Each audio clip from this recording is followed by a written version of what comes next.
Attention, fellow citizens. Once again, this is your friend and brother, Dr. Haruna Goro. Nigeria, our country. We cannot afford to go to war at any time. We remember the Civil War. We know what we've been through. We know what we have suffered. Many loss of lives, and we cannot afford another drop of blood of an innocent Nigerian in the name of going to restore democracy in Niger. When we are struggling in our own nation here, when we have a president that he's been a president is still questionable. The case is still with the tribunal. We are waiting for the judgment. And so we don't want trouble in Nigeria. And I'm so happy that the legislators are not buying this idea of going to invade an innocent nation. We have too much trouble. We are talking about Fulani headsmen, terrorizing people, killing people in entire communities, IDP camp, even in the Federal Capital Territory. And now we're talking about going to Niger. The people are happy with what has happened there. I don't support military rule because I remember what we suffered for so many years, one coup after the other, and we don't want that anymore. However, to avoid this evil, this wickedness, politicians need to do the right thing. Why should politicians force themselves on the citizens? The citizens don't want you, but you want to force yourself there through rigging, through buying votes, and you do everything in your power to make sure you cling onto power against the wish of the people. You don't mind how many people die in the process. I'm happy that Nigerians are not buying this idea of Tinubu saying that ECOWAS is saying they must make sure they send the military there. Our military have been dying. They cannot even face Boko Haram. They can't handle the insecurity that we are suffering in Nigeria. Then you want to go and poke nose. You want to go and stir up trouble across border. It must not happen. Don't use the strategy of distraction to get our attention away so that Tinubu can cling onto power. It will not happen. Nigerians refuse it. Join the senators in saying no. Join the rest of the Nigerians to say, we want peace within our own borders. We don't want to go and be part of what is happening elsewhere. Solve our own problem before you talk about Niger. Many Nigerians are not happy with President Tinubu because the mandate he's holding is a stolen mandate. We all knew what Mahmoud Yakubu did, a man that kept promising together with Okoye. They were promising. He even went to the UK in Chatham House, facing the whole world and saying that this 2023 election was going to be their most credible. They don't want to disenfranchise people.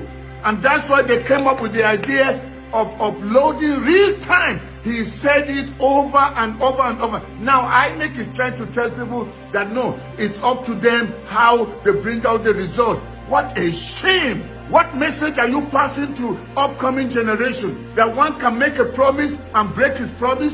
One can lie, broad daylight, facing people and lie to them and not care whatever the outcome will be because they have been bribed. How do we know that the election was a flawed election? Simple. Look at the atmosphere in the nation. People are angry. Who are the people that are excited? The few that are benefiting from this evil, wicked system of corruption, system of rigging of election. Why should any Nigerian be surprised with what is going on? Tinubu went and hired people from the street that were not bishops, made them to dress like bishops so that he can talk to the Christians. They were doing Muslim, but if you know that the Christians' voice also mattered, their interests also count, why did you bring false bishop? I don't know why Nigerians can't see. It was very obvious that Tinubu was bent on becoming president by hook and by crook. Whatever will stand in his way, he will bulldoze. He will use money. He will use thugs. He will use whatever he can use. Because he said, I made Buhari president with the promise that after him, I will be the one. And they were trying to cut corners and stop him from becoming president. That's why he came out and shouted, Emi Lokon, it's Yoruba's turn, and among the Yorubas, it's my turn. So when he noticed it wasn't working, he started using whatever he could find, bribing whosoever he could bribe. Bribe Mahmoud Yakubu, a man who promised before God and man that they will make sure they upload the result. Never did it.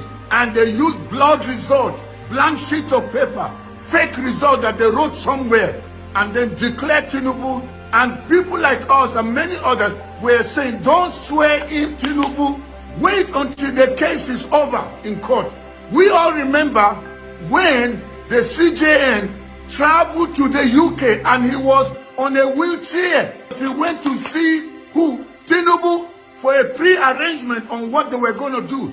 People were saying, no, it's a lie, it's a lie. But the truth is coming out now. We're hearing what is going on. And that's why Nigerians, let's not just sit down there with all that is happening. It's very obvious Tinubu is not supposed to be in Aso Rock. He did not win the election. Nigerians didn't vote for him. It was a stolen election. It was a stolen mandate, and we must stand together and defend our right to have the person that we voted be our president, not somebody that used money to buy us. That's why now, since he used billions or trillions to buy votes, to buy up people, he has to retrieve his money.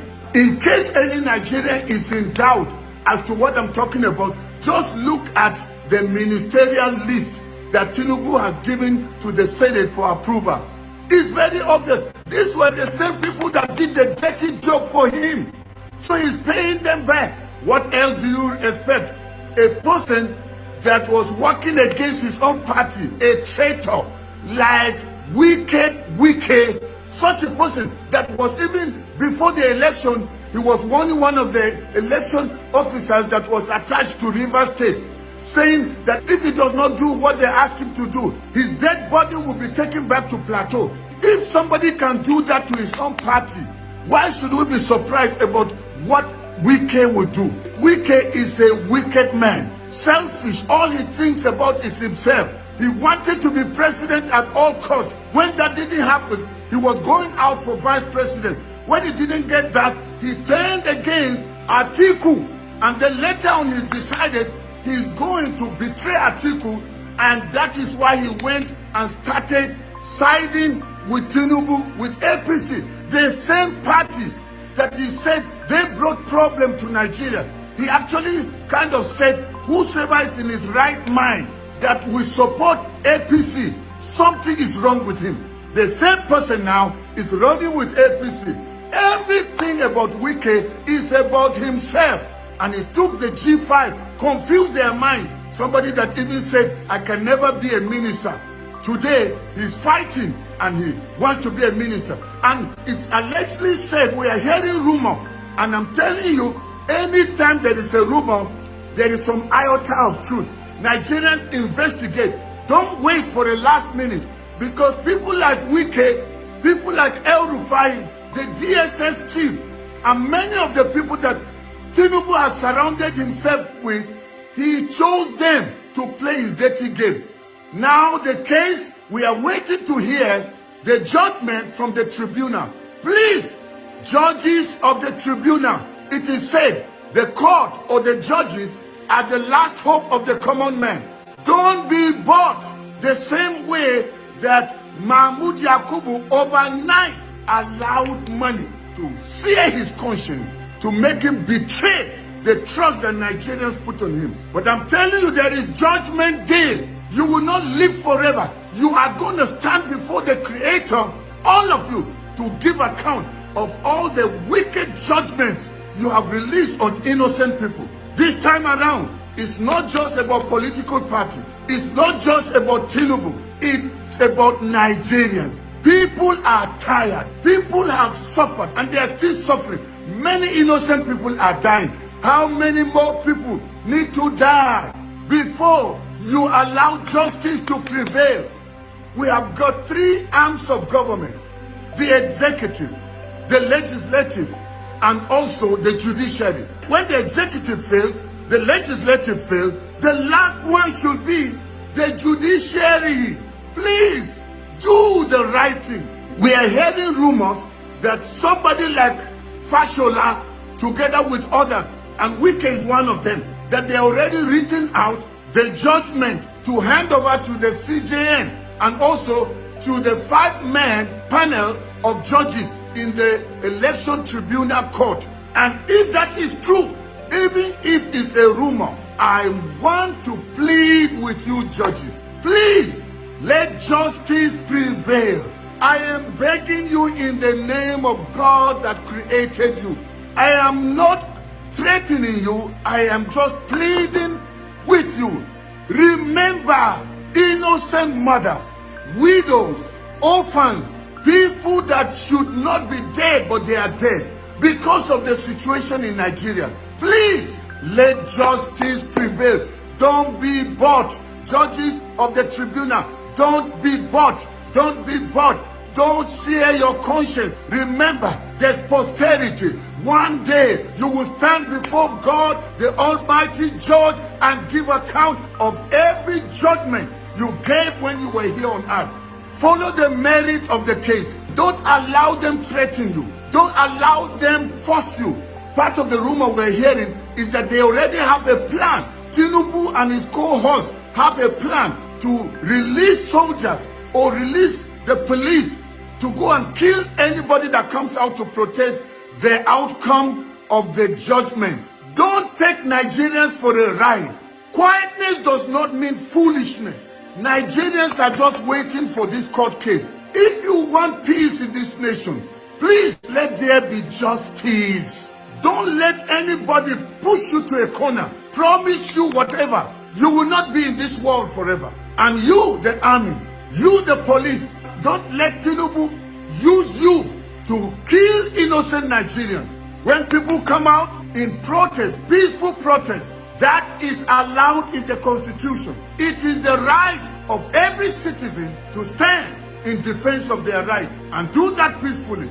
Nigerians have been peaceful, just waiting for the outcome of the case. APC said, go to court. So they went to court. What is your problem? What are you trying to hide? If truly you are the winner, let them bring all the evidence.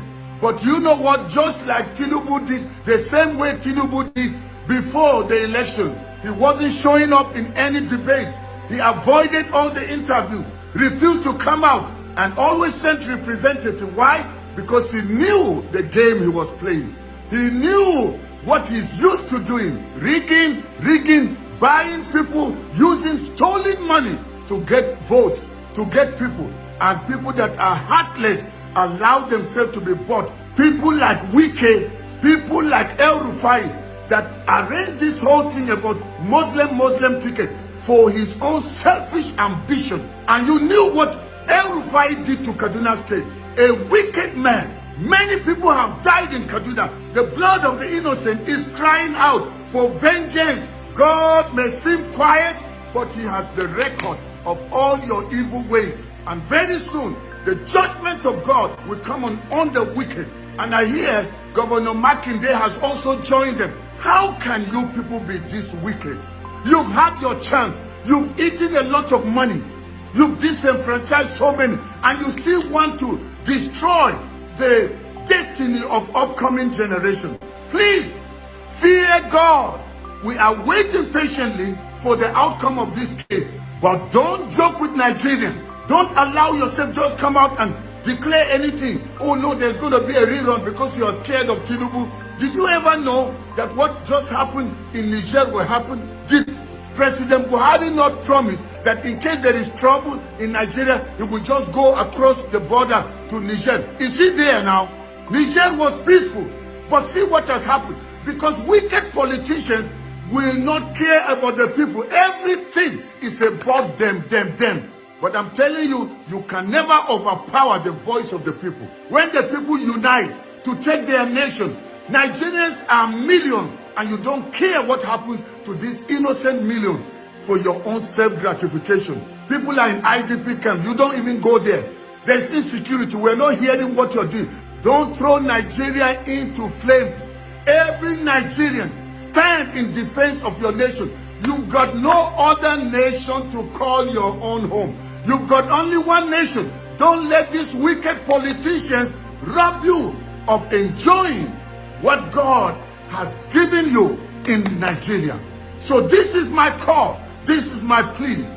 Let justice prevail. You know Tinubu is very, very good at playing this evil game. They are already scamming and planning. In case there is a rerun, he's already setting up people that will do his dirty job. And then people will say, let's go for a rerun. With the same INEC officials, with the same Mahmoud Yakubu. They're already planning. So please, don't tempt Nigerians. We want justice. Let justice prevail. It's our time to unite, north to south, east to west, Muslim, Christian, doesn't matter, poor or rich. Let's stand united until we take our nation back from these wicked politicians. Their time and their end has come. Thank you very much. I know it was quite intense, but that's how I feel about the evil and the wickedness going on in this nation. But I believe God helping us, we are freeing ourselves from this wicked, evil, heartless politician. The time of freedom is now. What is impossible with man is possible with God.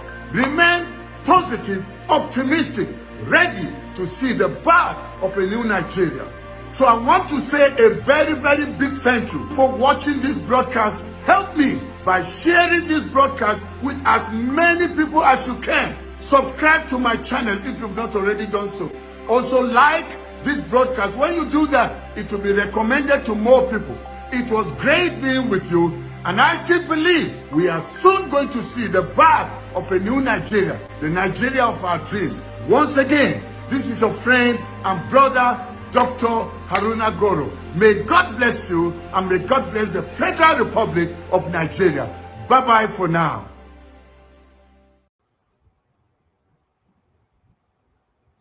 All right. Thank you very much, my people. Good morning, good afternoon, good evening to every one of you right there. It's good to be back here again. How you guys doing today? Yes.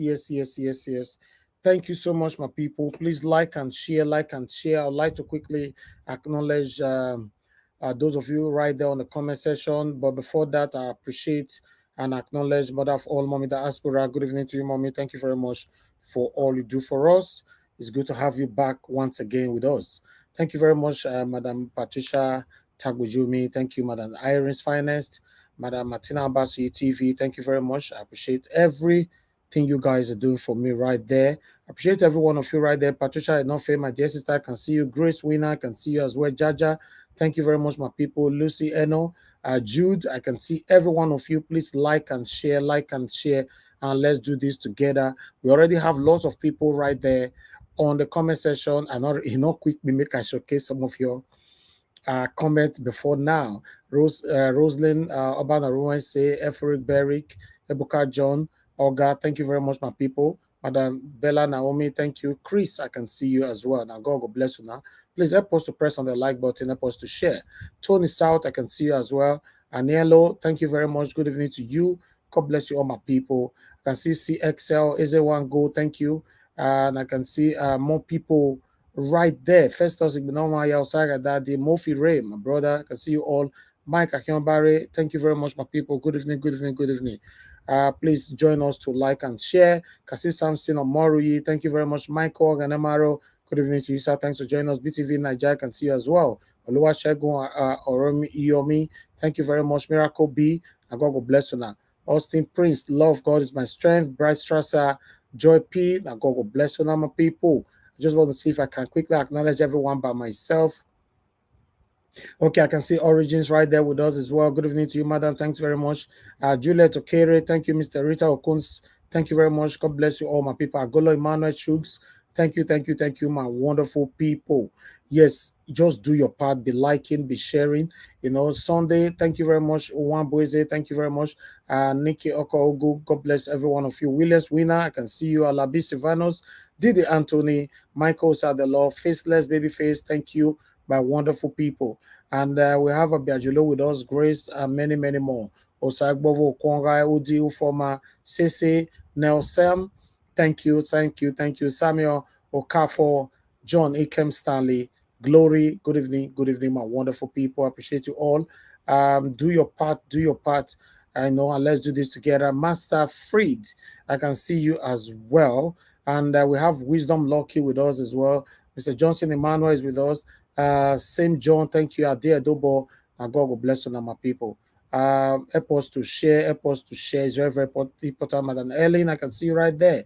Thank you. Maris Adokbolo, thank you very much. Thank you, my people. I appreciate every one of you equally. Okay, there are more people right there. Florence Osevigie, thank you very much. Ellen Okiti, thank you. Divine Joy, thank you.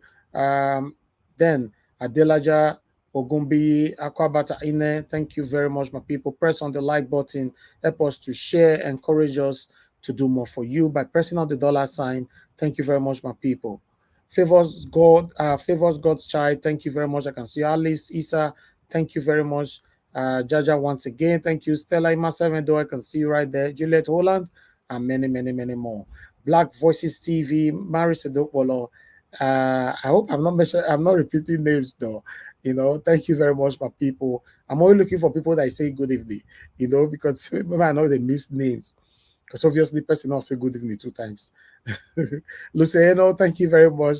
I God will bless you, my people. Thank you, thank you, thank you. All right, can we just move on right now? Peggy Modi, I can see right there. Grace Winner, thank you. Tony Amaduke, and God will bless every one of you. I know I go miss some names today, but I bet make an verse for me. Olga, I can see you as well. Jaja, thank you very much for the super chat already. May God bless you, sir. Thank you very much, guys. Make use of the dollar sign, support what we are doing here. Thank you very much. God bless you all. Can see Michael Organemaro, thank you very much. God bless you, sir. Peggy Modi once again. Constant, I can see you. God bless every one of you right there. Felix, Francis, I can see you. Father Evangelist, man of God, good evening to you, sir. Thank you very much for all you do. JKL, thank you very much. God bless you all. Discussion Channel TV. Now God bless every one of you right there. Azomta Aluka, thank you. Wada Honors, thank you. Charles B20, can see you. Clara, thank you, my people. Imam's Family TV, thank you very much. Fly Plus, thank you. In case I missed any name, and obvious because I'm rushing right now because we have a guest today. Imo Efyong, thank you very much. Movement of the People, thank you very much. David Ofo, thank you very much. Ogi Osarabo, now God bless you, my people. Thank you. Says more, I can see right there as well. Okay, I think I'm done right now. Okay, wonderful. All right, thank you very much, my people. Juliet, AGK, thank you, my wonderful people. All right, yes, we are going to be having a guest shortly. So, yes, I got another super chat there from George Blue Shell. Thank you very much. My pocket never run dry. I appreciate you always. Thank you very much, my people. Please make use of the dollar sign, click on it, support what we are doing, encourage us to do what we are doing here. It's not very easy, but your encouragement keep us going, and by the grace of God as well. Thank you. Mr. Joseph Orji just coming in right now, Joy Terry, and many more. Phillips Kings as well, I can see you. Charles Prince, thank you, my wonderful people. David, thank you. Big Uyi, can see you. Wisdom Lucky, thank you. All right, let's move on, my people. I appreciate every one of you that's going to be joining us shortly. All right, my people, before I have my guest with us, I'm going to, quickly, because you guys have seen the video that's currently circulating concerning the Senate president, how if he actually forgot himself, according to the video, how he quickly retrieved his statement. He forgot himself by telling his own colleagues how they will go for exotic holiday, how money have been credited into their account or somewhere for them to go for an holiday. So immediately when he get to realize or somebody signaled him, What are you talking about, sir? Camera is still on. What are you talking about? Then he quickly withdraw. Oh, I withdraw that statement. Let's watch this. And then, as soon as Senator Umahi takes his oath of office, we shall rearrange the office of the leadership.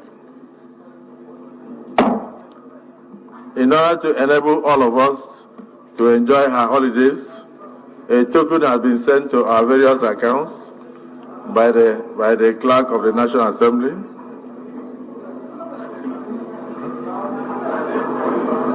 He got a signal here that our camera is on. Oh, wait till they talk. Wait till they talk. Camera is on. Then he quickly withdraw. Just watch. Of the National Assembly.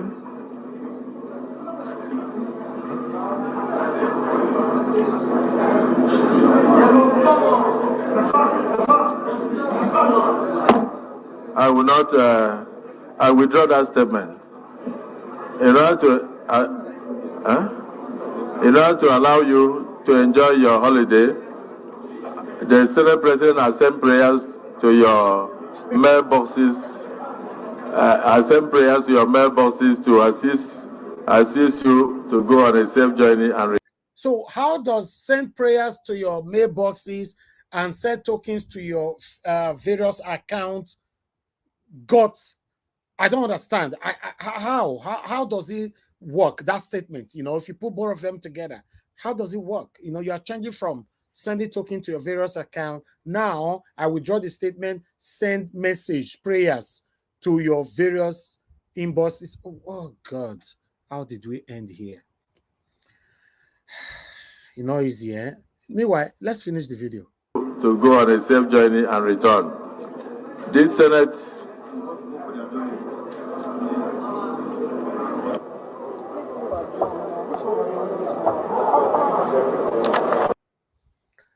That was it. Somebody have responded, and this particular video that I'm going to play right now is currently circulating everywhere on social media. Let's listen to this quickly. Thank you. Fellow Nigerians, my name is Comrade Timi Frank. I'm a defender of democracy.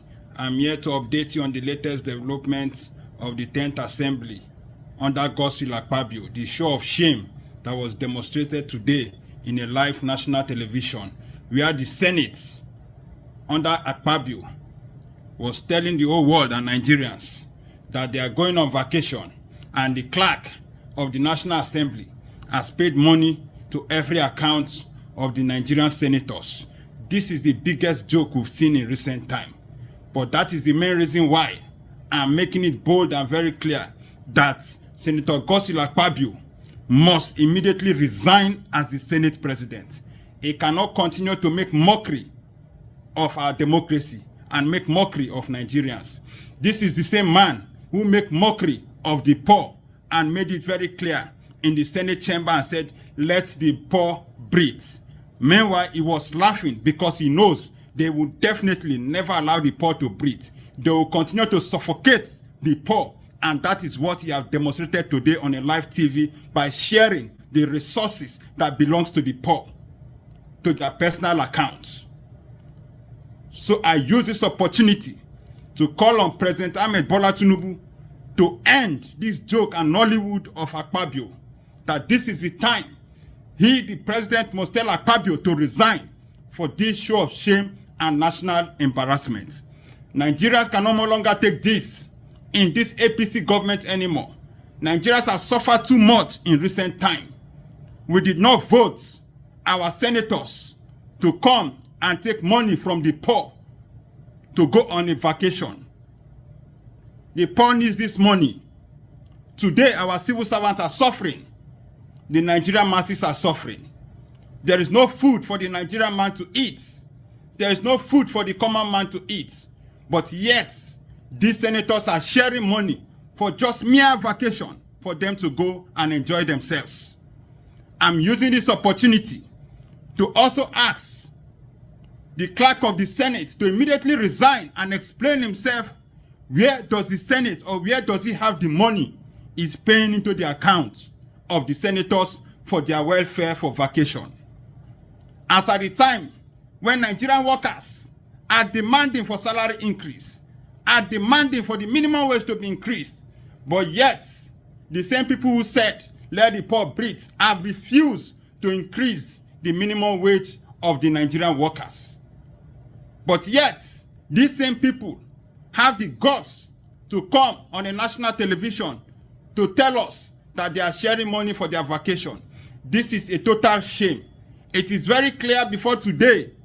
I've told Nigerians that President Bola Ahmed Tinubu's government will be well patronized by corrupt politicians. Akpabio has demonstrated that today on a national TV. Akpabio has shown that since the inception of the Nigerian Senate is the most corrupt Senate president ever Nigerians have witnessed. So therefore, I use this opportunity to call on the Nigerian Labour Congress to cease every discussion and communication with the federal government until the salary of Nigerian workers must be increased. Nigerians can no longer bear this. This Nollywood has to end, and the time to end this Nollywood is now. So I appeal to all Nigerians to prepare for a total shutdown until Akpabio resigns as the Senate President of Nigeria. All right, people, I guess you all can say why when somebody that you trusted so much become a senator, automatically they will change. Then we're beginning to ask ourselves, how come say this person we say now so he just went there and become a senator, and at the same time he becomes something else. In fact, become a vampire, a satanic person. Is because of this random payment into their accounts. In most cases, these people, they are not aware. You just credit them. You tell them, say, check your account. 10 million naira is credited there. You just don't do anything. Go holiday with your wife. Go enjoy yourself. Then the same person who credited him will do something tomorrow. Then they can't say anything. You see, the problem in Nigeria is huge. I'm telling you. The corruption is huge. Is huge. I've said it before. The only way we can end corruption cleanly, in fact, 90% is by execution. I don't talk is by reintroducing the capital punishment, especially for the corrupt politicians. If not that, we are not going nowhere. Many of you might disagree. No, that's too harsh. Right. I'm telling you.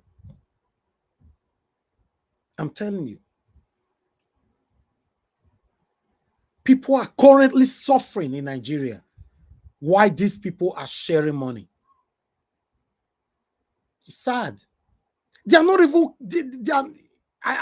can I say they are not aware of what we are passing right now, or they don't care? Maybe they are aware, but they don't care. They believe every Nigerian can survive, regardless of your situation. It's very, very sad. We can't continue like this.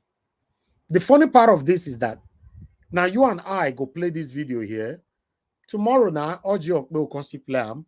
They have their own analysis, different from our own analysis today. Maybe other one or two media will talk about it. Many mainstream medias, newspaper platforms have already talked about it. Then in the next 6 days or 5 days, it's done. You see, nothing is going to happen. Akpabio is not going to be called for questioning. He's not going to be sanctioned. He's not going to be forced to resign. Nobody is going to be held responsible for this. But when a common Nigerian do anything, they go chase them everywhere, especially when your papa name not the open window. You are in trouble. And most of the people that is insulting people like me and us, their papa name not the open window. You know what I mean? Yes, their papa name not the open window. We they fight for them because their papa name not the open window. Though they fight you back. Say, no, leave on like that. It's sad. It's very, very sad. We want a better Nigeria. We must be able to set a very, very good example from top. From top. That's what it's supposed to be. We can't continue like this. Thank you very much, my people. I appreciate every one of you right there. Like I told you guys, we have a guest today. I believe my guest is already with us because I can see somebody on the backstage right now. And please, if you can turn on your camera to be sure that's my guest. I told you we are waiting for, we have a guest, right? So let's see.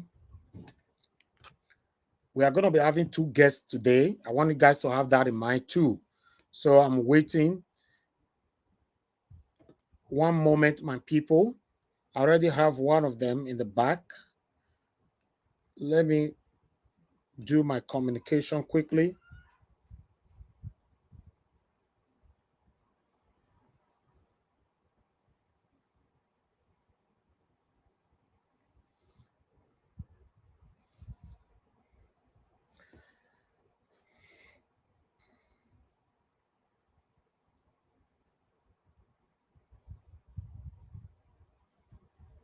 One minute, guys. I'm here. I just want to be sure who is with us.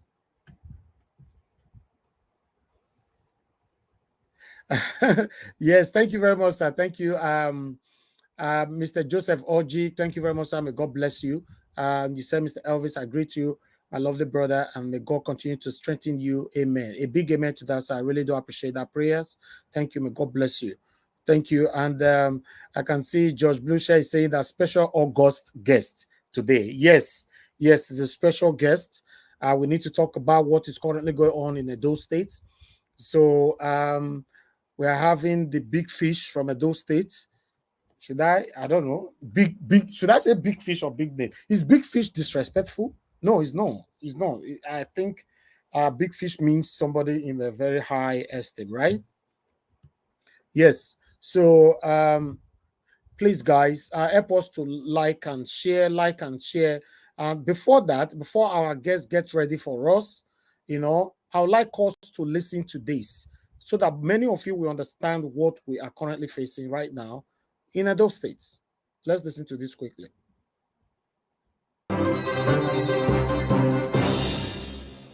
Edo State Governor Obaseki has debunked any story or plot to impeach his deputy, Philip Shaibu. Well, the governor who made the comments against the backdrop of recent court injunctions seeking to protect the deputy governor from impeachment by the governor and the State House of Assembly. Governor Godwin Obaseki, while briefing journalists in Edo State on the situation, said the deputy governor is already finalizing plans to return to the All Progressives Congress, that's the APC, after allegedly consulting with the party chieftains far and near. I am not aware of any plots or any scheme to impeach the Deputy Governor, Right Honorable Philip Shaibu. I have also checked, and there is no such plan, or there was no such plan. So the court action that has now been taken by him, for me, is a thing of shock and disappointment. I have sat back to reflect, try and understand why somebody I have worked closely with and given so much latitude to work has decided to go on this course of action, and in fact gotten to a point where he had to go to court.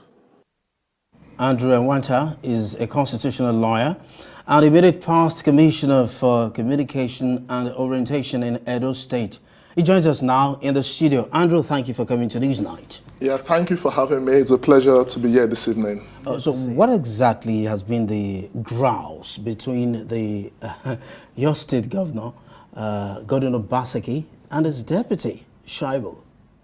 Yeah, thank you. I think the proper place to take this thing from is the fact that the governor's team are not comfortable with the ambition of the deputy governor to run for the office of governor.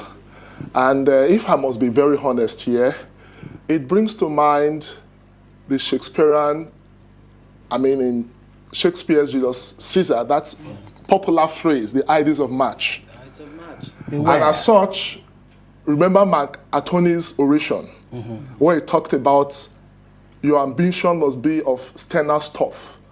And he referred to Brutus, who said Julius Caesar Caesar was ambitious, and said Brutus is a honorable man. And if you now look at the present dramatis personae, one can now start by asking a simple question. Where is Caesar in all of this? And where is Brutus? And where is Brutus in all of this?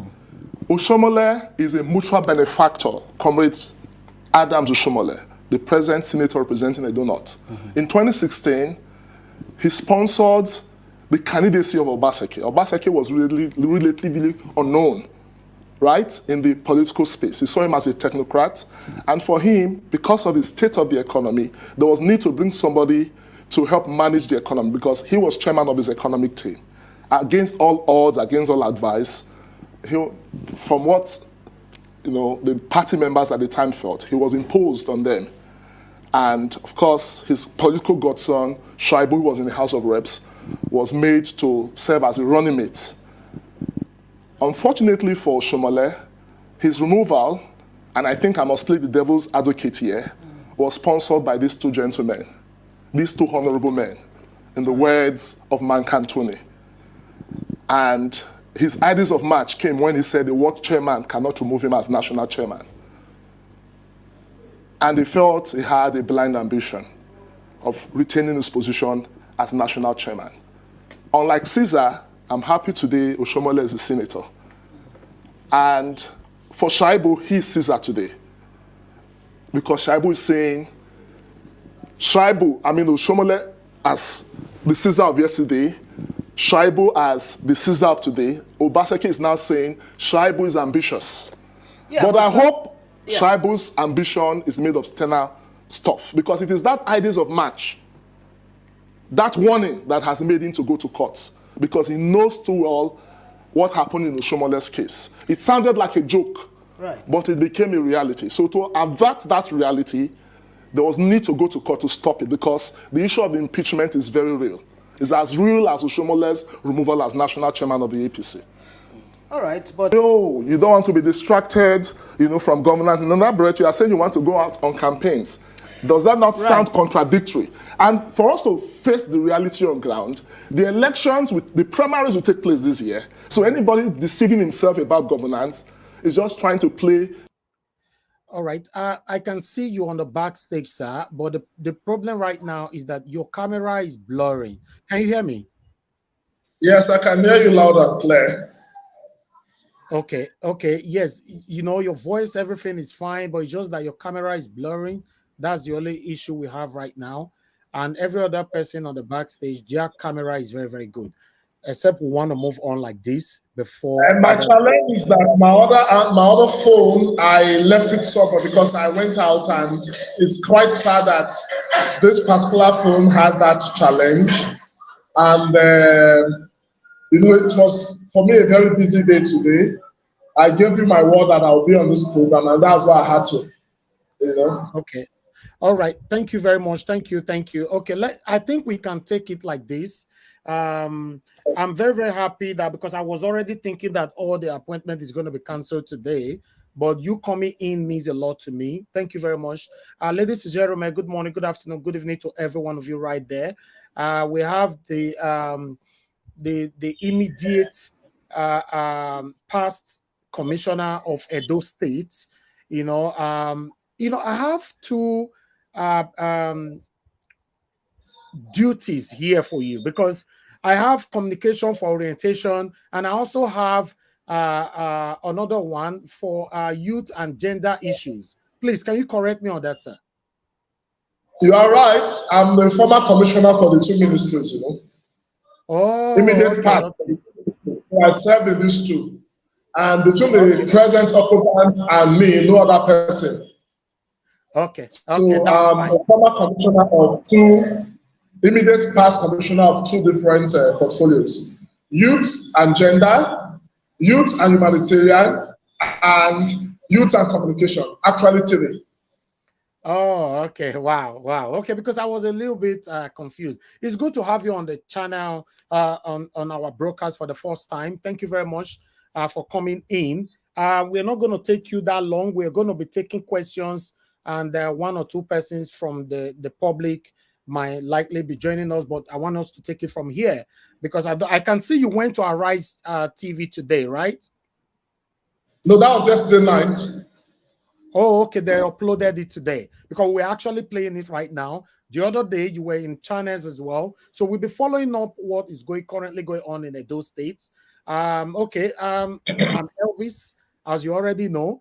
I'm the owner of this channel. So this channel actually played a very, very big role in bringing Obaseki to office in second term as a governor of Edo State. You know, that was about 4 years ago. You know, so I've been following up what is going on in the state. Even me myself, I'm not very, very happy with your government because I know you're already the former commissioner, but I'm not happy with Obaseki and his cabinet at all because of the thing that's going on in Edo State. There are so many things. If we have time, we might go there. But let's come to the reason why we are here today. I actually invited you all to come here today because the situation we are facing, as you can see, that letter there is familiar to you, right, sir?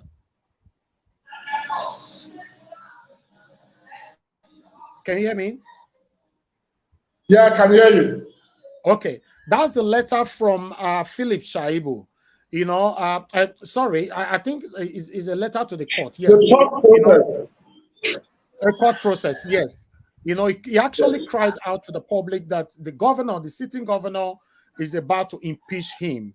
So ever since the speculation have been going on, different contributions from different medias, even on my own media, until today, when Governor Obaseki came out to debunk everything. In fact, he went as far by saying that Philip Shaibu betrayed him. But I'm aware that you are not part of this cabinet anymore. In fact, you are not even in PDP anymore. Please, can you tell us more about that? Yeah, thank you for that question, my brother Elvis. I had to leave government because of some of the things they were doing that I was not comfortable with.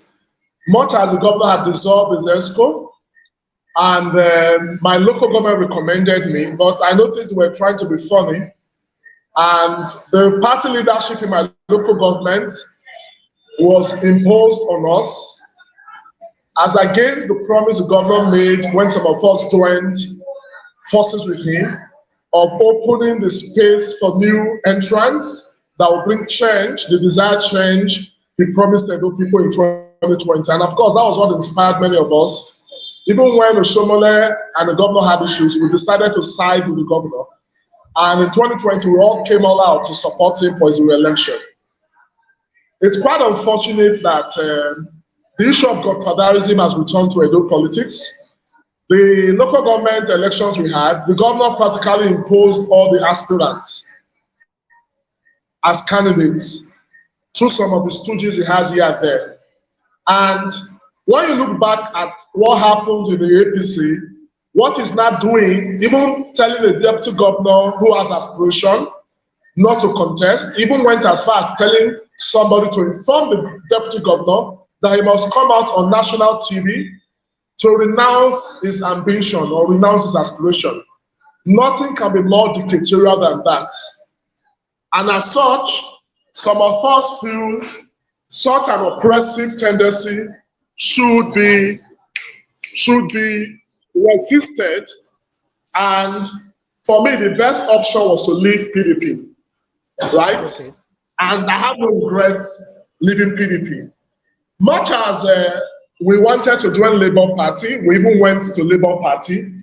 But we came to realize that they have actually also adjusted the platform as an alternative in case they don't have the PDP tickets, they will move to Labour. And as I speak to you, I'm presently consulting. And I'm 100% with the Deputy Governor in the present travails is going through. And for me, the issue of governorship, it will be the political party that will decide, not a single individual. It will be Edo people that will decide after the primaries during the general election who will be their next governor. Yeah. And I don't think it is right for either the governor or anybody for that matter to prevent anybody who is interested in running from running. It is a constitutional right, it is a natural right, it is a legal right. And the idea of even using impeachment as a means of preventing somebody from contesting, I mean, that is the height of dictatorship. And I consider that totally unacceptable.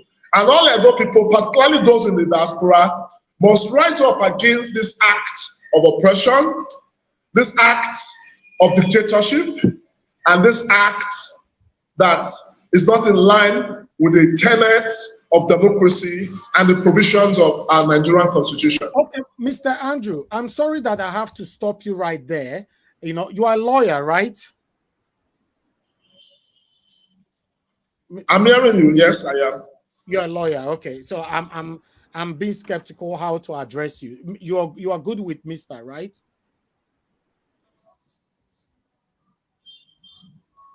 I didn't get that question. I said, because you're a lawyer, how do you want me to address you, a Mr.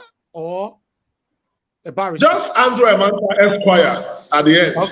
Okay. All right, that's fine. And stop Esquire at the end of the name, yeah.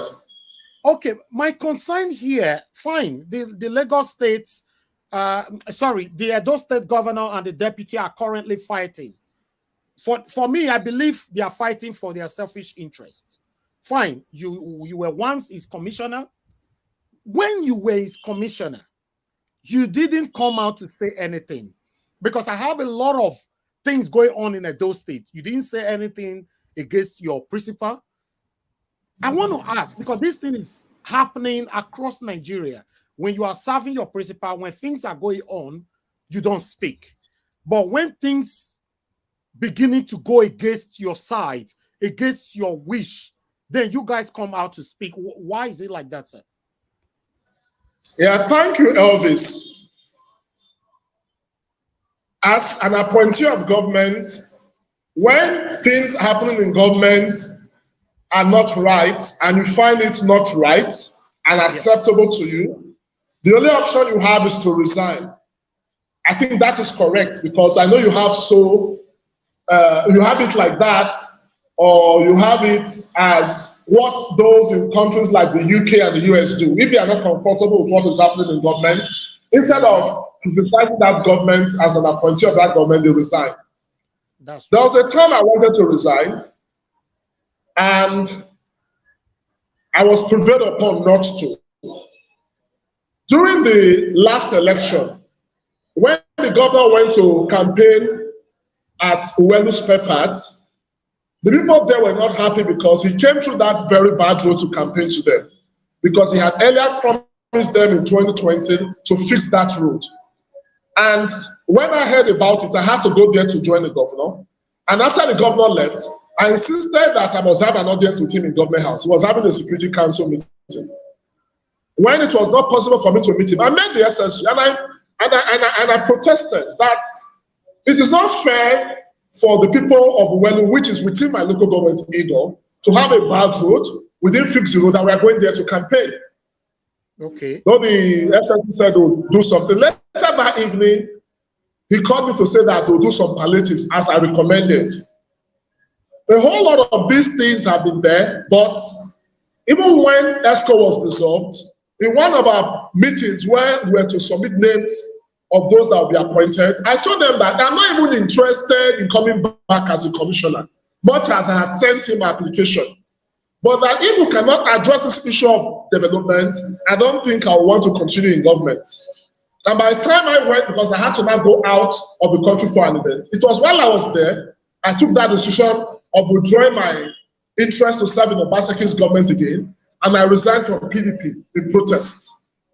Having done that, I'm not saying that I should be applauded, but I did that to say that I'm not comfortable because that was not what we agreed in 2020. We agreed to develop Edo State. We agreed to put Edo people first. Even as one of those who campaigned for the governor, Elvis, I remember when I came to the UK, I spoke with most of you and you told me what you wanted. You said people wanted a diaspora commission.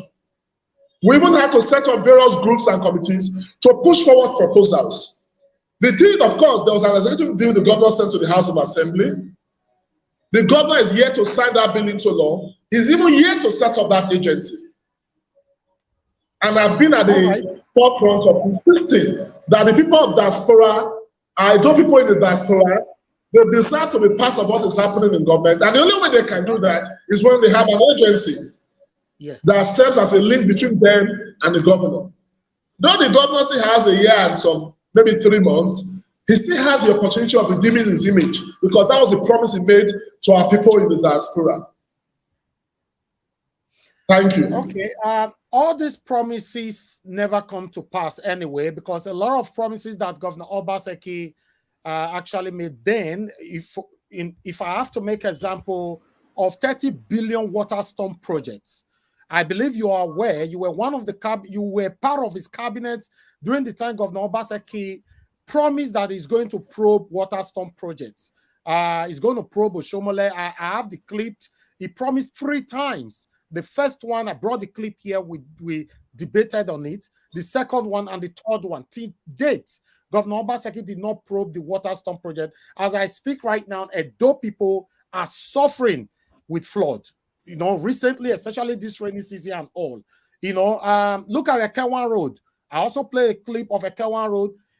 Governor Obaseki started the project of Ekewan Road for the past, I can say, if I don't want to exaggerate, I can say about 7 years now. Ekewan Road is still not yet completed. So the reason why I have to put some blame to you, because you were part of the government, although your explanation makes a lot of sense, that because you were not happy with the way things were going on, you decided to resign. So that means you are confirming to everybody right now, we have over 1,000 people listening to you, that you were not forced to resign. You resigned on your own. Yes. Thank you. Thank you. First, they had dissolved EXCO. We had the opportunity of coming back. Because of the need to complete some of these things we started, I indicated interest. But when I saw that things were getting worse, I had to pull out. I even give a clear example. We had primaries. There was a candidate I was sponsoring that won. The governor cancelled the election, which I considered as undemocratic. They did the election again. My candidate won again. But they now saw me as a threat because, for me, I always say things the way they are. Even in ESCO, I always say things the way they are. And for some time now, of when I was still in government, I was not too happy. I don't want to go into some of these things because some of them are official secrets, which I'm not supposed to disclose. But I'm happy that over 1 year to the end of his tenure, I pulled out for us to put him on the seats, for us to put him on the spot, for us to tell him, yes, you may have succeeded in this area, for us to also tell him the areas where he has failed, so that he can quickly redeem himself before his tenure ends. Because the truth is, he does not have good people within government house advising him. By choice, he has surrounded himself with palace jesters who think more of their pockets than Edo people on the streets. I don't want to be seen criticizing, but I always want to respond to issues as they come. You mentioned the issue of the stormwater. Though it started under Oshomole, he was also part of Oshomole's government. So that was why it was difficult for him to probe it, because he was part of it. And as such, the problem of flooding, he has done his best. We must give it to the governor. In some areas, he did his best. But because his tenure is ending, we are appealing to him. The Central Hospital in Ring Road that he moved to Stella Obasanjo, they have been struggling with that project for a very long time. We should try and complete it. We don't want him to waste time talking of Gelegele Seaport, which has not started. All the existing road projects, he has the opportunity of completing them. It should take a cue from Governor Wike in Rivers, who, till the day he left office, he was still commissioning projects. It's sad to note that in my local government, as a commissioner, I complained about the bad roads. Existing roads that have been abandoned include Benin Technical Road, Dike Road, and I can go on and on. And I also thank the governor because there are some roads he did. He did Testami Road, he did Iyoba Street. Of course, part of Siloko, though there are still some failed portions in Siloko, but we have very bad roads like Erotubu. Entire Erotubu is bad. Uwelu is bad. Mechanic Road is bad. All the streets in Medical, majority of them are bad. I can go on and on. I even told somebody, and I said it elsewhere, that the capital or headquarters of bad roads in Nigeria is my local government, Igbo local government. And it is sad that the only thing the governor has commissioned since 2020 when he was re-elected are street lights. And I don't think it's right that the governor will invite people to come and commission street lights in a local government that has very bad roads, in a local government where we don't have health centers, in a local government where we have dilapidated schools. I think the governor needs to step up his game. All existing road projects, he should complete them. He should stop dealing with the issue of seaports. Something that you have not started 1 year to the end of your tenure, I don't think you should start it because it's a project that is capital intensive. Rather, you should concentrate those funds in revamping our educational institutions. Igborahi, yes, he has almost completed Igborahi. How about the College of Education in Igwebe? What about our secondary schools that requires serious renovation?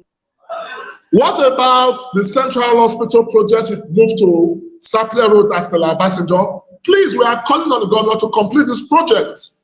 This is not the time to be playing politics.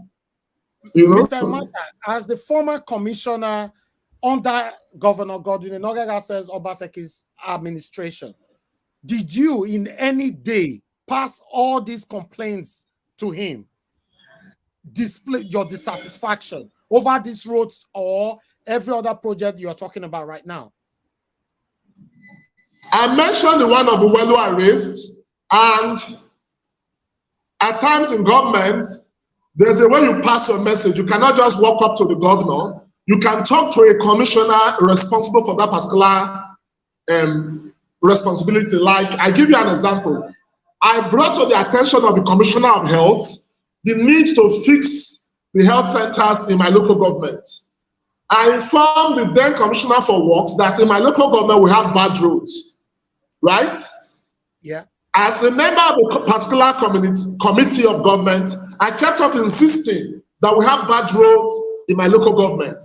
That instead of investing billions on internet, on e-governance that affect just those in the public service and those that come to do business with them, I thought that fixing roads that connect communities, because there are people who move from one place to the other doing business, and at times, because of bad road, it increases the cost of transportation, right?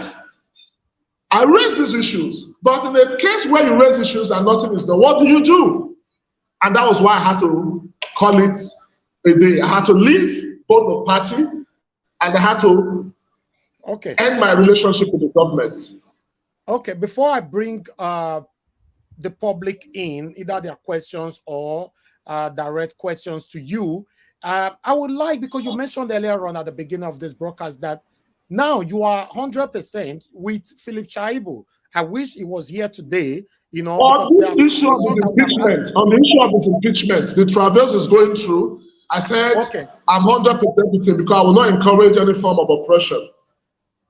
All right. Okay. Yeah, I like that last word. That was part of the reason why I supported the governor in his second term, because the way Oshomole were oppressing him at that particular time, although it disappointed everybody. But let's move on. Now, Philip Shaibu, I think I can pass this message to you since he's not here. You know, Philip Shaibu is indicating to become a governor of Edo State. Are you aware? from his speeches on a couple of times that he had some engagement, he said he's consulting. And what happens after he gets maybe a party ticket is for Edo people to decide. Or what happens at the primaries, it is for members of a party he chooses to use their platform to decide.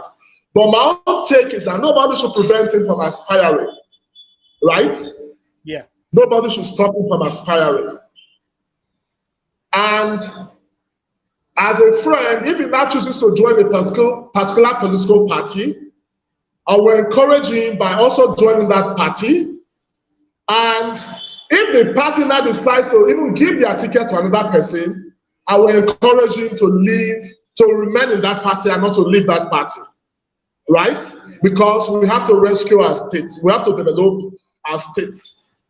And I've also, from the last conversation I had with one of his close allies, say, it is not about him running for governor, it's about him standing for what is right. Even if he does not get the ticket of the party and that PDP or the party is going to, he should still stand for what is right. He should still work towards ensuring that the promise himself and the government made, he completes it in the area of projects and in terms of making life better for our people. Our people are suffering, especially those in the rural areas. And what I think he should do is that he should continue to respect the governor. The governor is his boss.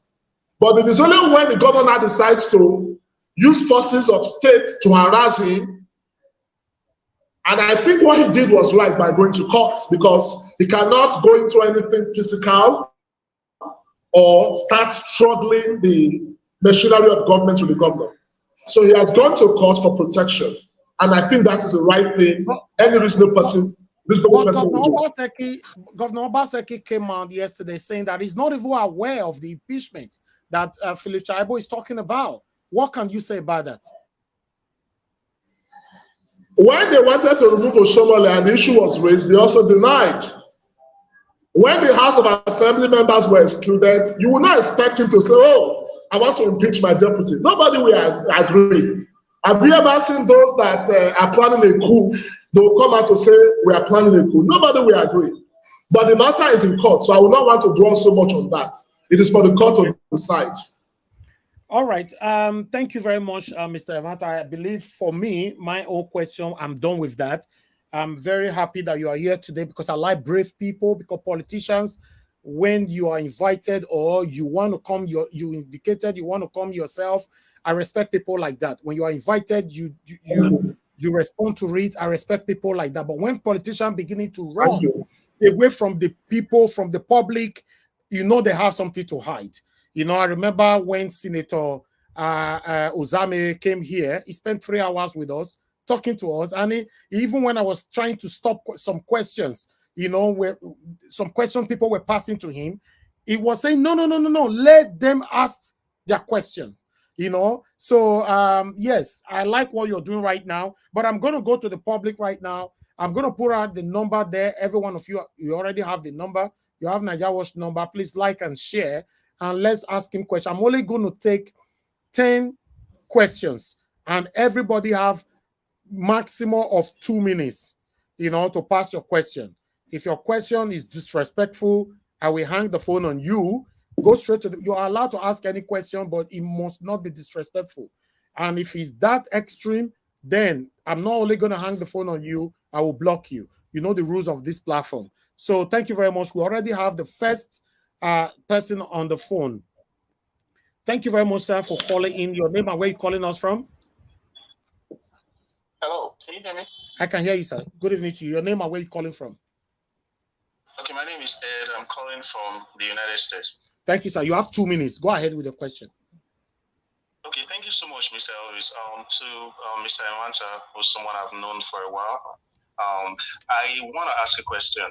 When the governor was campaigning in 2020, he went around and I think he basically made a promise to the people of Edo Central that in the interest of equity, the governorship would have to shift there.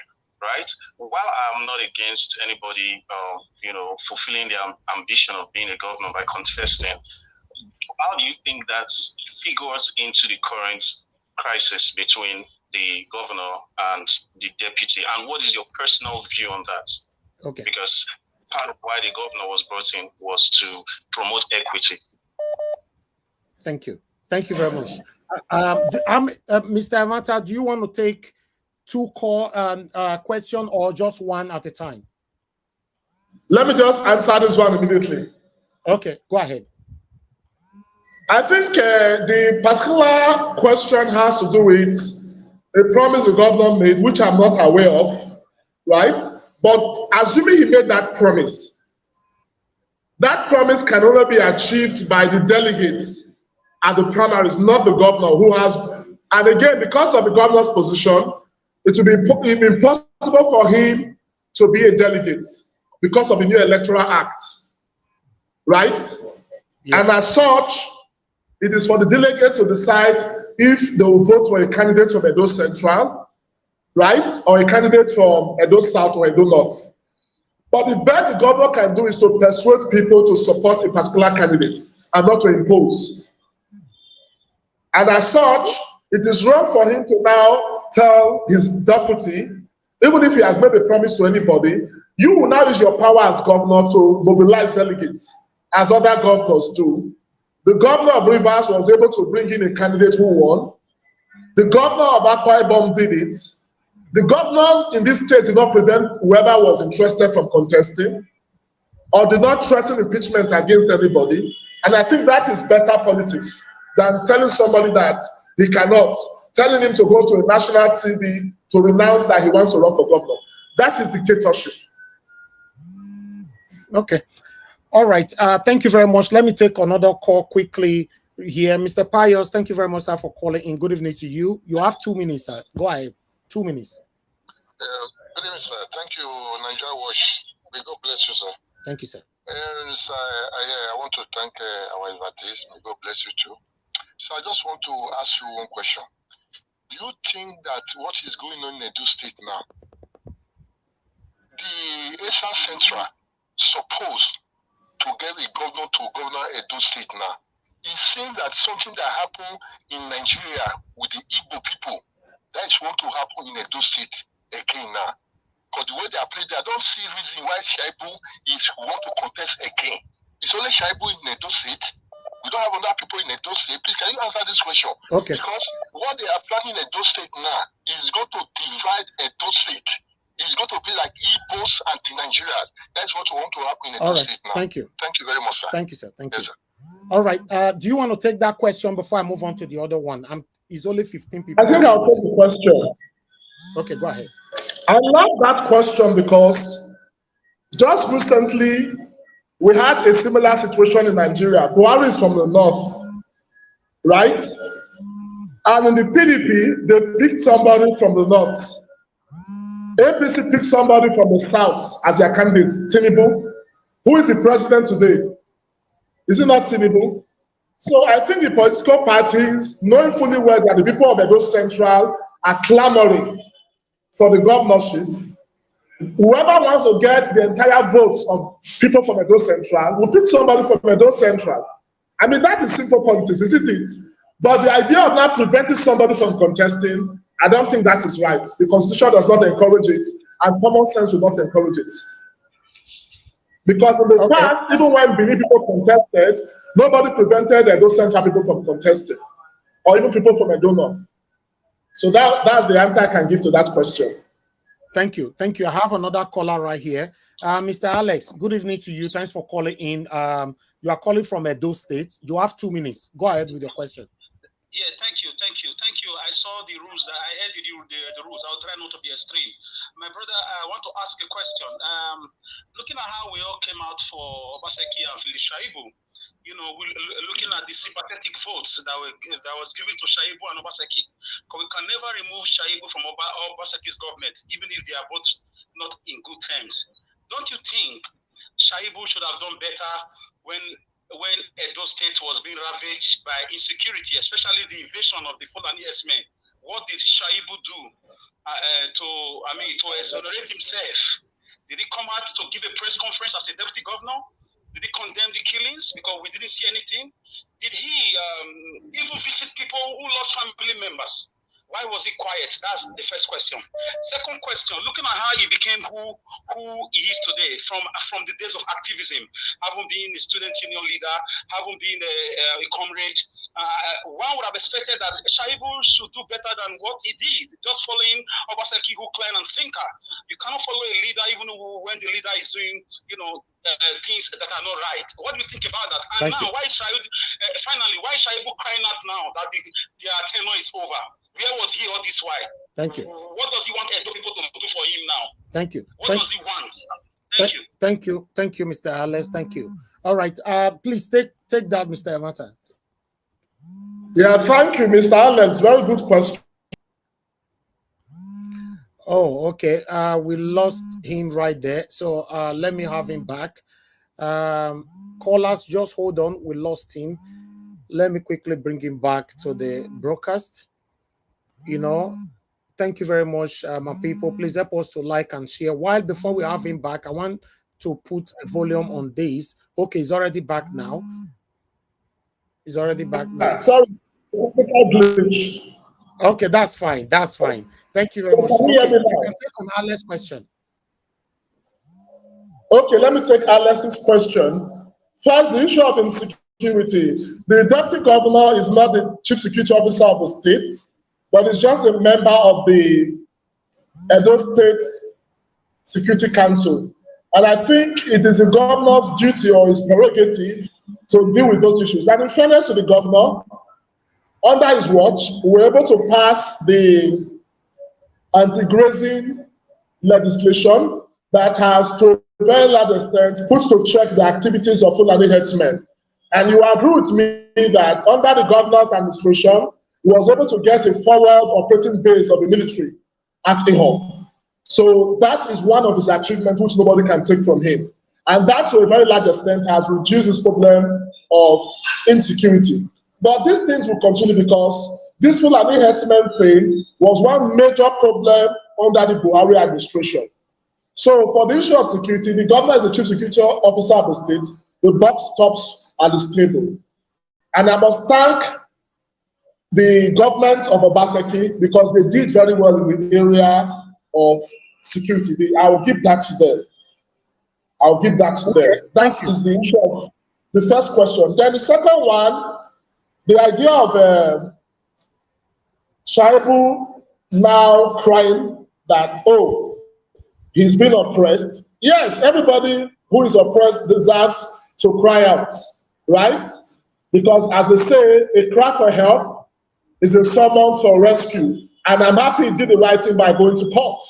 And Edo people should be on their guard. They should not allow a deputy governor who has promoted sports, who have made Edo State one of the best medical destinations in terms of, when you look at our rating before in the area of immunization, we were ranked 36th. Under his watch, he brought it to a very good level in terms of Edo now ranks between first to third in the committee of states that have been able to deal with this problem of polio and what have you. And he has done many other things.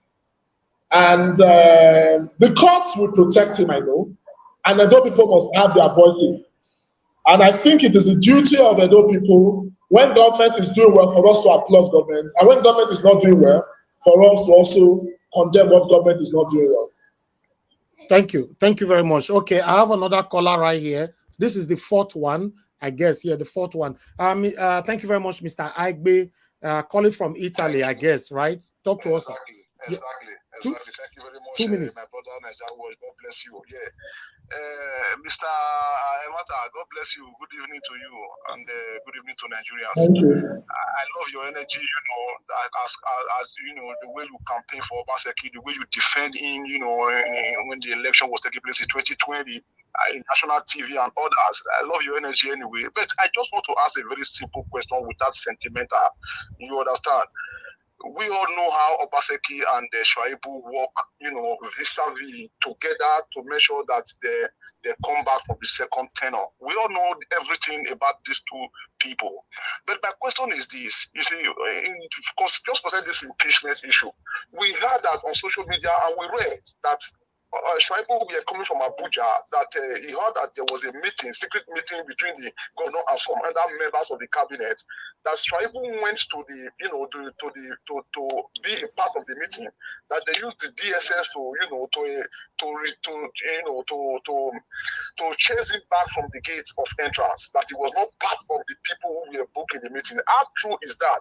Is that true? Because if that is true, we will see where all this is coming from. That is one. And secondly, very briefly, Mr. Emata, as a lawyer, and as a person, as an educated person, equity and fairness.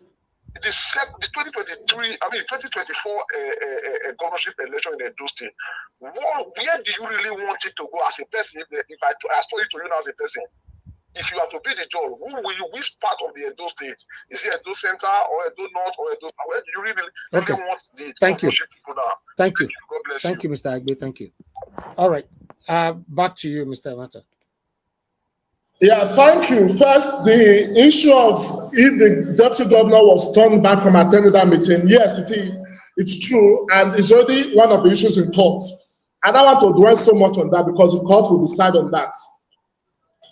Then second, you want to know my opinion on the issue of zoning. Zoning, yeah. If I have to be honest, I think it is fair for the people of Edo Central to be given that right of first refusal, to be given that right to at least get the tickets of one of the major political parties. Why I say this is because, as a lawyer, I will always support equity. Right? And I've said earlier on this program that the way I fought for the deputy governor not to be impeached is because I don't like oppression.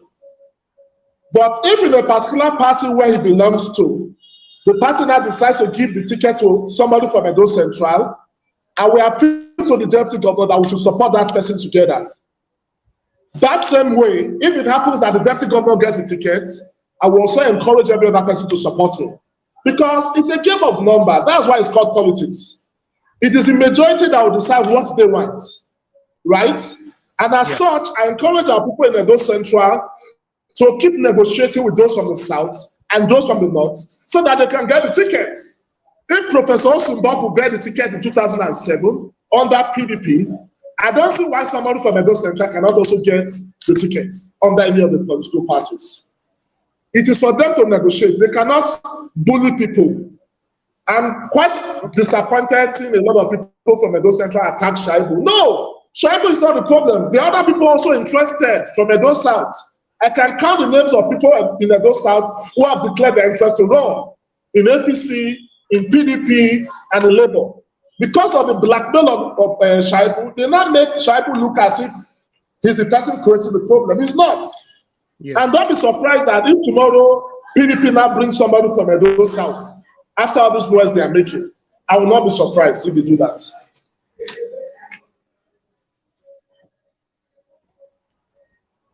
Hello, good morning, good afternoon, good evening to you. Your name and where you calling us from? Hello, good evening. Thank you very much. Thank you, madam. Where you calling from? What's your name? My name is Esosa and I'm calling from Benin. Okay, thank you, Madam Esosa. You have 2 minutes. Go ahead with your question. My first time of watching the show, and I must commend you for a job well done. Thank you very much. However, the conversation I've been reading on the chat and what people have been calling about, it's looking like we are missing the point of this conversation. It's not a question of who you are going to vote in the next election. You want to vote for somebody from the south, from North Edo Central, that's fine. That you want to vote for somebody from Edo Central does not mean that any other person cannot contest. Mm-hmm. The point of this conversation is the governor has no right to stop his deputy from contesting or aspiring to be governor. They've not even done the primaries in the first place. You're already trying to impeach him. It's like you're afraid of him. That's what you're. And the truth is, it's not fair. That is what this man is trying to say. He's trying to be on the side of truth and justice.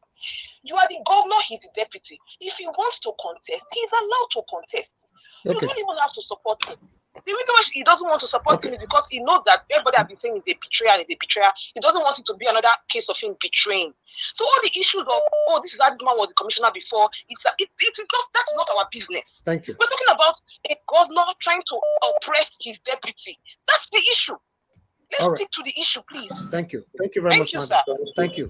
All right, Mr. Amanta, before I pick another call, I have a couple of people on the backstage. Did you send the link to someone else? I have Musa Amedu. Yes, there are people in the diaspora. I shared the link with them. Yes. All right. Okay. Let me bring in Musa Amedu. I have you on the show. Good evening to you, sir. Please, where are you joining us from? Good evening. I'm joining you from Bolton, the UK. Yes. Wonderful. So I'll give you 3 minutes to quickly talk to us, sir, before I complete my course. Oh, thank you very much. I find it a very big privilege. For the record, my name's High Chief Musa Amedu Esquire. I'm also the president of the Diaspora UK.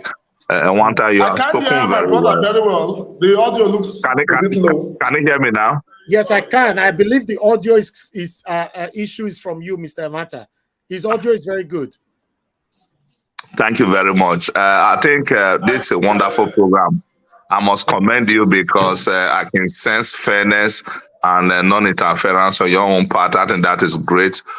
We diaspora, I have the right to speak on behalf of diaspora because what we need is peace in Edo State, and we've always been part of this. At the same time, I think we should also face the reality on ground. In local politics, everything is local. Eastern Central wanted to be governor. They cannot do it alone. They must cooperate with Edo South, Edo Central. And in the scheme of things today, the way we supported Obaseki to become the governor, that's the way we are going to support Eastern Central to produce a governor. Thank you. Thank you very much, sir. That's brilliant. Wonderful. Thank you. All right. I would like to take another call quickly, but I have another one on the backstage, but I'm not too sure who that person, because you didn't turn on your camera. Okay. I would like to take 2 persons from the public to join us to pass a question. Just 2 persons. I understand if I post this link, a lot of people will join us, but I'm only going to take 2 persons from everybody that will be coming in to pass your questions in just 2 minutes. You know, let me take this call first while I post out a link. Thank you very much, Mr. OJ Nauna. Thanks for calling in. Please, you have 2 minutes. Go straight to the point, sir. Mr. OJ Nauna, can you hear me? Yes, sir. Yes, sir. Good evening to you. Thank you. Please, 2 minutes. I just want to ask the gentleman, Mr. Wanta, 2 questions. Were you not the former information minister, sir? That's the first question. I'm an information commissioner. Do you know the budget of Edo State? Do you have a figure, at least an average?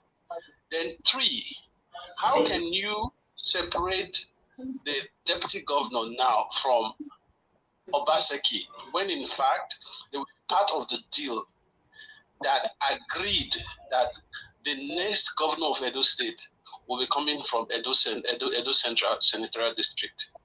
That's all. Okay, but it was not information, commissioner of information, communication. Okay, I was, yes, I was. Okay, all right. Just to agree with you, the word information is the general word that also includes communication and orientation. Okay, wonderful. In some states, it's called information, but in Edo, the governor changed it to communication and orientation. Yes, I was commissioner for information, which also is known as communication and orientation as we have it in Edo. Then they asked a question about the budget. The budget, of course, I cannot give details of that because it was for, I mean, at different times we had various budgets. So that question looks neither here nor there, right? That's for that. Then the Shaibu question, if Shaibu was not part of an agreement that power should shift to Edo Central, I don't think there was an agreement like that anywhere or anytime.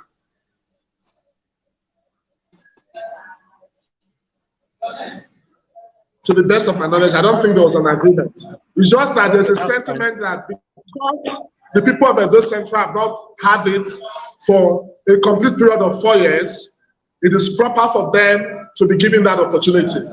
I mean, the shot at Osadebe Avenue. It's not that there was an agreement anywhere, which I think the deputy governor was. I mean, there's no way if the deputy governor was part of that agreement, he would not say he wants to run. And even there are people from Edo South who are also interested. It's not just people from Edo North. There are people from Edo South who are interested to run for the office of governor. Thank you. I have somebody on the phone before I come back to the panel. Was it an agreement with PDP? Was it an agreement with APC? Or was it an agreement with Labour? So it's difficult to find if there was any agreement at all. Okay. All right. Let me take this caller quickly. Mr. Victor, thanks for calling in. Please say where you're calling from. You have 2 minutes. Go ahead, sir. So we have how many more to go? We have 3 more to go, right? Yes. Yeah, we have 3 more to go. Yes. This is the last caller from the phone. Then I'll take 2 people from the panel. Black Panther, please go ahead. 2 minutes. Yeah, this is Black Panther. I'm speaking from the US of A and right from Texas. I want to say something. Thank you, Mr. Najawash, and thank our honorable for coming in for us to really ask some questions concerning what's happening in Edo State. I want to say something before I ask the question, just within 2 minutes. Edo State has faced a lot of things, and we are not going to be sympathetic towards any party fight, because we've done it before and it cannot repeat itself again, and Edo State will not go that line. Anybody that has issue should go to the appropriate court to iron it out and let it be solved. I want to ask this question now. We have been, the deputy governor has been part of a government which to us, to me, I will not speak for it, to me, it has not passed. You have 30 seconds left, sir. 30 seconds left. But I want to ask you this. Why do we always play this politics? Somebody will bring somebody from the party, a party that has not performed. Because what we want now is issue-based. We want somebody that come up with issue-based. Okay. Why do we do it right that we must pick somebody from the same party that has not performed, that we all are forcing the doses? Why do we bring that same patient? Thank you. Thank you. Your minute is on. Thank you, sir. All right, Mr. Mata, I'm done with callers, but I have 2 persons on the panel that will pass their questions as well. But go ahead, sir, to answer that. Yeah, thank you. I think our brother is absolutely right if he says that a party that has not performed, Edo people should not be forced to support that particular party. And I totally agree with him. Exactly. I think this next election will not be based on sentiments. First, there are 3 things that will be important. People will want to look out for if the political parties respect equity, right? And I'll be honest here, any party that supports the idea of power shifting to Edo Central will win the hearts of majority of Edo people. That's 1. I'm saying this without any form of sentiment. Then 2, the party will also look at the issue of performance as between PDP and APC, the one that has performed very well. Then 3, the Edo people want to be given the opportunity of making their choice. They will not want those in the social media to deceive or confuse them again, right? Yes. The governor of Edo State has made promises. People will judge him by the promises he has made to the people. So that's my take on that. Thank you very much. Thank you. All right. Give us a mandate. Please turn your camera on and pass your question quickly. You have 2 minutes. Thank you very much. Thank you very much. Good evening. Hopefully I'm coming out clearly. Yes. Okay, thank you very much, Mr. Helvis, and then to the honorable. You have 2 minutes. Thank you very much for coming.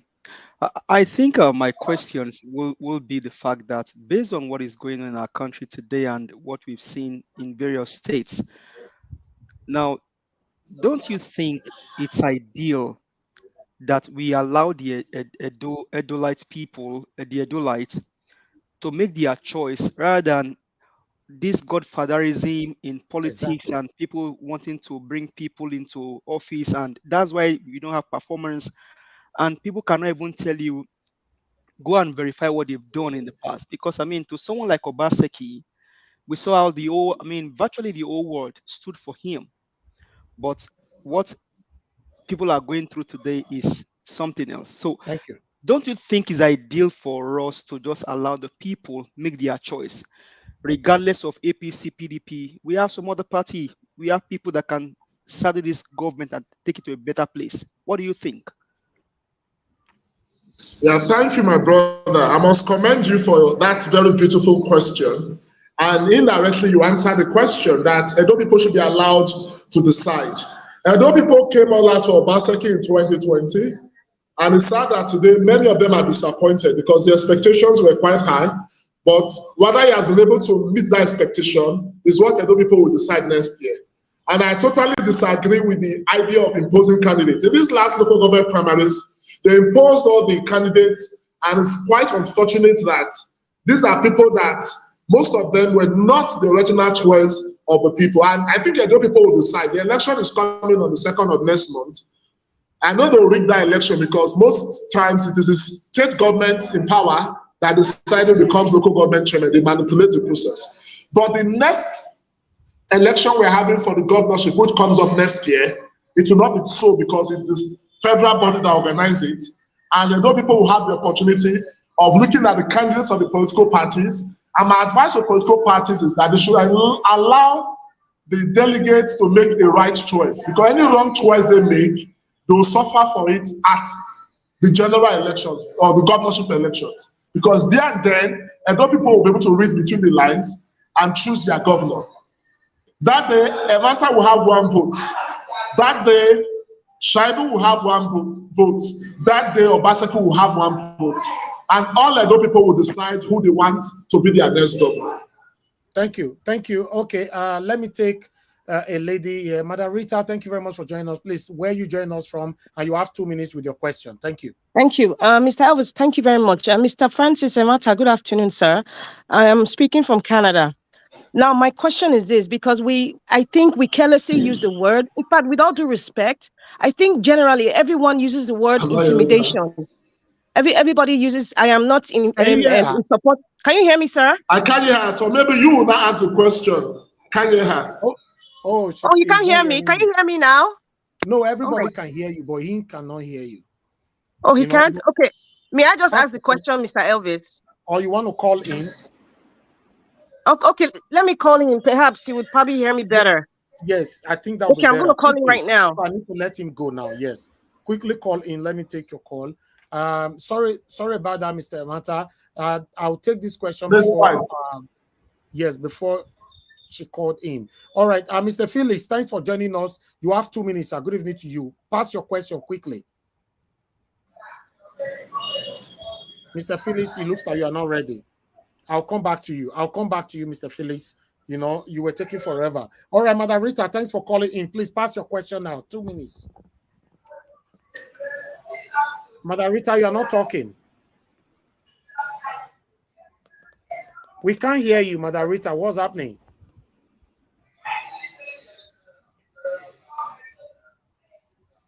You are not talking, madam. We can't hear anything at all. Unfortunately, we can't hear you on the panel, and we cannot hear you off. Let me try one more time. I think you can send a message.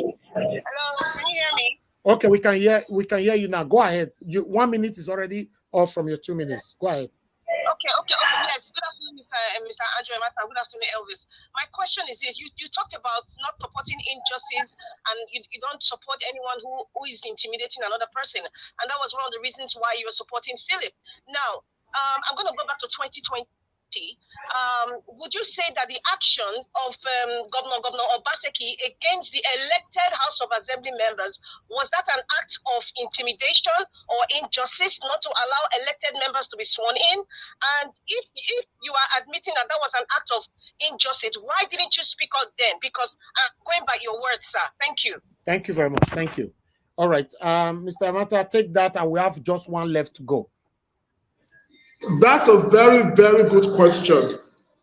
First, the governor had issued a proclamation, and much as the question of that proclamation went to court, as a lawyer who was in government, it was a judgment of the court.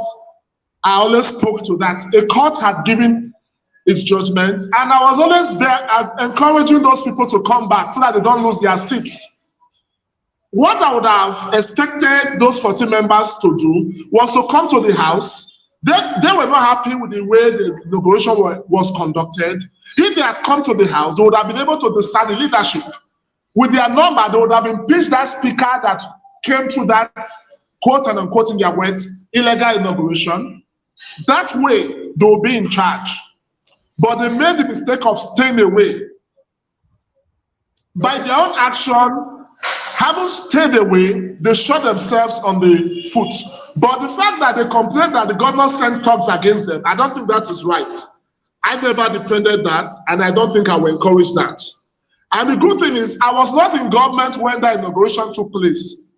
I came into government after that time. So I don't have all the facts. But looking back, if I were to advise the lawmakers then, I would have encouraged them to come with their majority, and would have been able to decide the leadership. All right, Mr. Mata, we have come to the end of the broadcast with you, but we are going to continue to talk about the things that's currently affecting us in Nigeria. I really want to appreciate you for your time with us today and for taking all the questions. You know, we are looking forward to inviting you here again, even bringing, trying again with Comrade Philip Chaibu, you know, if possible, even the governor, Obaseki, you know, to come speak for themselves. But I want to appreciate you. Thank you very much for coming in. I want you to continue to stand for the people. Remember, because this platform is for the people. So we don't practice anything to do with nepotism or favoritism here. If I have any corruption with your name, I want you to know that I will expose you. That's my work here. I don't care who you are, or even though it's my father or whoever, you know. So Senator Uzamere is my uncle, the same parents with my dad. I guess you know that. You know, I'm the son of Barrister. So when we brought him here, a lot of people asked him questions. You know, even when I was trying to cap some questions, he said, no, I will take all the questions, you know. So I appreciate you for taking all the questions that were thrown to you today. We are looking forward to bringing you here again next time. Thank you very much for joining us. But I would like you Thank you so much for having me. And thanks to all those who participated, those from the back end, my big brother, Musa Medu, Sosa, and every other person, and all those who ask questions. I appreciate you. I love you. What we want is a better Edo, and we'll all get there. By the grace of God, we will make our right decisions next time, choosing a good governor. Thank you. Thank you. Thank you very much, sir. And thank you to the coordinator of this event and moderator, and the management of Nigeria Times. I appreciate you for inviting me to speak, and it was really a pleasure. Thank you so much, my brother Elvis, and have a beautiful night rest. And you too, sir. Thank you. Bye for now. All right. Thank you very much, my people. I appreciate every one of you. Madarita, I don't see you already. Thank you. I would like Mr. Medu, please, I would like you to round up 1 minute with us before I let you go. Thank you very much for joining us, sir. I will say thank you. I can only be full of appreciation because your program is so detribalized and very open to issues. I will say we will work with your program and channel our own opinion of the diaspora to Edo people. Thank you very much. Anytime, sir. Thank you very much, sir. God bless you. Have a good evening. All right, take care. Bye. Yeah. All right, my people, I appreciate every one of you right there. I'm going to post out a link now in case you want to join us. You know, thank you for your time. I can see people on the comment section. You guys were very, very moderate. You know, you were being expressive, but no insults. You know, so I like that. Thank you very much, my people. Our politicians. One thing I want everybody to understand about our politicians, guys. I will accept you into the program shortly. You know, when you bring them in, you must be able to ask them any question you want to ask them without not insulting them, without not disrespecting them. But when you not disrespect them, like I said yesterday, you know, if you invite them tomorrow, they won't come. And you can't force them, right? So I want to appreciate every one of you that passing questions today. Every one of you, even Mr. Alex, Madarita, give us a mandate. Oga Felix, unfortunately, you could not pass your question for a reason I don't know. But meanwhile, thank you very much, my people. I want us to move on with what is currently going on today. But what Obaseki said, I want you guys to re-listen again. Then I'll quickly switch to the general topic of today. Let's listen to this sharply.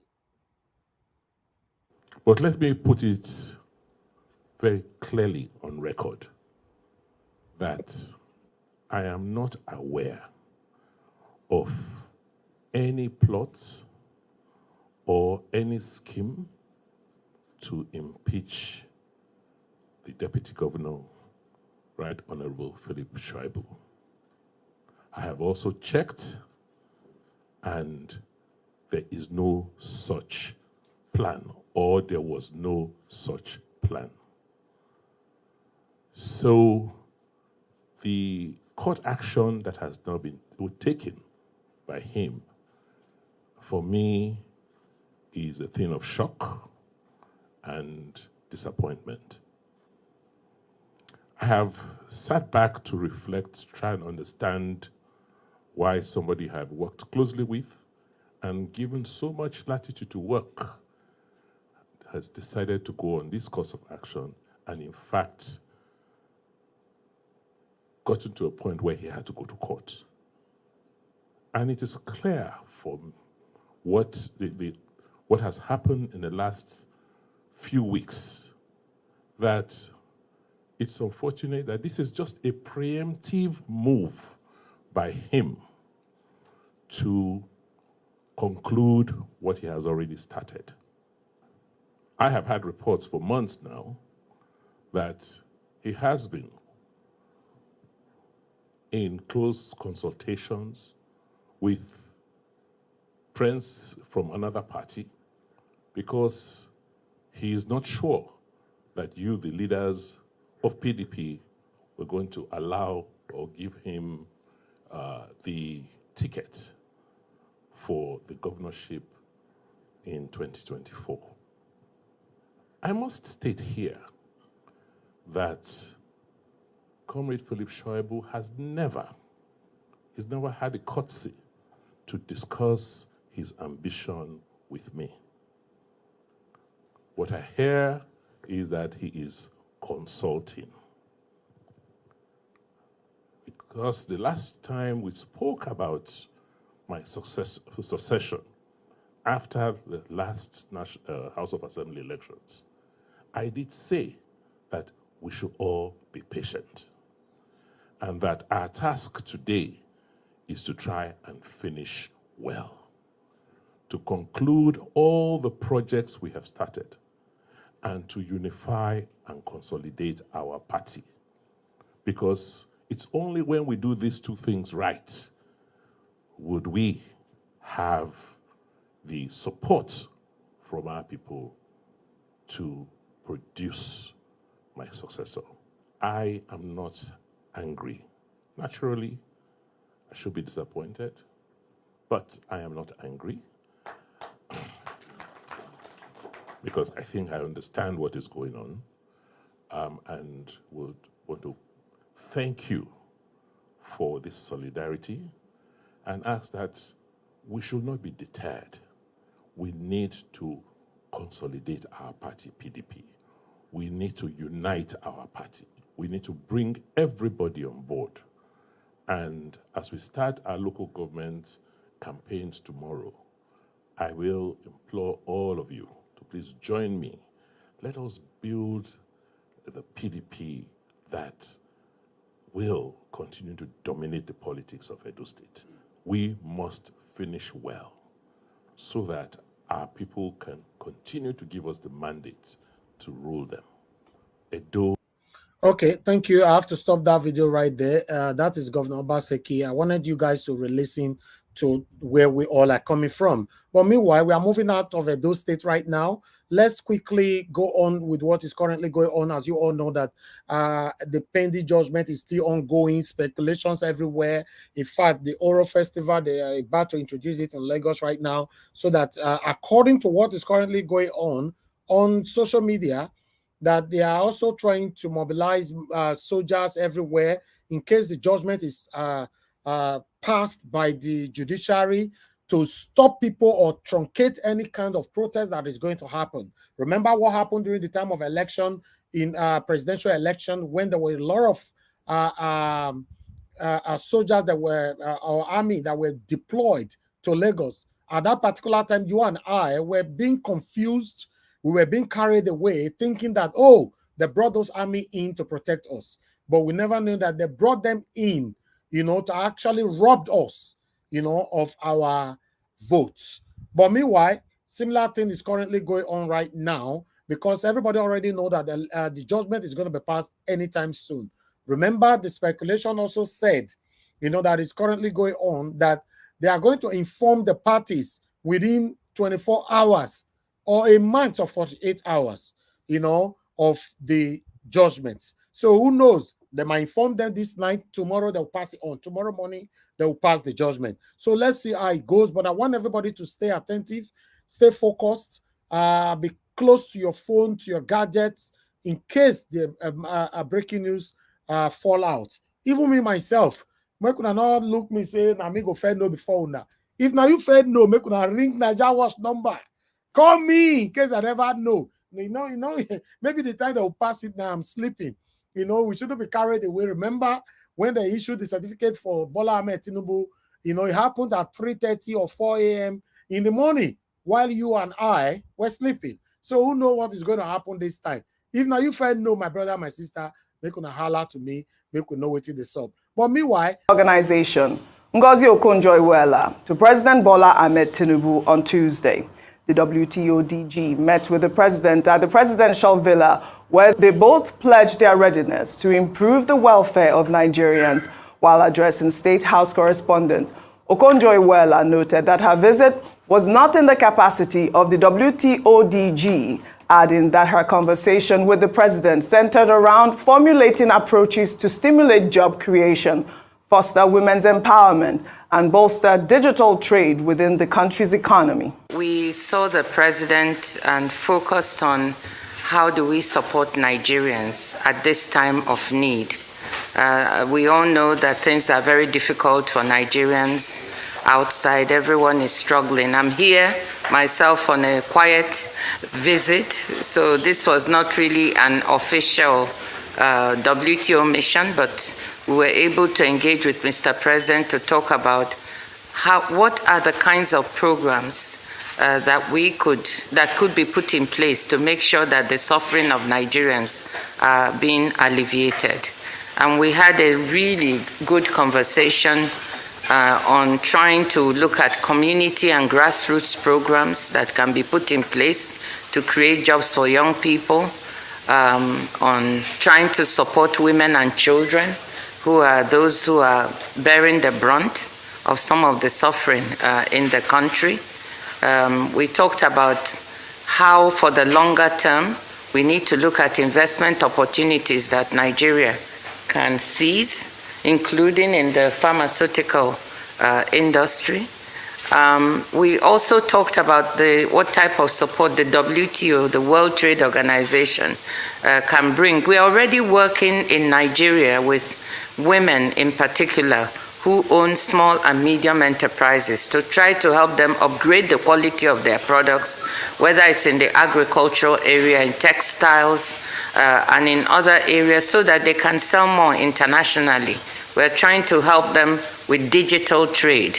The wave of the future is digital trade. So how do we train, empower, and give Nigerian women and owners of small and medium enterprises support so they can trade more, create more jobs? All right, Ayo, you know how excited I got when I saw this story, particularly the last statement she made that, she's talking about, the WTO is already working with women in Nigeria. But it's also quite instructive because it's refreshing to see that she went to visit President Bola Ahmed Tinubu. If you can remember back in May during the France summit, she came under fire because they were saying that she did not post the pictures, and she talked about how deeply polarized we are because of that.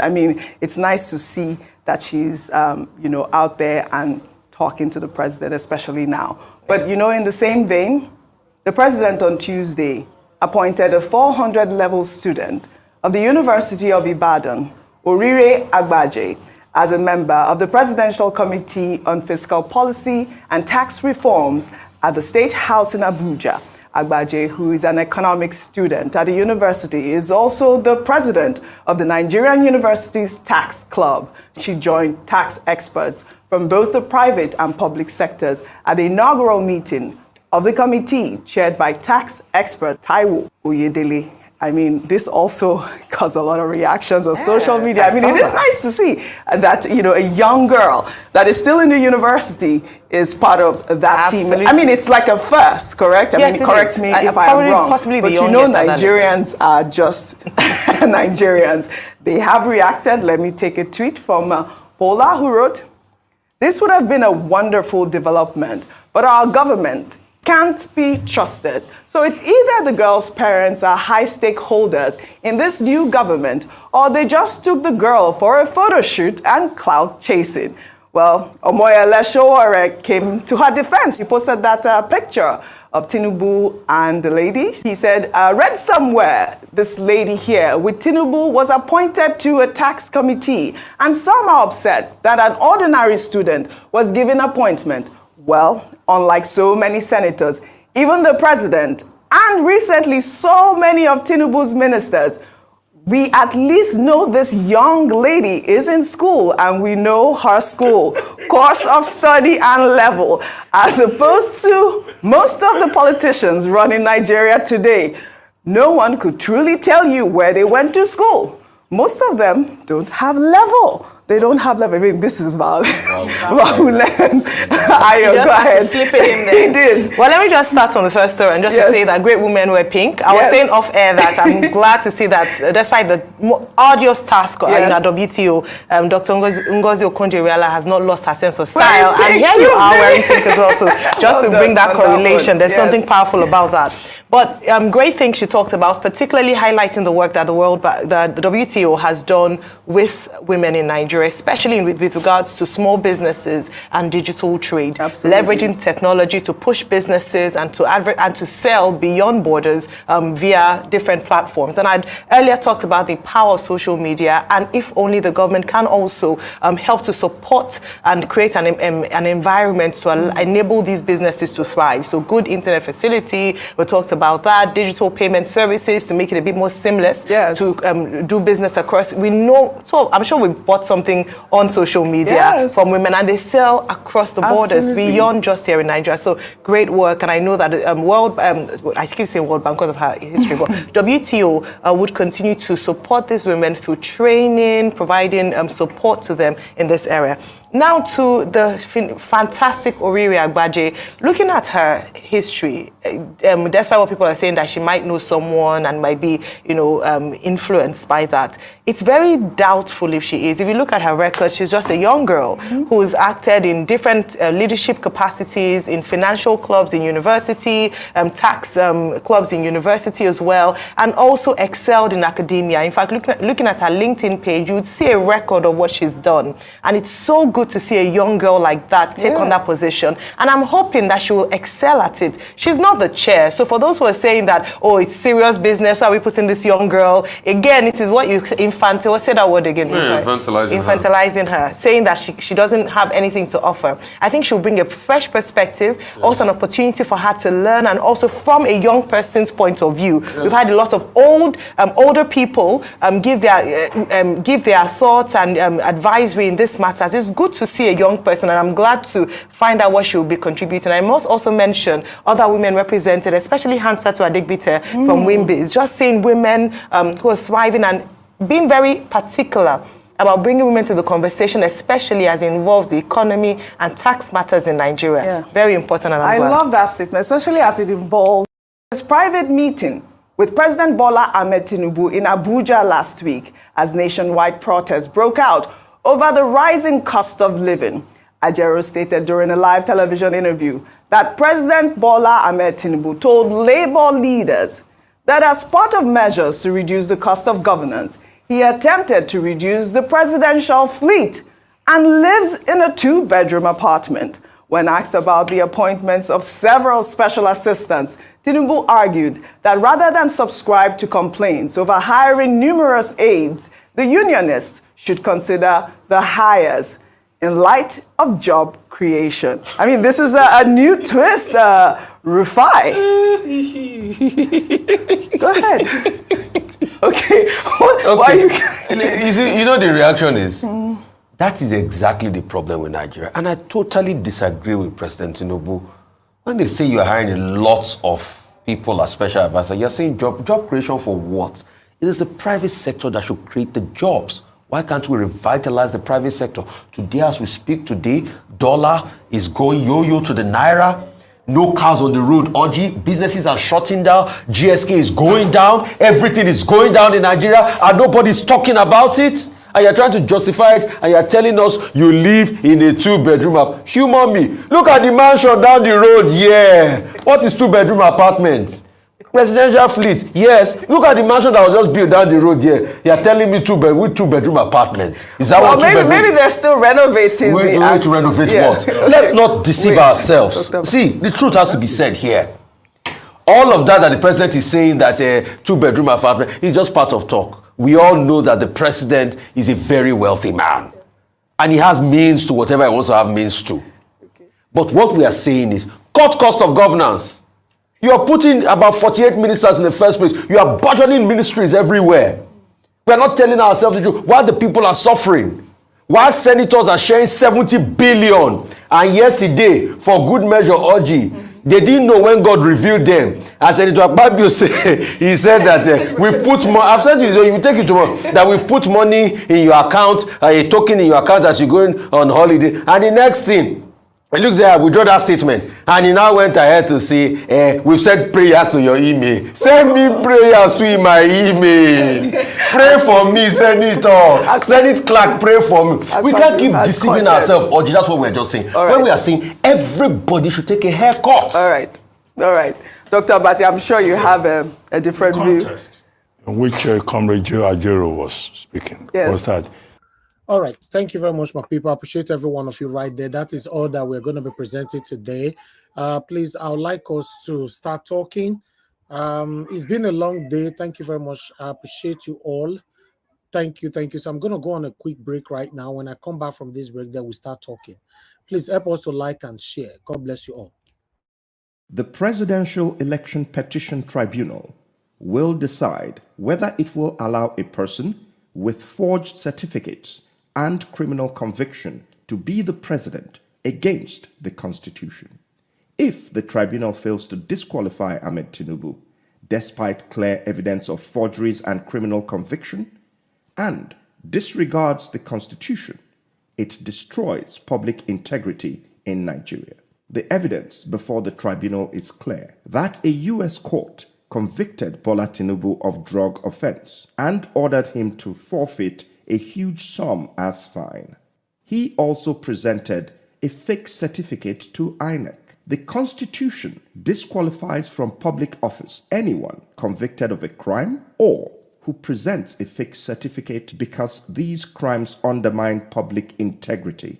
Since 1999, a speaker, a Senate president, and a Minister of Finance have been removed from office because they presented fake certificates. None of these had criminal convictions, but presenting fake certificates was enough to remove them from office.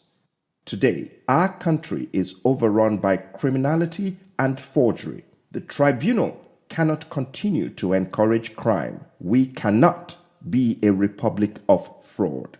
Otherwise, we lose credit and reputation and become a criminal state where even judges themselves will be victims. The tribunal must disqualify Tinubu for certificate forgery and criminal conviction. It must heed the advice of the Supreme Court in Saleh versus Abba that the courts must actively fight certificate forgery and should never allow anyone who presented a fake certificate to contest election in any public office. All right. Thank you very much, my people. I appreciate you all. Thank you. Let's start talking. But before that, I'd like to appreciate every one of you right there on the comment section. Thank you very much. Please help us to like and share. It's been a long day. Having an interview at the same time, having a normally, if not because of everything, as we finish the interview, we're supposed to end the broadcast straight away. But this is a second segment right now.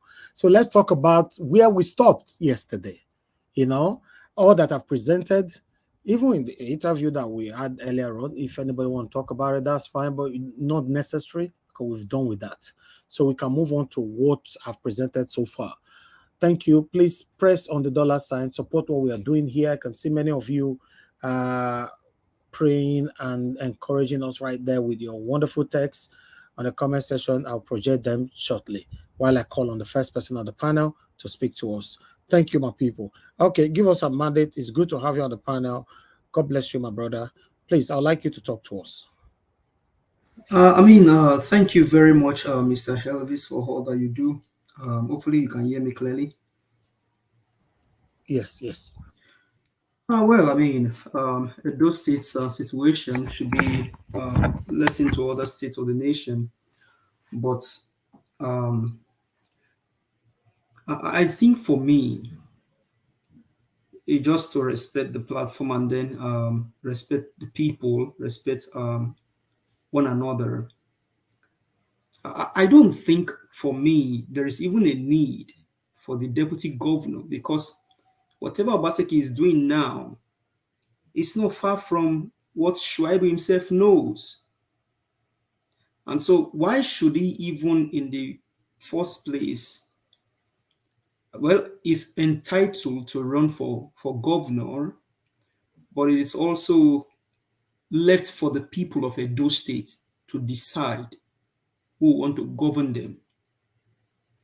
And so to the Edolites and to other states in Nigeria, if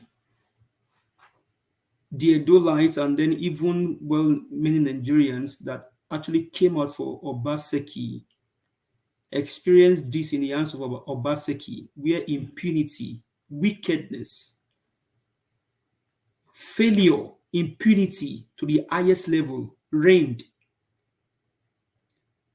Edolites and other states in Nigeria, I think you begin to ask yourself questions. Do you want these same people to want to rule you again? For me, Yakubu, or whatever he calls his name, I think Shuaibu, Philip Shuaibu, deputy governor, whatever Obaseki is doing now, is not innocent of it. They are corporate together, they are doing everything together. And so if Shuaibu ends up winning a political party ticket to run as a governor, Edolite, will you guys vote for him? Because these guys are not different from each other. I think we'll begin to look in the direction of a new blood, a new political party. Labour Party is there in Edo State. Mr. Alex, on this platform, we can all support him and he can be the governor of that state. We have Madam Rita, we have Black Panther. These guys can be commissioners. We have others that can be local government chairmen. And by that way, we can begin to recover the states and other states in Nigeria. For me, Philip Shuaibu, Obaseki, all of them are the same. And so we bringing him, even talking about the injustice or whatever they are doing against him. Hey, my brother, this is my own opinion. If Obaseki did not do what he's doing, Shuaibu will not see anything. The last 8 years, how many roads did Obaseki tar?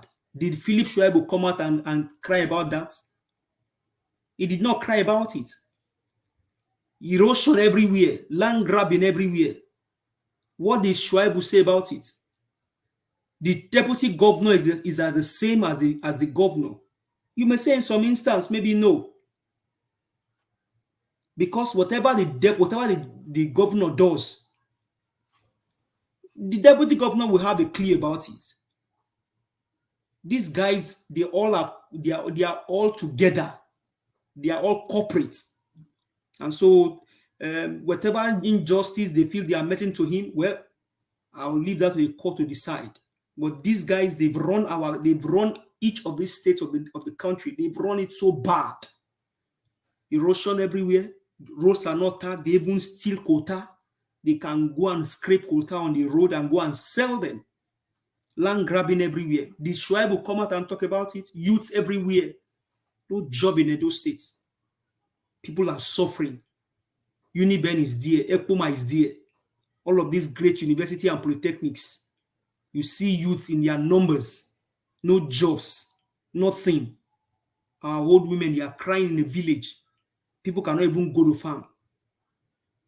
I don't care about one person. I don't care about whoever he calls himself, whether Shuaibu, Philip, or whatever.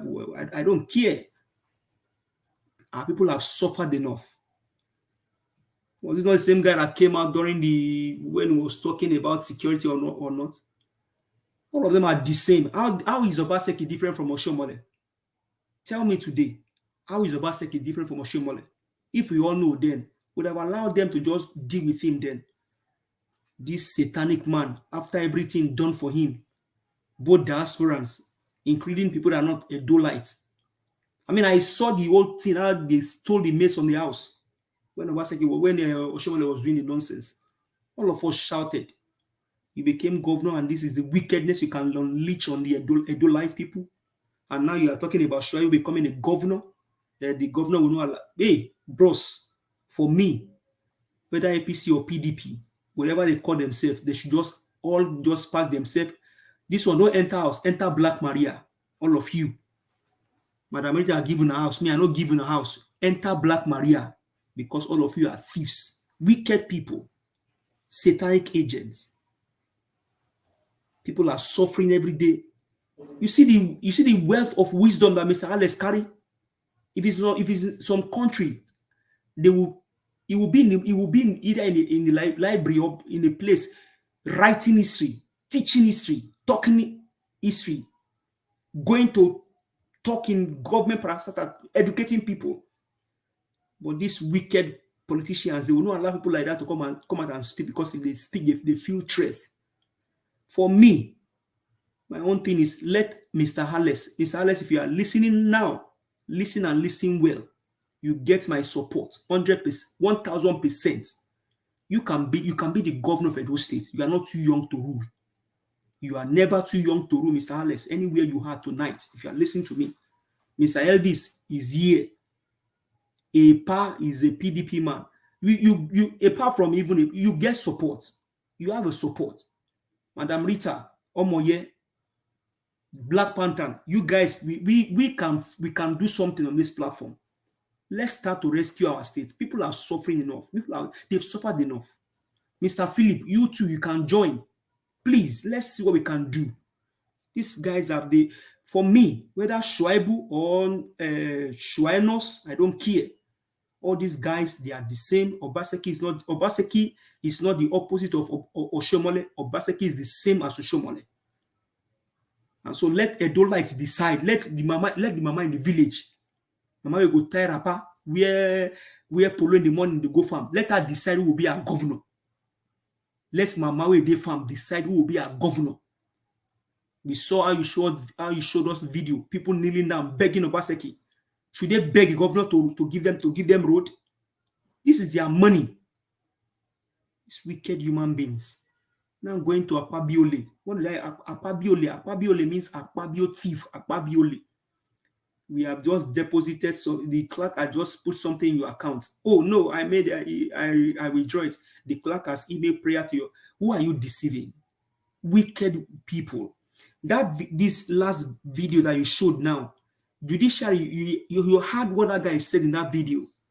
He showed us the number of people that have been sacked from office because of forgery and lies. If you allow Tinubu to continue as the president, you have only made Nigeria the worst. I mean, right now, we cannot even enter some countries. Thank God for God, by the grace of God. I mean, it's just the grace of God. It's not by anything. It's just the grace of God that people like Mr. Elvis may have a second passport, or someone like me have a second. It's just the grace of God. And I'm not saying this with any, I say with sense of humility. It's just the grace of God. Because if I'm in Nigeria now, I wonder what please, people, whether you have double passport or you have triple passport, we are all in all of this together. So whether you have double passport, it's just the grace of God. Because your green passport now is as, let me not even say, it's as useless as anything.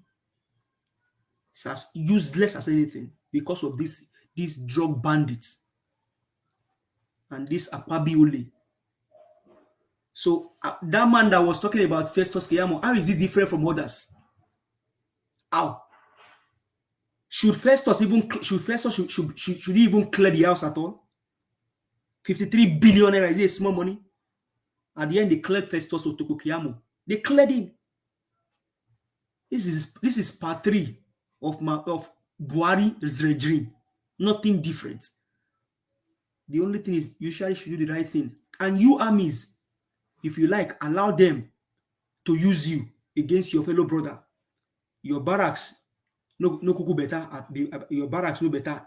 Police, your barrack is a glorified junkyard. Junkyard in America. Mr. Black Panther will tell you what junkyard means if he's speaking. Your barracks are glorified junkyards. So if you like, support them. Carry cold iron. When Judiciary not do the right thing, say you won't follow them, they go unleash wickedness on your own fellow brothers. All of us now they benefit from this renewed shaking. Whether you did America or you did Canada, the money where they send home, you go times 2 them.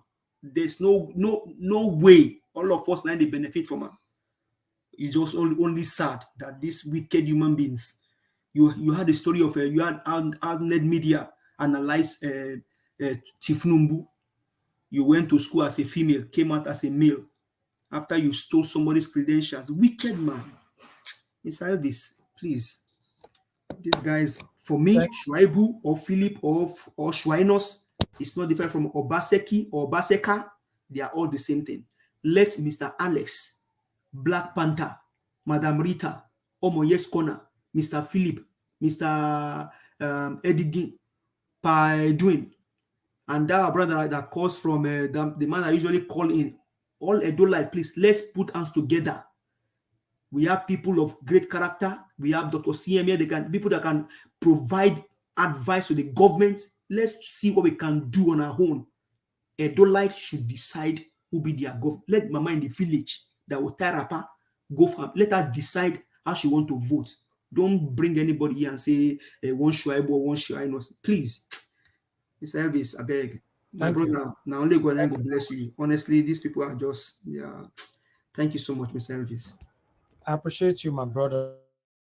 Thank you very much for your wonderful submission. God bless you for always saying it how it is. Thank you so much.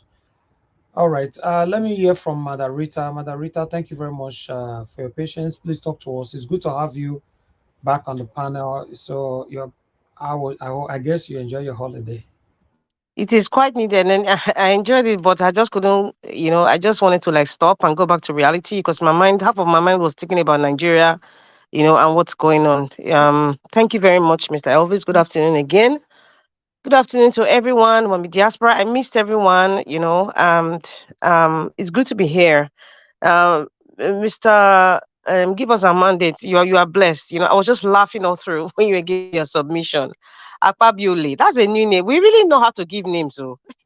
Madam Rita, I mean, sorry, Sote, they don't even let you enjoy your vacation. You see, because of our nation. How can one enjoy themselves? It's Peter. Listen, our vice president said, I am not enjoying myself, but it's a call to service. Mr. Nanjawat, Mr. Elvis, he's not enjoying himself. He's coming here every day, sacrificing a lot of things. You know, how can you enjoy yourself? It's a call to service.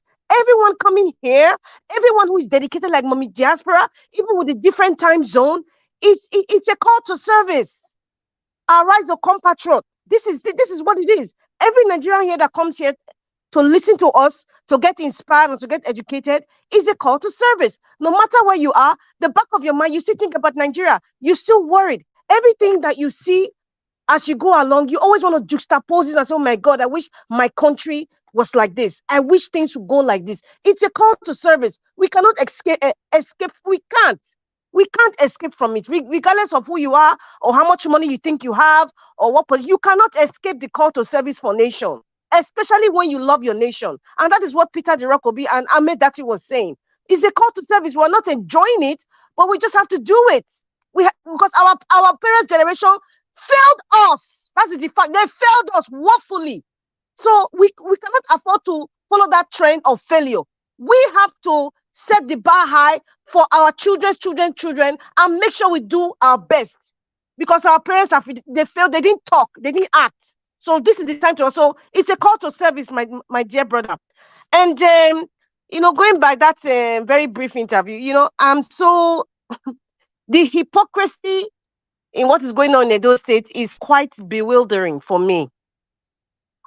Listen, this is not the time to listen to any merchant of political bestiality.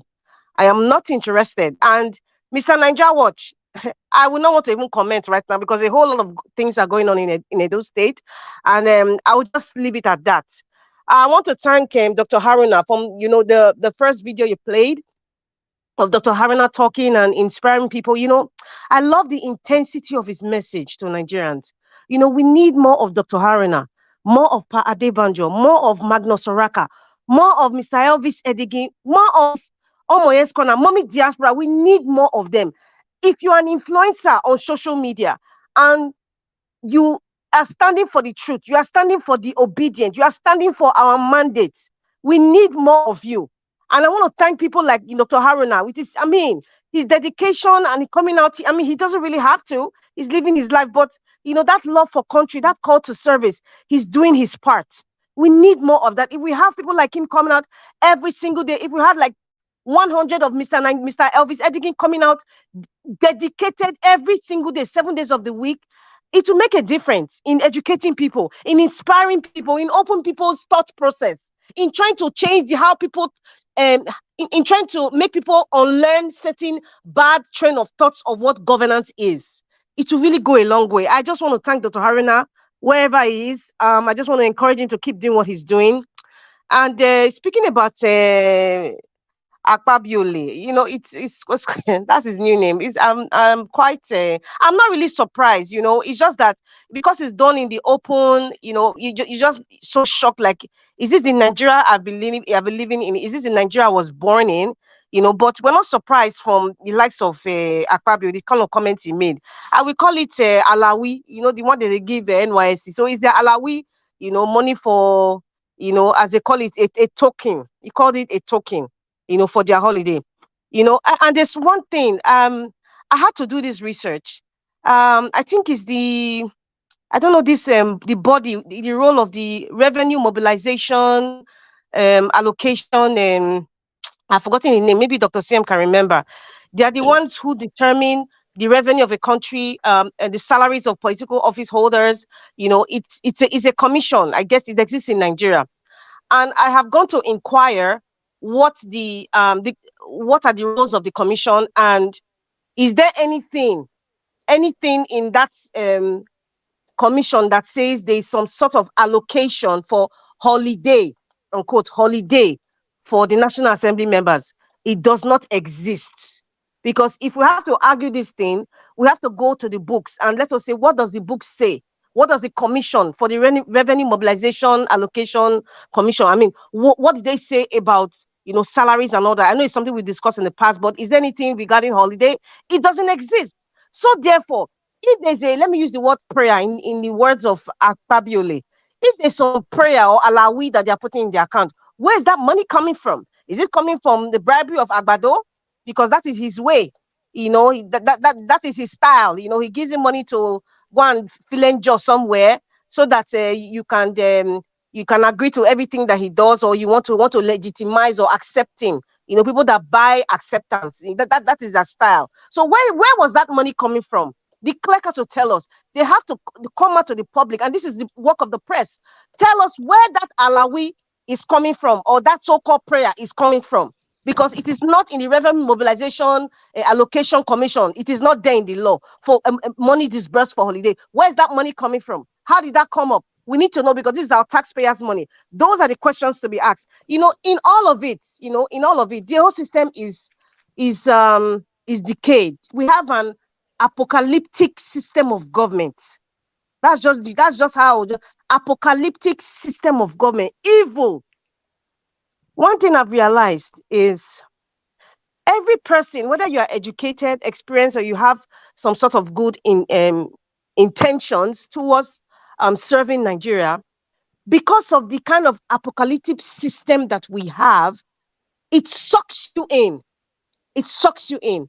It is only either by some form of discipline, some form of integrity, and some form of maybe divine strength that will make you not to allow yourself to be sucked in.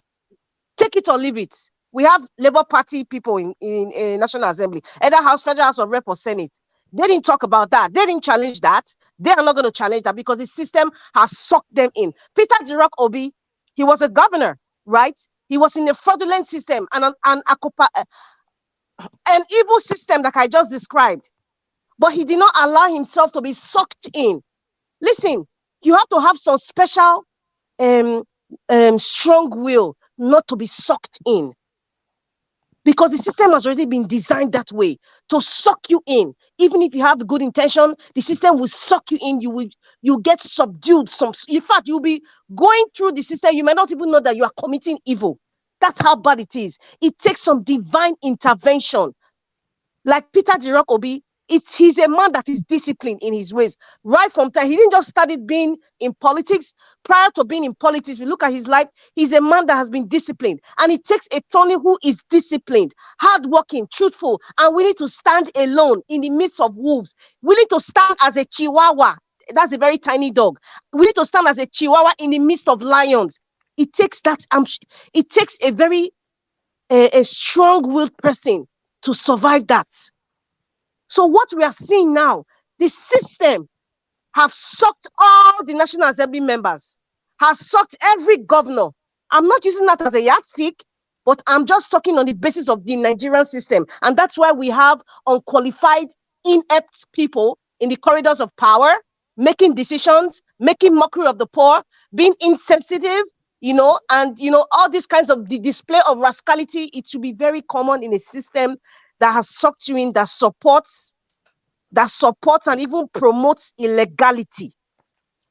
So this is where we are today. Now, going by Akpabio blocking, Mikano, from investigating his university qualification on the basis of privacy rights infringement. I think that's just it's just a joke. It's just a joke. Bola Ahmed Tinubu, the one that lives in Bodilon Avenue. In fact, right now, apart from being sucked into the system, there's something in our system called what I would call Bodilon fever.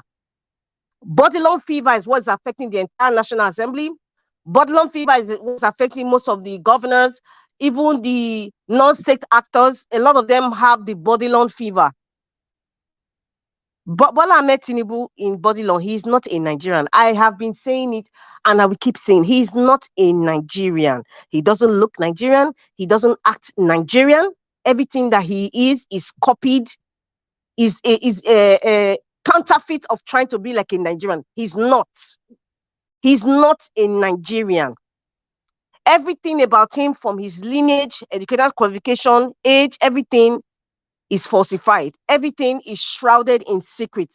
Now, such a person, why would you even attach I know somebody once said that he's smart. Why would you want to attach shots? He's not a smart, he's a dullard. I am not going to say, I'm sorry. That's because that is exactly what it is. That is the best adjective I will use to describe what is going on now in this administration. He's a dullard. It's not an insult, it's a fact.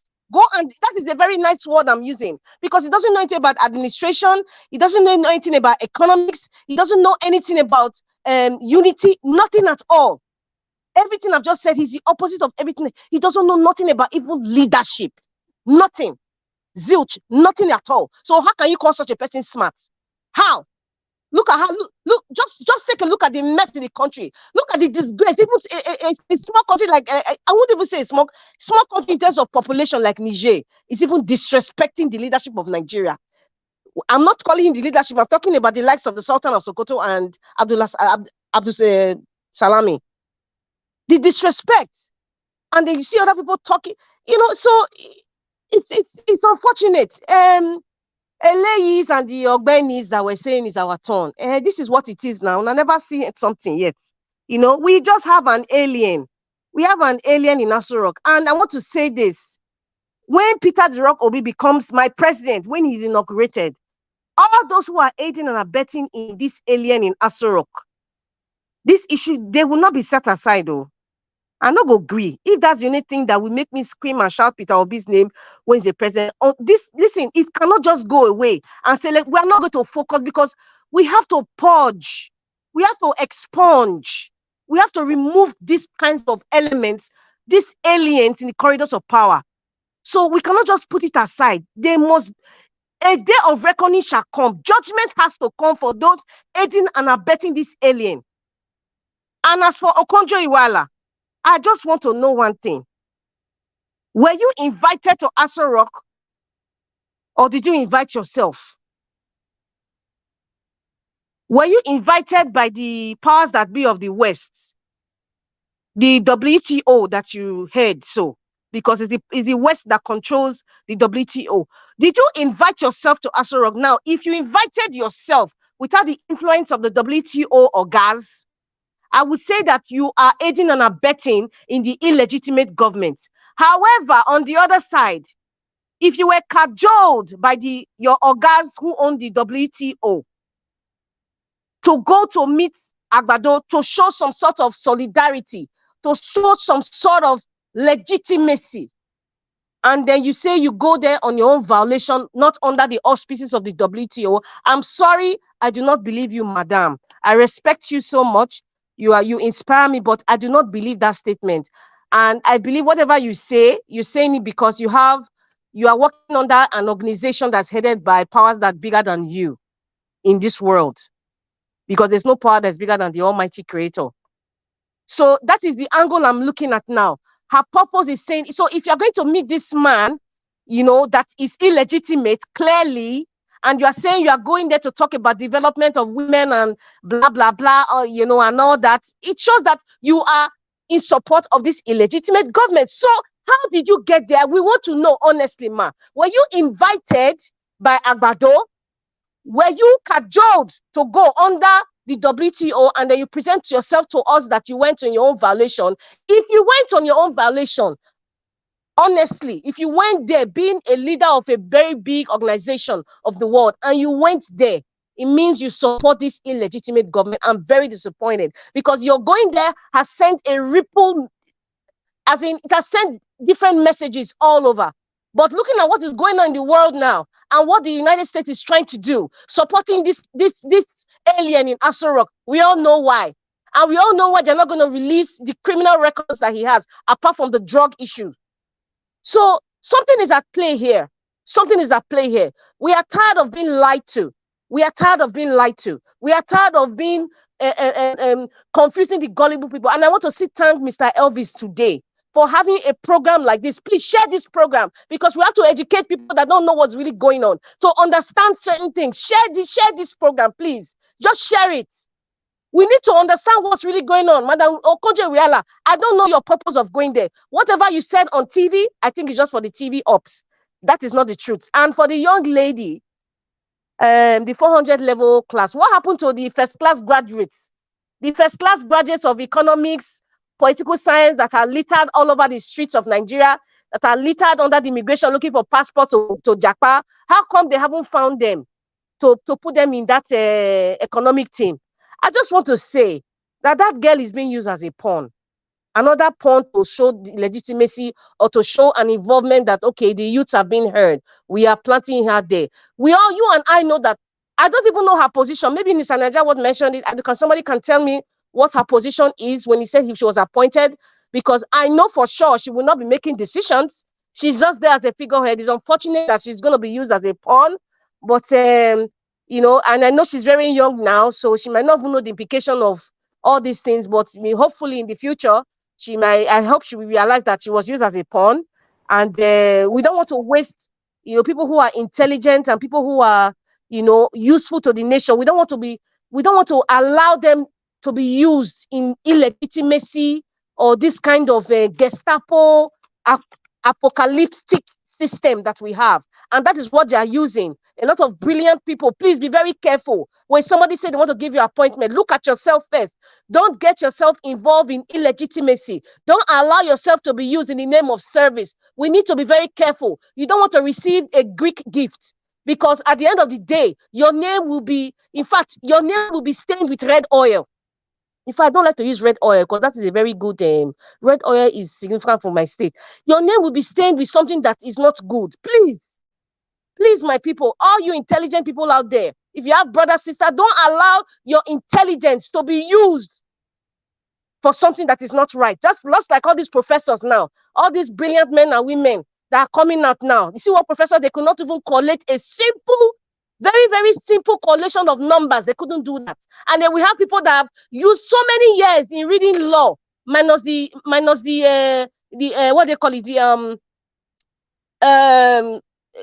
strike and all that they went through. You know, going to law school again, doing NYC. You read all the constitution and everything. You now become a senior advocate of Nigeria, and then you now present yourself to an alien who is not even educated. So it means that everything you read and suffered and sweated, your parents suffered, was wasted. So do not allow yourself to be like the fake Professor Yakubu or the fake Professor of Rice and Big Wole Soyinka. Do not allow yourself to be used, my people. Be very careful. It's unfortunate this young lady, because I love women who are educated and, you know, who are working so hard. You know, it's unfortunate that she's being used as a pawn. I'm not even going to talk. She's just being used as a pawn. That's just what it is. Thank you very much, Mr. Najawad. I appreciate your time, and thank everyone for being patient with me.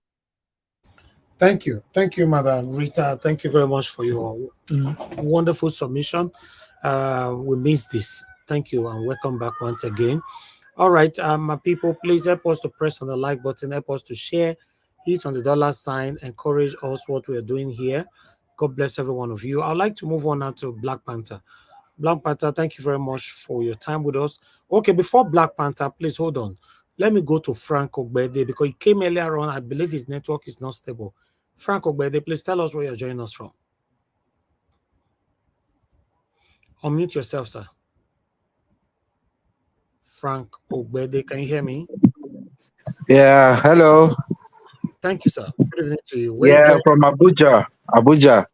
Oh, from Abuja. Wonderful. I guess this is the first time here, right? Sure, first time, really. Yeah. Oh, wonderful. Nice celebration. Well done. Yeah, I'm just observing. Oh, okay. That's fine. Thank you. All right. So, do you want to say anything now or later? Later. Okay. Thank you, sir. All right. Cheers. All right. Yeah. All right. Black Panther, if you're available, please talk to us, sir. You have 8 minutes. Okay, Mr. Najawad, thank you very much. And all protocol observed. God bless you. Can you hear me very well? Yes, you are good. Black Panther, Mr. Najawad, I diverse here. I would like to start from what is happening in Asu Rock and Nigerian government with Akpabio doing everything. When the Senate president made that statement, that confirmed that money has been transferred into the accounts of all the senators from their president, Akpabio. What Sister Rita said is right concerning, because it's not in the book But what transpired there was the money inducing the senator on behalf of the president through the Senate president. That is what is happening. Like I said, the foundation in which this political dispensation is built, their foundation, their cement, the water they use in building it is all called corruption. You see, the girl that they brought in is a super pawn. To tell the gullible people that followed him during the presidential whatever jamboree he was doing, without not speaking out what exactly he had for every Nigerian. He now brought somebody, a girl, 400 level, while we have first class that were stationed in Nigeria, but due to the pillars of the foundation that held this political dispensation, which is corruption, they swap over to the Western world. And they are still performing. Seriously. Okonjo-Iweala was brought in from the World Bank to salvage the financial sector and the economy of the country, which she directed very well. I wouldn't blame her for coming because he was not invited. He was sent forth. Now, message he can't deliver. So all this booby crap they are playing, we all know if you go back in when the dispensation started, you all should go back and recollect. They are playing the same pattern. The same pattern. They're always playing it, but in different dimension. She was sent for. She's doing her job. If you know about the language, that was when she didn't post that picture they had, and people know they started shouting. But what is going on now? It's not her herself. It is for the people she works for. Remember when she was contesting, the the people that control this particular sector, the World Bank, labor, whatever, they never wanted her. They rebuked her, but a force that was higher came and they said she must be there. So those forces that brought her, she just came to deliver the message. When you all say, oh, Akpabio is being supported by this, do you think they will bring somebody from their own government? They will never. This is the game plan. Let's go back in history, we'll know it. So on that girl issue, that girl, I am very sure she's a cousin to one of the political bigwigs that is finishing this economy of Nigeria. If they don't know you, they cannot bring you in because they cannot trust you. It is whom they trust, they will bring in.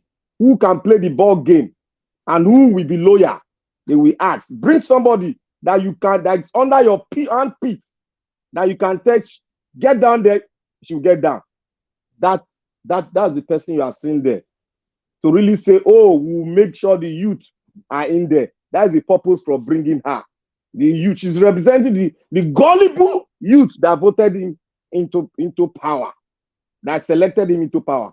And I want to come to the Edo State issue. Let me use broken for this one so that people go understand that. And Mr. Najawach, I beg, just forgive me. You see the three musketeers, you know what called three musketeers? They are loyal to the king. They guide the king. You see the three musketeers here, you see in the picture there, so. They came to tell you people say, oh, they want to impeach me. They don't want to impeach me. Oh, he didn't tell me. And I didn't know. The other one came. They talk blah blah. I'm a lawyer. You want to use lawyer. All are planned. I know the ball game they are playing. They want to play the game they played before under a sympathetic platform to let all some gullible that are not smart to now say, oh, let's try. They cheat them now. They don't cheat them too much. Look at the guy said don't talk. That means the guy they talk before for government. They know they hear him. Oh, now lie. When I forget the dollar where he give him before. Where's make it bring? Now don't forget the dollar where he bring. Why you not fight him that time? Edo people now they understand what they talk. Why you not fight him that time? That one reach to fight him to stand still. Why be say when the time don't they finish and they know say now this 1 year they'll take select. They don't come, they don't divide themselves. Split yourself, buy sympathy vote, and go to Labour Party. Look, I say here today, if he move to Labour Party, the deputy governor, I know him well. I'm not gonna mention him, make him come out first. I go mention him, he make you not call me. Meduguri Saga, make you understand me. You know what? If you don't hear me, Meduguri Saga, we carry and go there. He not be activist. I go talk on that later. Make them call. This Edo State governorship, we go tie rapper, old mama rapper, where strong, go tie with them. Our state cannot be used as a pawn for people to come and start playing that same pawn. But road to my papa place. If Papa road, they do well. Not that they call them Morocco. They still do them. Say madam go na do am. The school, I don't see how the school they dilapidated. Then now they fight. Make we forget. We were the hungry. More we forget. We know they forget. Anybody who come from PDP, APC, no way. All of them gonna go another party. Any of them come a Labour Party, no way. We go drown them down. This time, person will be like Peter Obi, where he get program for us, and he go give us timetable when he go finish the program. What did they affect us? Our farmers, security, we go talk am. The money that they give us for security votes every month, what did they can do? Farmers for the outside, they go farm? No. You talk about that one? No. The people that apply for farm, you talk about that one? No. Our mama on the car call, you talk am? No. Then they come now. They know so they don't perform woefully, they don't get 0, F9. Somebody go come, go say be lawyer, come to talk English. All those English, now bambadouche. We don't want hear English. We want person where go come with the timetable. When you go do this, when you go do this, the road, we need road, we need water. Edo State Water Board must be established. Edo State Road Maintenance must be established. Our farm they must give them finances to make them industrialize the farming. Our groundnut, our red oil farm, they never do them. They sit down there, they do their light, they give their light to their paddy. We don't tire. Mokuna go put all on our cyber watch boys, cyber rat, make them full everywhere. We are ready. Shaibu, when you don't reach that time, I'm going to mention name. I get 5 names where I go mention for you. If you not put them there, you not go do nada. You not go do nada. We put up a National Association of Nigerian Student President now. Now we use for unification. We carry out from Jos. We carry out from Jos. We go carry out. Then I will go use.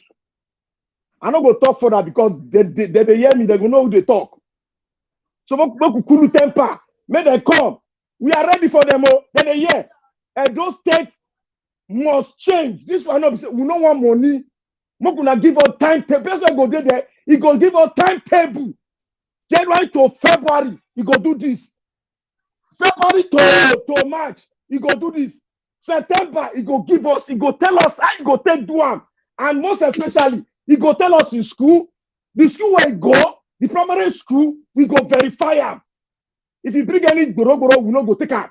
We not go take am. Any mistake down, don't go. We go do them one by one. Edo State, not before illiterate. Edo State, not before diploma. We need people with brain. We need people, not people that give money for road or this. They give rice. Now people will go repair the state for our Oba and us. Not people will come tell us, say, I'll be Oba picking. No, we don't want you that one. You know, they again. We don't want you that one. Now the person go do it. Still, Edo State for all of us. We don't want you that one. All the people don't look all of them. They don't rule before. They don't do for power, all of them. Senate, House of Rep, Speaker, all of them, see how they gather around. That one they for Senate for up there. You don't go on me that one now. Then they gather again. They go gather again. Me, I dey para. This Edo State, you go walk. I dey for Morocco. For Morocco. Now know they call Morocco. All my Edo like now know that place. Now there, I dey. They not be do up till I never do well.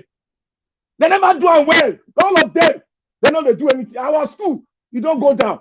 Our youth to go when they pass through water. What did they talk? The hospital, what did they talk? They talk, say one person go come become governor. Why don't they start them for? If you be governor deputy, you be your gun on the work. You not go resign. From 1 year to 8 years, you not go resign. Where you see the dollar it take give him? He pay you wayo. Why you not fight at that time? Now I want impeach. They not impeach anybody. Oh, now the game. Make you not talk say, oh, they're the cheater. Now lie, we don't want to hear PDP, APC, what did they call them? All of them Atlantic Ocean. We want somebody, a fresh head, somebody that will hear us, somebody that will come to a platform like Niger Wash to come and speak to the people. Who you be? Not be the same Bella that put you and I when I take boy for 9 months because you be governor. You carry gaba for chair. Finish for governor now. He go run go Lagos. Look all of them that root for Edo State. Which of them they live for Edo State? Now they here somebody will come. Go build palace for him chief. Oba for him for him chief for their place there. Come they take and want do politics. That one go chop. They must tell us how to take repair road. Look the road to Iguabe. Road to the northern part of Edo State. Which one they walk? Road to Ekpoma. Which one they walk? Not be there in day. They not fit take loan. Abia State, Ebonyi State, concrete do road. He get money to Edo State. Now there the person will be governor. Governor my put. All of them 3 more cartier when they there so. Make them even near picture because I don't tie old mama rapper ready for them. I go mention them, they go surprise. Oh yeah, at the para. Look at my state. The pride from Nigeria. Professors, great professors come out from there. Look at these people. They say they go school. They go school. They are not worthy of the education they went for. They are not trustworthy. They are not worthy to have that degree. If you are representing your degree or your school, you are a total failure. Rubbish. Pagadash. Thank you, Mr. Nadia Watch. All right. Thank you, my brother. As you say, you the first not be small thing. Yes, everything where you talk, I agree with you, my brother. Benin City be like saying a village. I've heard talking the other time, some people will say, no, don't describe your state like that. What are you talking about? Once you enter Benin City, those states, you enter Oluku, it be like saying a village. It's so disgraceful. Meanwhile, let's move on. I have Vitus. Vitus, thank you very much for joining us. Please tell us where you're joining us from. Please unmute yourself, sir. Unmute yourself. We can't hear you.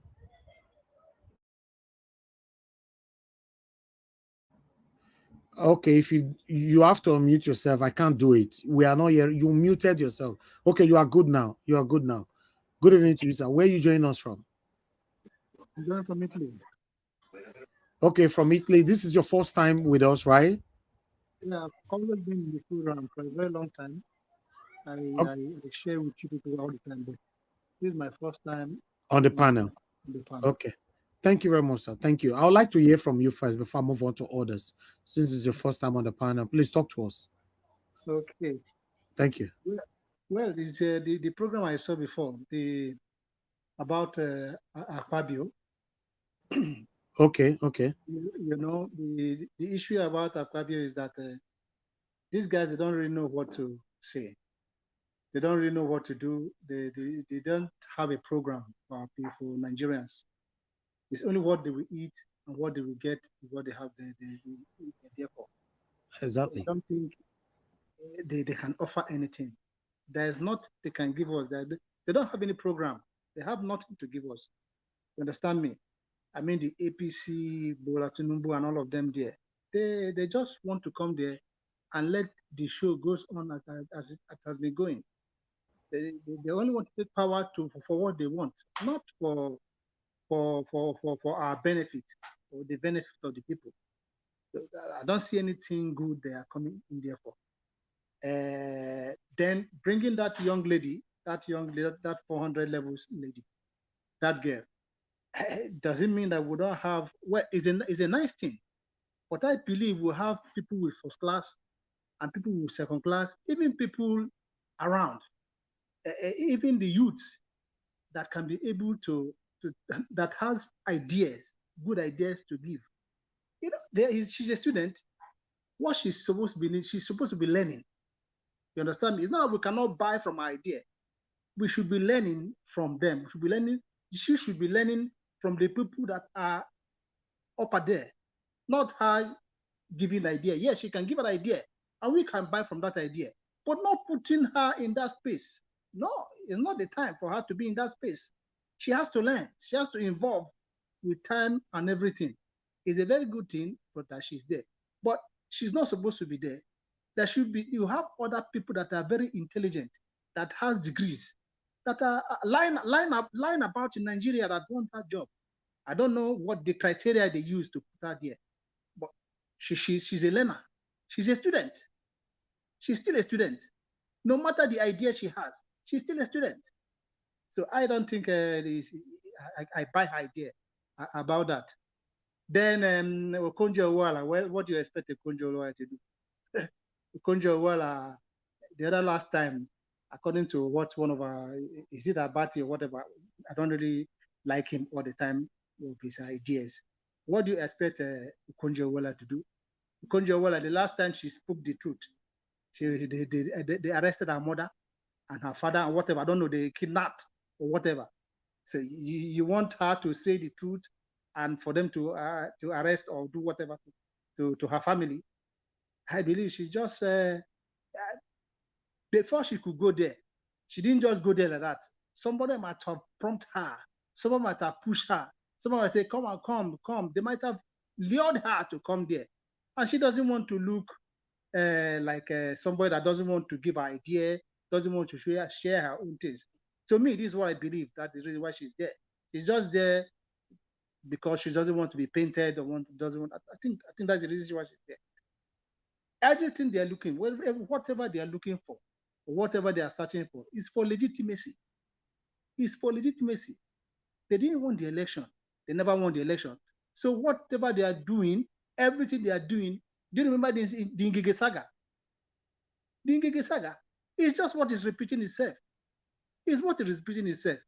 Ngige was doing everything to please the people, so that they can accept him. But no, he's an illegitimate presidency. Nobody accepts him. So he will be doing everything to make himself legitimate.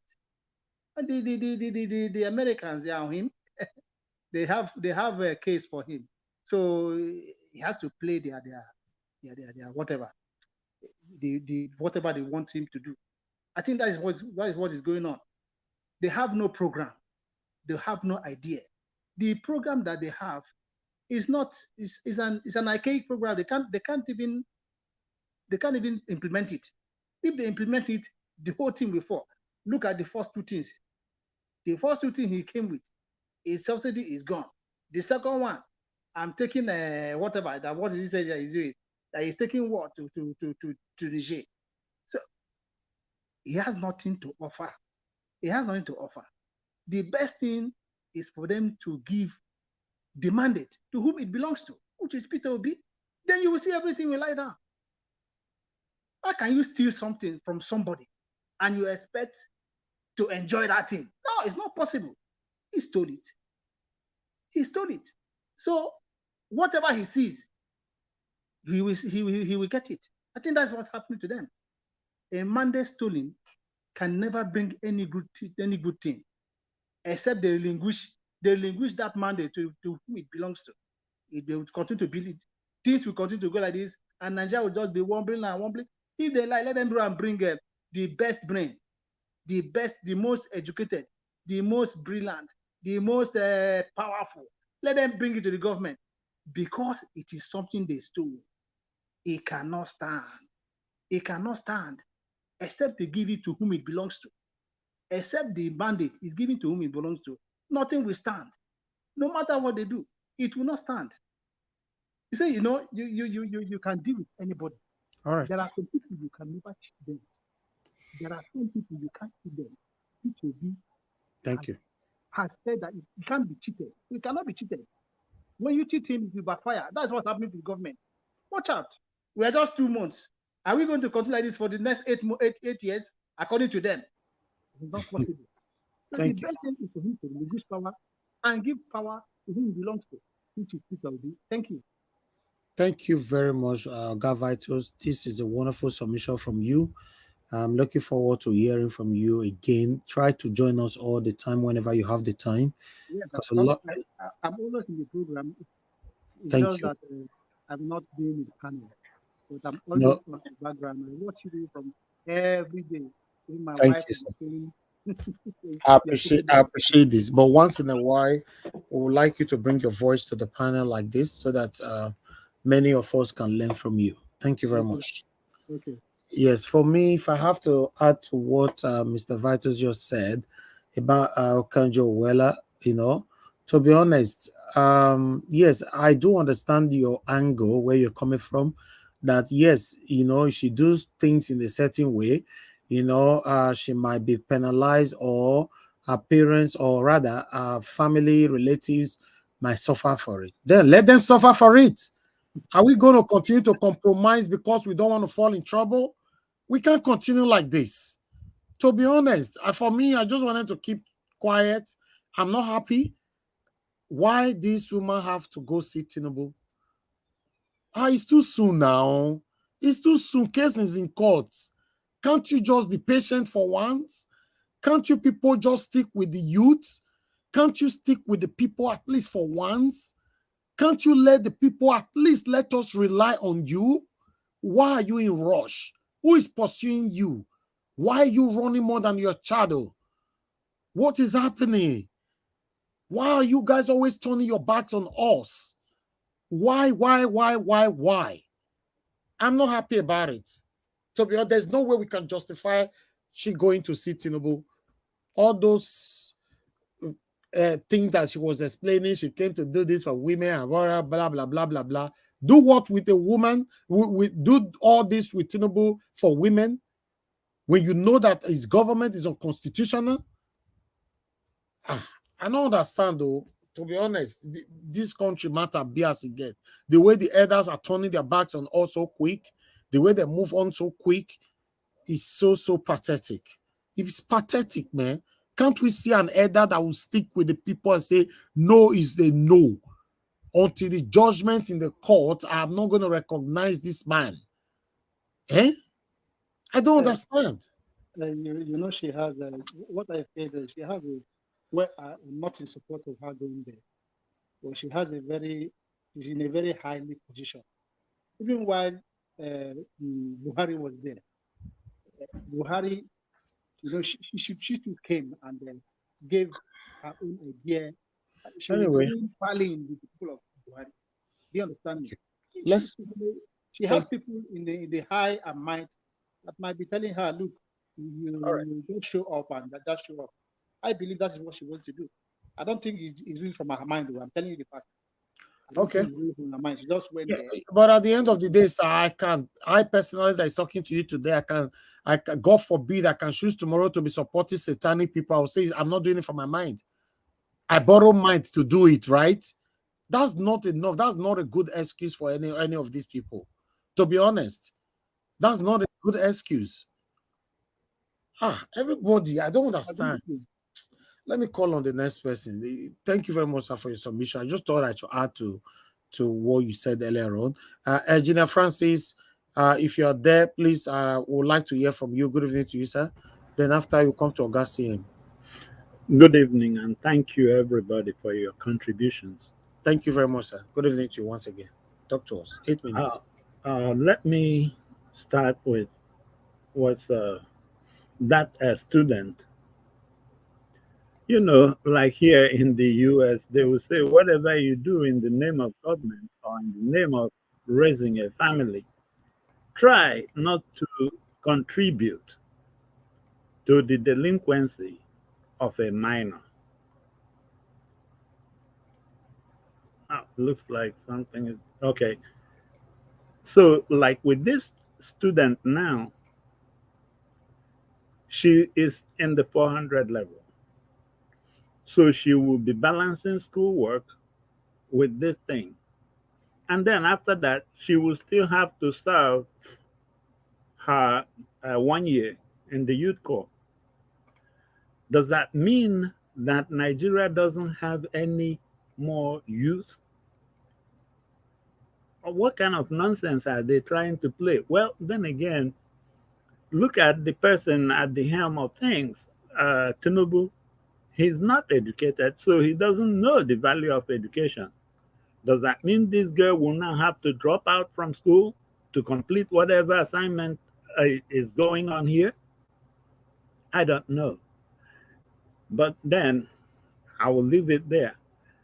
On the issue of Okonjo-Iweala being afraid of some repercussions to her family and stuff, I think I might have to remind her of Benjamin Franklin. If you give up, like in this case, democracy or freedom, just for safety, you deserve not the safety and not that democracy. You have to stand for one. If you, like John Lewis, bless his soul, will always say, always make sure that you give them trouble, good trouble. So in this case, Okonjo-Iweala, you would have definitely used that invitation. You should have used that opportunity to really sound this thing that we are saying here. That until this thing is legitimately finalized, that you are not going. But then again, it's my opinion. Now, let me get to this issue that was bothering me. To the panel, the tribunal.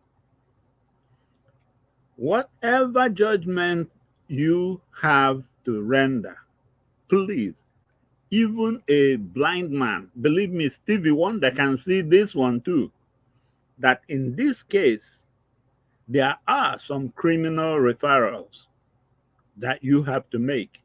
So whatever your judgment, make sure you include that recommendation for the Attorney General of the country to carry out an investigation or some criminal referrals, and in fact, in particular, Yakubu.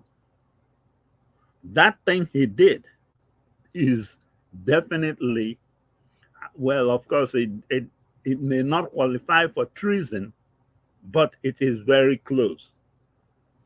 So make sure you recommend him for some criminal prosecution.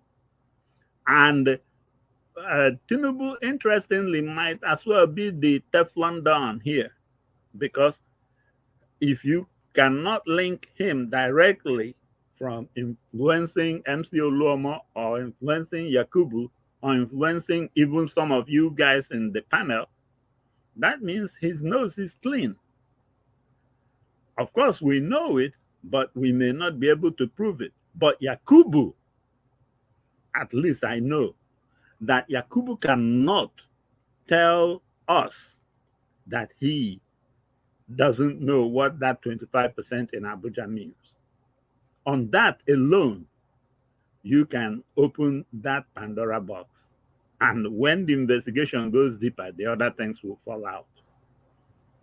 So ruling against him alone is not good. But the criminal referral is that part of the deterrence in justice, to tell the people coming up in the future not to go that route, because the arms of the law will come and clamp on them. So I hope you guys have it all packed down, because just saying, oh, we find this, or we will do rerun, or we will do that, that's not enough. Along with that judgment, show us who you are recommending for the Attorney General to pick up and investigate further and prosecute.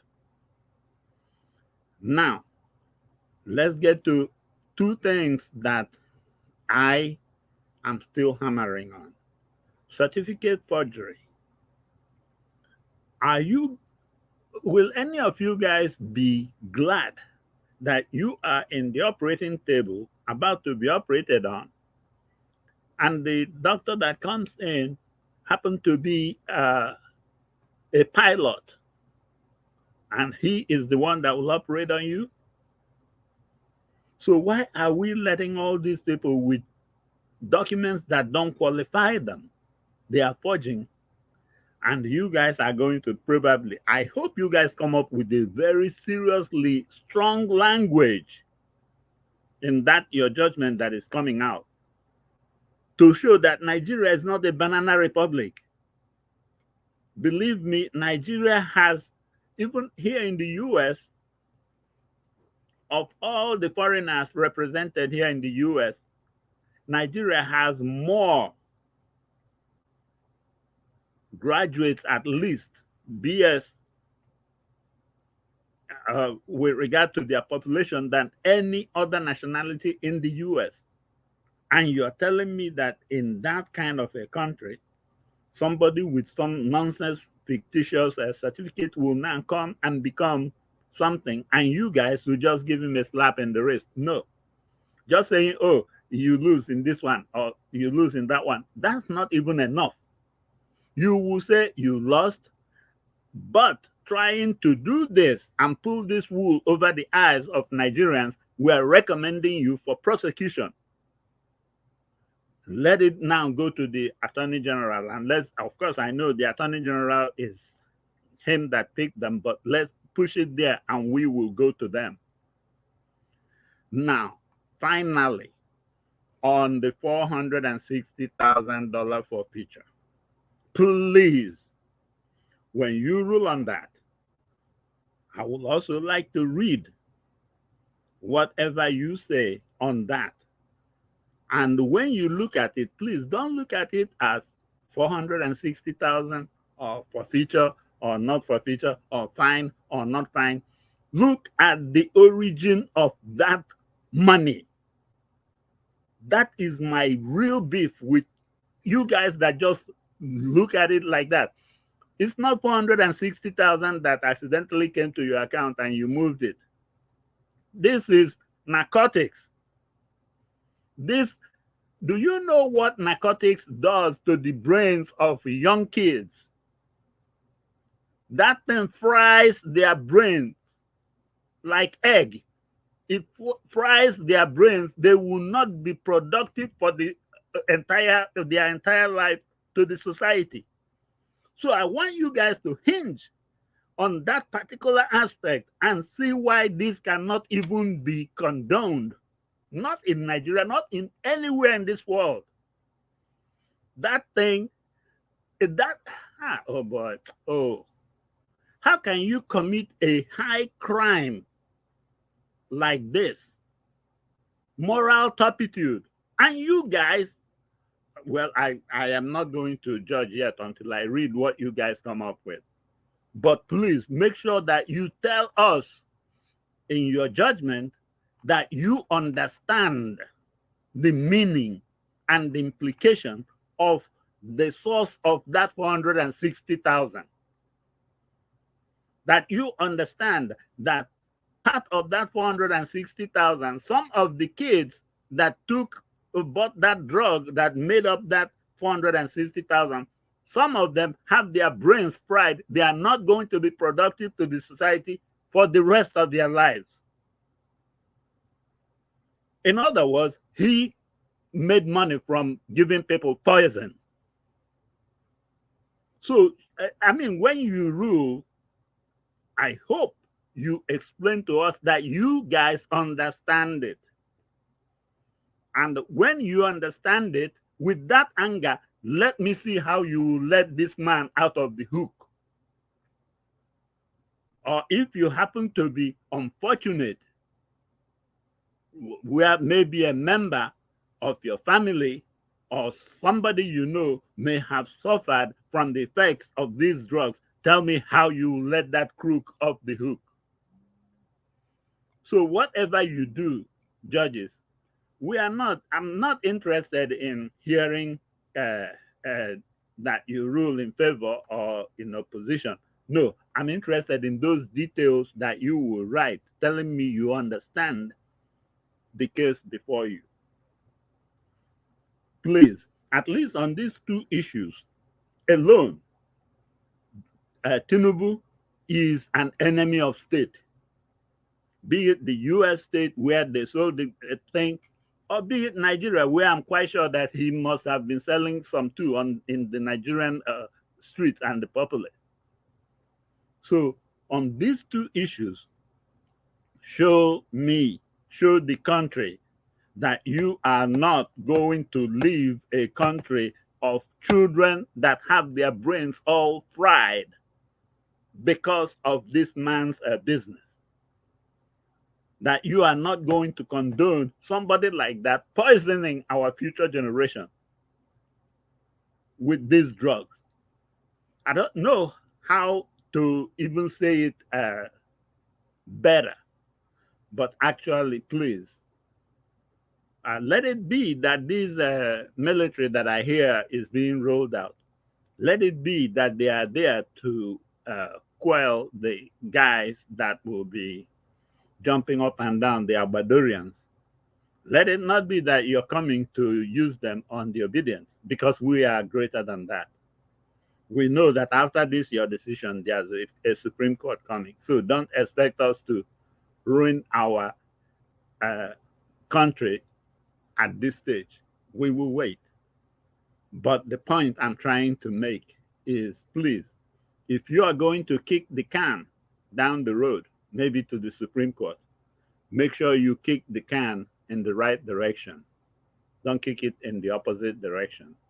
By that, I mean, make sure that what you are ruling on will be what will be in the hands of the Supreme Court, because the Supreme Court will deal with only constitutional issues, mainly, not all these evidential level, which you are supposed to handle. All those Thank you. blood, everything and stuff, that is what you're supposed to handle. But what you kick down to the Supreme Court, let it be the constitutional issues. But please tell me that you understand that this man was frying the brains of the future generation with this thing he sold. Not the money, but the brains that have been fried as a result. Thank you very much. Thank you, Engineer Francis. God bless you, sir. Thanks for your submission. I beg my people, make one press on the like button. Currently, our likes is still staggering at 451. Thank you. Can we take that to 500, please? If you don't mind, I really appreciate that. Thank you very much. Please press on the dollar sign. What's happening today? I'm not buying me coffee, waiting with a verse. Click on the the dollar sign, support what we are doing here. God bless you. Augustine, are you there, sir? Please talk to us. Good evening to you. Unmute yourself, sir. Unmute yourself. Okay. Yeah. Good evening, Niger Watch. Good evening, everybody. Please, all protocols duly observed. I think I listened to quite. I've listened at length to quite what a lot of people has to say. There are quite a lot of talking points. Well, let me start with on Edo politics.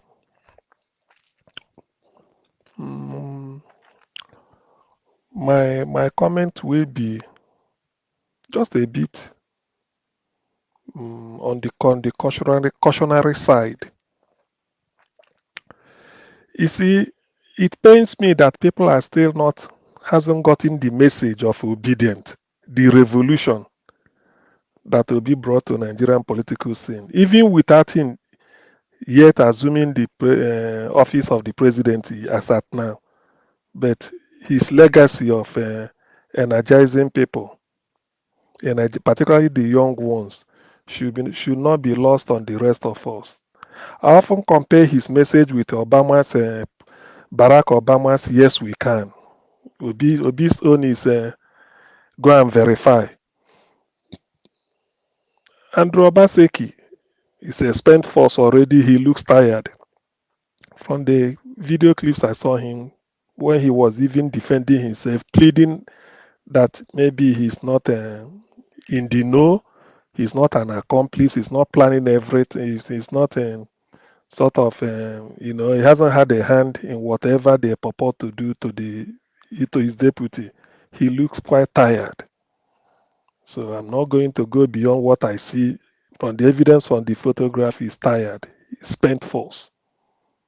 If it's the problem of Edo that is weighing him down, there's no evidence to show because people are complaining. At least I saw what is it called, in the a major road in Edo State flooded, and as God will have it, he was inside the car, so it was shown everywhere, and that's the governor. I don't know whether head will roll. Now, on the other hand, Philip Shuaibu, what he's saying, I think this is Oshimole at play, Oshiomole at play, but this is my own observation. Whichever way they look at it, I mean, these two people, they should just give the people of Edo State give them a space so that they can go and reorganize, re-strategize, and take over their political space. This is quite unbecoming. Even if they must have, see, this has shown that they didn't achieve anything. I mean, coming out to the extent of going to court in a term that is less than 2 years to go is very, very bad. It doesn't say good of anybody at all, whoever is involved. I find it difficult to believe that it is happening. To be honest with you, it's terribly disappointing. But be that as it may, let me look at the positive side. The positive side is that this is an open invitation, or the torch is passed, that whoever is coming can now start now to sort of gather his or her thoughts and manifesto. And like my friend Black Panther said, go and prepare a timetable, not really a manifesto this time. Because manifesto means you have to do something. We know it's you have to submit, but what you want is a timetable, deadline. When you say you use the SMART objective specific, if you want to, if the thing is, I want to make sure that I grade or maybe I asphalt what is it called, the Kenwan Road. How long? What is the length? Maybe 2 kilometers. You tell us it's 2 kilometers from here to here, with good gutters. I promise to do it. It couldn't pass 6 months or maybe 2 months. From so time to so time. That is a timetable. Then we hold you to it. And when you come in, it's like writing an assignment in the university. They will tell you what to write. Write an essay, 5,000 words, 4,000 words, handing date. You already know it. The day you are having the title of the essay or what is it called? Any issues about the essay, you are knowing this handing date. So there's no excuse. You just have to. There's nothing like mitigating circumstances unless you want to fail. Now, that is the next thing to do. So I wouldn't like to dwell too much on all these things. These are spent force. It's a shame it's happening, but for the people of Edo to show them the world. But what I find terribly insulting is for somebody who is part of these shenanigans to be thinking of taking over. By this, I'm talking of Philip Shuaibu. You want to be next governor of Edo State? Oh, no.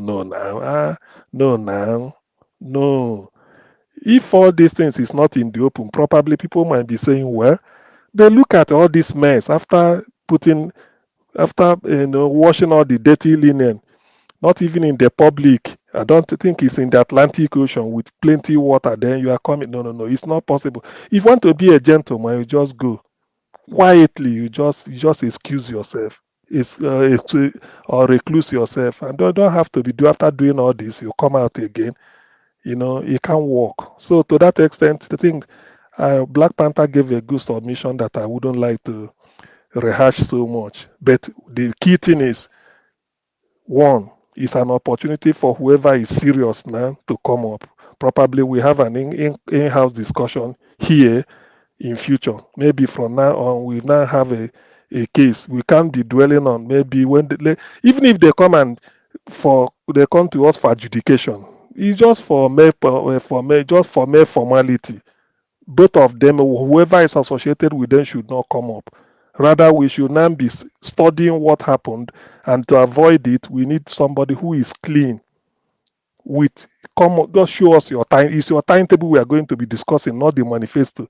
A manifesto, you can tell us, just the timetable for completing anything, even if it's appointment. So that is the timetable we want to be discussing. So enough said on that. Then even on Okonjo-Iweala, even before Madam Rita spoke and everybody, I wanted to say that personally, this is my personal opinion, I'm disappointed. Yes, she said she came on her own. She just on this thing. It wasn't official in the sense that maybe WTO did not send her, or Tinubu didn't request for her. Maybe she's in the country for a short holiday, decided to just to breeze in. It's disappointing. Somebody who went to Harvard, bachelor's degree in economics, I think magna cum laude, the way they call it, I think so, or summa cum laude. Then MIT, which is the best university in the world as at today. I mean, you should not be associated. Now, Tinubu, look at, how can you go and be shaking hands? Where Asare Dokubo went, then it's now your turn. I'm disappointed. I should have even been, you see, even if she was invited, all you should have done, probably, I know why you maybe, they can never ask you, oh, how is your children, how are you coping with, no, it's just that economic input, that's what they want you for. After all, South Africa, you are a consultant to the government of South Africa, you look into their budget and then make some suggestions, and they've been, Ramaphosa has been doing it. I think he started with either Mbeki or the other one that was removed. I think maybe Ramaphosa. So, or even on the strength of that, I expect you to say, since you, I think WTA is in Switzerland, you should have told them, if you need anything, you call Nigerian ambassador. Yes, you're a Nigerian, you feel for the poor people. I understand, even the women you feel you want to help, you call the ambassador. Give any advice you want to give. The man there, you avoid him. This look, it's even a credit to Tinubu that you came to see him. You came to see him. It's a credit. It's like winning an Olympic medal. What is more Olympic gold? What more is better than? And then to you, you've gone so low. Look at where you are. Look at somebody who is even taking a risk trying to go to Niger. Since he came in, nothing. It's an illegitimate even the government, the people of the French-speaking West African countries don't even regard him. Say it's illegitimate, he didn't win. South Africa is discussing it, and then you are coming. Oh no. No. Igbo said you don't tell a king that he made a mistake. You only tell the king, just have a second look at that, what you said. Have a second look, or have a second thought. You let a lot of us down. I've read your books. Fighting Corruption is Dangerous. I've read the first one, Reforming the Unreformable. Those two books tells you everything you need to know about Nigeria, and it hasn't changed. More like it's worse. Now they removed the first subsidy, which you argued in 2012 in your book, Fighting Corruption is Dangerous. You said there that because there is no evidence of imported fuel anywhere, they are bringing bill to your table because you are the coordinating minister of the economy and minister for finance. You approve every payment so that they go to central bank. Your table is full of invoice, pay this, pay. You start to wonder, does it mean Nigerians consume all this amount of petrol? On your own, like you said in the book, you have to consult a Lloyd's of London insurance company to ask them how many ship are bringing cargo into Nigeria. They said no one in the whole of it, no, not even in the Pacific Ocean, not even in the Indian Ocean, Atlantic, any ocean in the world. I mean, what is there? There is the three big oceans in the world. They said nothing. They can't see anything carrying this, and yet they are telling you that you have to pay billions of dollars.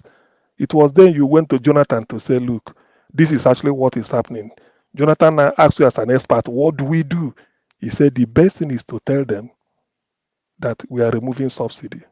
Because if the house help you bring to the house, maybe to come and be to come and be a nanny, a child minder. The Igbo said that when you go to a house to go and mind a child, when the child dies, what are you waiting for? You have to go. So in other words, the best way to stop subsidy, which is a brilliant idea from you, was we are removing it so that nobody will say, pay me for this. And what do they do? Those cabas, geared up, kidnapped your mom. Every day at your jota, they are eating and drinking, say it must be. They are the people in power now. They are seeing the other one, they are bringing you. Ngozi, Dr. Konji Iweala, with all due respect, PhD Harvard, you let us down. Personally, as a person, I feel it's disgusting. You shouldn't have come close. If they call, there are millions of reasons you can always give. At most, you tell them to send a delegate to Switzerland or an ambassador, somebody you will talk to. But not this man. Somebody people are avoiding like a plague. Then you are coming to Aso Rock, where Asare Dokubo went and sat down. Then you have to go. Imagine Asare was the first person, high profile, in their own by their own judgment. Asare Dokubo, 2-time dropout, University of Calabar, River State University, couldn't make anything. A terrorist like that, then came out of Aso Rock and the address, and you went there again. The fact that Asare has been there, you shouldn't have gone. I'm really surprised. You shouldn't have. For whatever it is worth, you shouldn't. Yes, you want to help Nigeria. You wait when there are ministers, even through the ambassador, there are people you can pass information to. There are organized private sectors. At most, you can call, you go and talk to Nigerian Chamber of Commerce and Industry. That's a different thing. Bankers, there are so many conferences you can use, or then come and address them. There you just give them a master stroke of your of economics, which will be, in that indirectly you are speaking to the entire world. But to go there to Aso Rock and go, no way. Please have a rethink. When you go home, you look at it. Tinubu, look at okay, at this point, Atiku is going to you. Atiku is telling, is going to court in US to compare University of Chicago State University to release Tinubu's detail as a student if he was there. And Tinubu is blocking it, yet you are visiting him. Hasn't that told you he's a criminal? And you have, this is at the period these things are happening, you are visiting Tinubu. Why Tinubu is blocking Atiku from having access to his... Anyway, I don't need to say, there are a lot of things in my mind, but please, the only way I have to summarize it is that, please, Dr. Mrs. Okonjo Iweala, we revere you. We revere, what they call revere, we revere you. Personally, me, I revere you. I read your books. I know what the stuff you are made of. I know how important you are in the world of economics today, globally. So you can't come and be, cavorting with Tinubu for what? Imagine him feeling happy. Okonjo Iweala came to visit her. For what? Anyway, enough said on that. Then as for the student from University of Ibadan, you see, to me, this is, some people, I don't know why Showore was right. What does that mean? If they say she's on job experience, she want to do an intern, okay, or maybe a gap year. He said you are studying, but he want you to come and have it. That is okay as an observer. Not that you go and parade him. You are point. What does she know? Let's even face it. What does she know that she's going to contribute? What does she know? Final years and tax. So what? What does she know? She hasn't written an exam. She hasn't defended her. She hasn't written a project. In fact, she hasn't gotten her degree, whether it's a first class or 2-1 or 2-2 or whatever it is. She hasn't finished. This is just a student. If you are saying that she just want to come and have internship or maybe to come and, for 2 months to observe, then that should be a quiet something. Then you bring her as a board. If I'm serving in that committee and she's there, what are we going to be talking? What if we throw questions and we want to put something to vote? Or what will she be voting? What would you say? What can she contribute? You say, well, I don't know. That is the thing now. Sometimes people want to play the I don't know whether they want to show that they are gender friendly or what. But there are ways. There are many ways. So many, 1,000,001 ways to say that. You don't just bring this type of thing and then when we need to be serious, you are telling us this type. What for? What now? For what? So to me, I do not endorse that appointment or whatever it is called. For whatever it is worth, I do not. It's not. I don't know. Just a waste of time and a waste of resources. Bringing her. What does that mean? Does it mean if you really want somebody, you can get? There are people doing NYC with first class, doing that now. You go and pick one of them or tell University of all Nigerian universities, give us this candidate. You can even put them in a different group and call them maybe these are trainee, and they use them as trainee. Not that somebody is in final year you bring and then to show to mean for what? And anyway, that's what you get when you have an illegitimate government. Everything doesn't know what to say. Then I have to say a big thank you to Dr. Haruna Guru for his message of hope. In fact, I'm happy I listened to that man on so many occasions that I've been able to listen to him, both here and elsewhere. And then I do go through some of his YouTube, video clips once in a while. If I chance on any or I look for some, the man really opened my eye to the thinking, how evil these people call the leaders, particularly those from the north. It's from Haruna Guru that confirmed when they were growing up, they told them, don't ever trust South and don't trust the Igbos. Don't ever vote for them. Better vote for a Muslim in the north or some of us so that, if anything is bad, we in the north, we can't survive without the government. But them, they in the south, they can decide to go abroad and do cleaning work and do maybe childminder work or go and do wash plate or do anything and get money and come back. To us, there's nothing. Better vote for us so that we can control the economy and hold the country together. Aruna Guru said all this. And then this is the thinking. You see? This is the thinking. And you are asking, you'll be wondering why the level of illiteracy, poverty is hitting almost 100% in all those where they call corners. How can people progress with this type of mindset? Look at what they are planting in the minds of young ones. Haruna Guru said it's only Obi. When they had Obi, they said no, they have to change, that this man is different, that they've been voting for their people. I said this somewhere that they've been even voted for the one they called Megaskia. Hey, Megaskia, integrity, yeah. Say Baba. Now, go and compare, say Baba's record and who they say is their champion, and Jonathan's record, or even Obasanjo's record with the North. So there are a lot of, there are a lot of evil thoughts that is holding mainly the northern Nigeria down. But thank God for Haruna Guru. And if he's listening, I will like him to continue on that trajectory he's going. Even if Nefe, just the gospel, because a lot of them, people will repent. Some people will even hear it and have a change of mind, or even have a rethink about it all. You can't be building. And the funniest thing is that those of them from the north, when they want to start every sentence, unity, every paragraph, unity, every page, unity, they will speak for 1,000,000 hours. It will be punctuated with unity. In the end, you are preaching this unity behind, telling people, oh, you fear people from this area, fear people from this area, always vote for our own. That's what gave Atiku the impetus to stand before Arewa House and tell them that Nigeria do not need a Yoruba president. Nigeria do not need a Igbo man or need a Yoruba man. Nigeria needs somebody from the north. Imagine. At that level, look at what they are talking. So a lot of things, that's why I'm saying Obi is a tsunami, like Oni of Ife called him. He's a tsunami, and the fresh air he brought to Nigerian politics is just all revealing.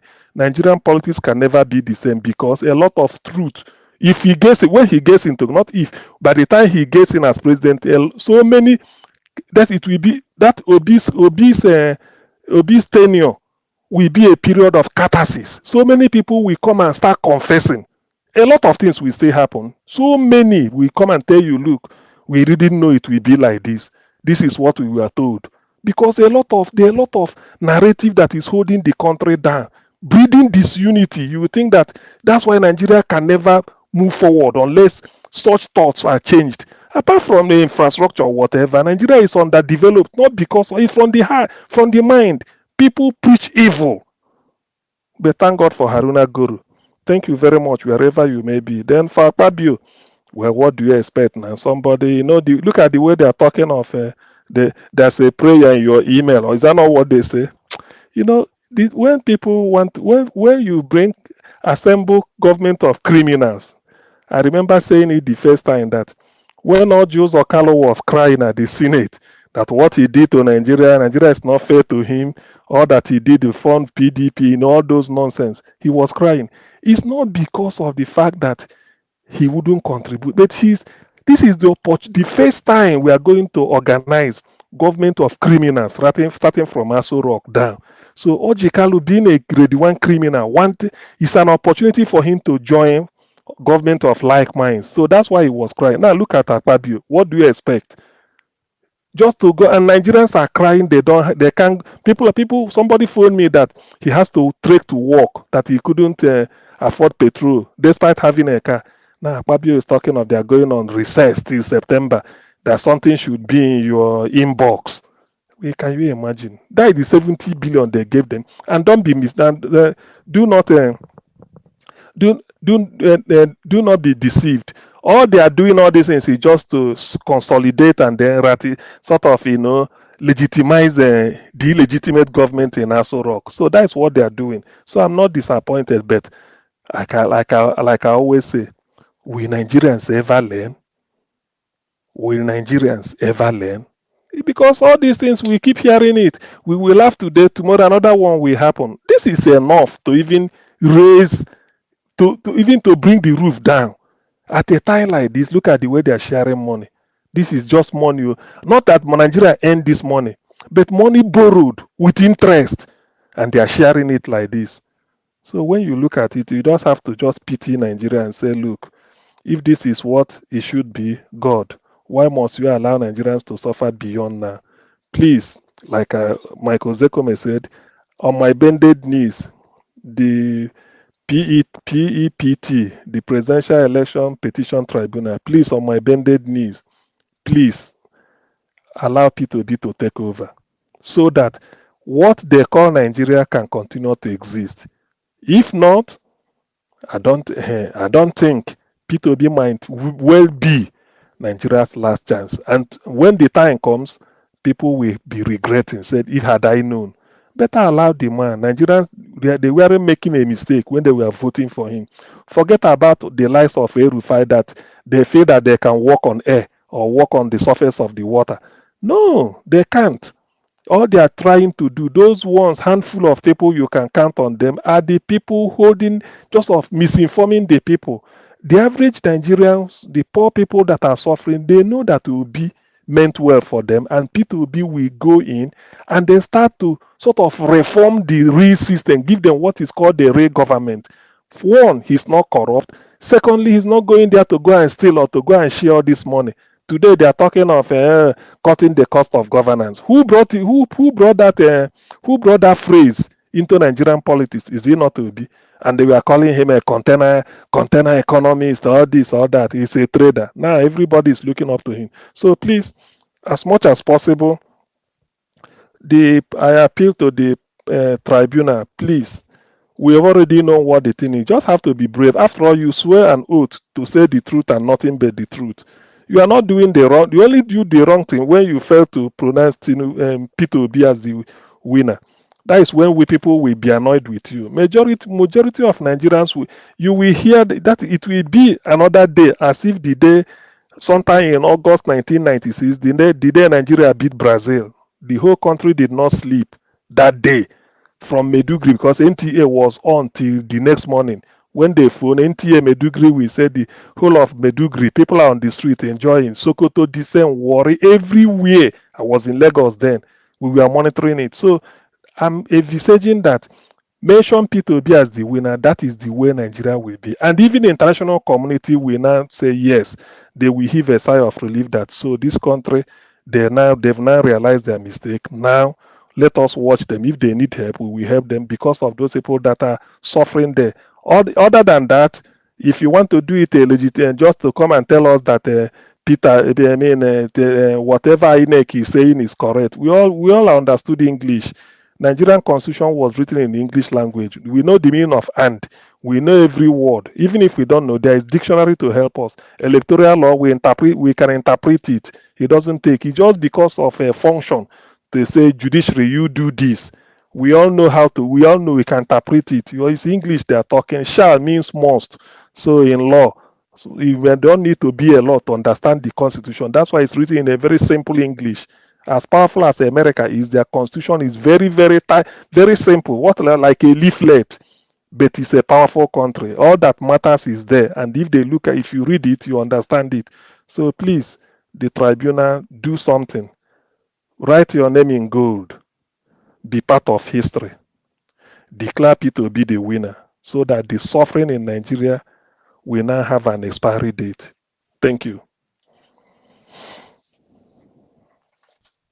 Niger Watch.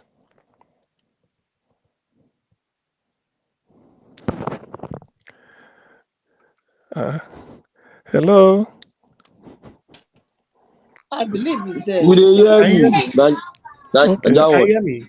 Yes, I can. Thank you very much. Sorry about that. I yield. Thank you. That's him. Yes, God please. bless you, sir. Adio, thank you. And you too. Now Thank you, you so much. now you give us mouth, say make we speak. So why won't No, you speak? no, Now I know my people. When I deal with me for a year, the energy will be there to do more. I want to thank every one of you that is genuinely there for us, that is genuinely fighting for a better Nigeria. Because nobody's paying anybody to do this. You know, I want to thank every one of you. We will smile together in Jesus' name. One thing that everybody must realize is that nobody will live forever. So you doing the right thing is the best thing. Thank you, thank you. Now God will bless you. Let me call on the next person quickly. I believe it's Mr. Alex now. Yes, it's Mr. Alex. Mr. Alex, are you there? Yes, thank you.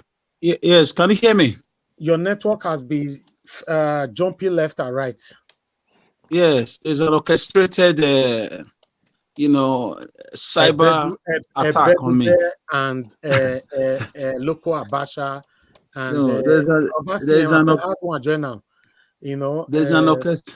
No, Mother Patricia, which one be the other one? Where they talk? Thank you. Good. Thank you, my dear brother. I appreciate you. Please talk to us. Okay, can I quickly do justice to the topics as much as I can? Yes. Thank you, everybody. Thank you, Mr. Najawash, Madam Rita, Mr. CM. Thank you, everybody. Black Panther. Thank you, everybody. Those of you I cannot mention your name. Thank you. What we are lacking, for me, is conviction. Yeah, thank you. What we are lacking is conviction.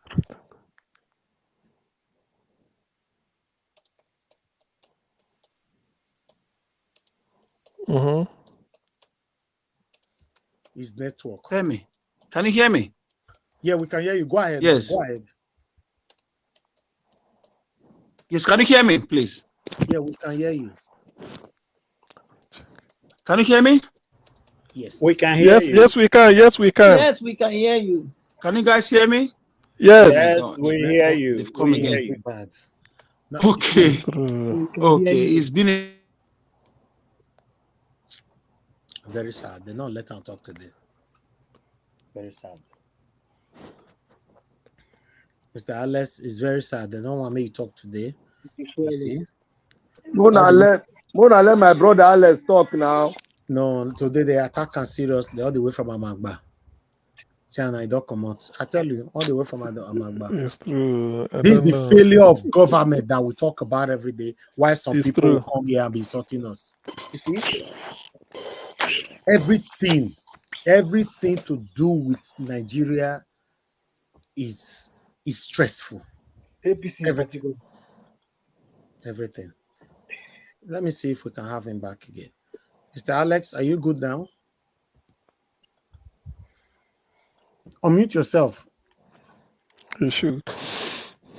Okay, Mr. Alex, Kai, it's very sad. You are struggling seriously because I can see that you've been struggling since. I need to move on to the next person, unfortunately. And Najawash, can you hear me now? Yes. I've been hearing you since for the past 7 days. Yes.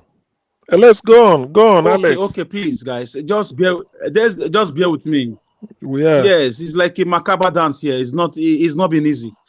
Yes. Anyways, what I see here, starting from Edo State, for me, we lack men of integrity, men that has conviction, men that has that want to have legacy. Edo State is just a playground for businessmen. Edo State is just a playground for jokers. Edo State has been kidnapped. It's been gang raped by politician after politician, starting from Lucky Benedion down to Osumbo, down to Shomole. Now Baseki has done his own. He's about to leave. The next person will come and do the same thing. It's just a shame. There is no two ways about it. They flash a little 1 or 2, 3, 4, 5 projects. They cut away billions of naira, millions of dollars.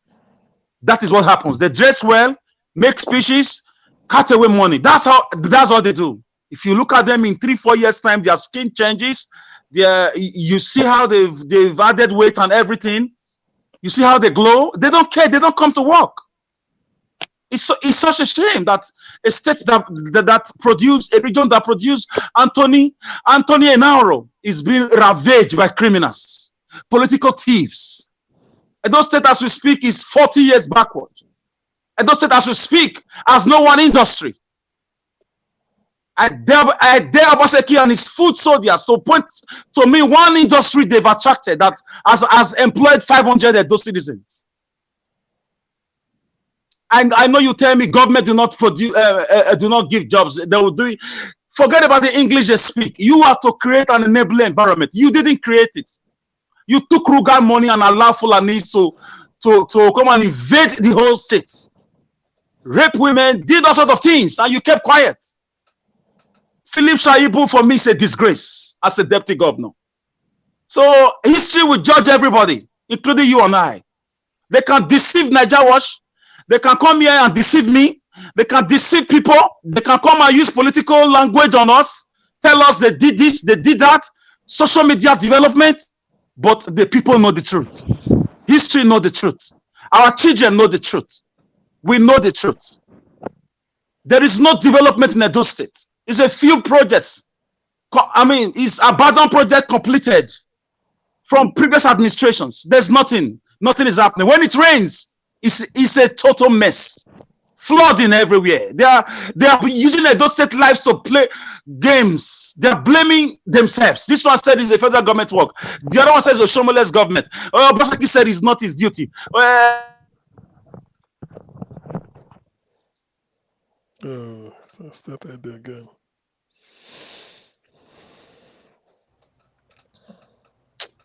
Can he maybe call in and They don't attack him again.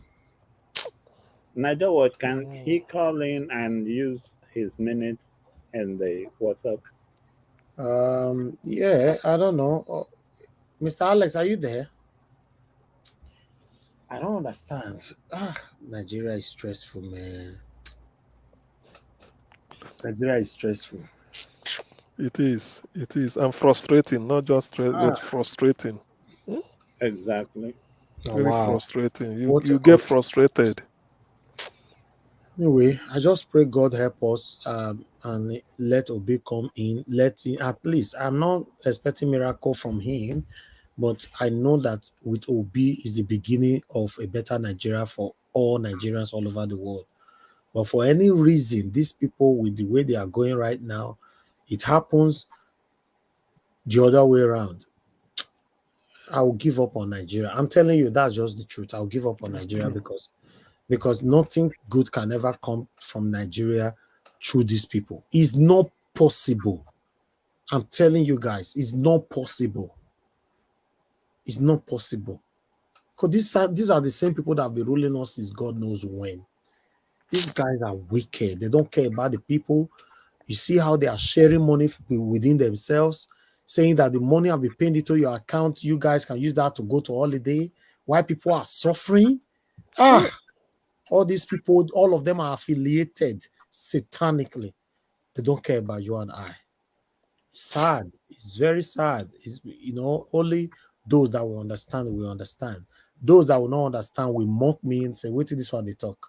It is a be can't do miracle. I beg you, I beg you. Yeah, because God created every human being with different mentality.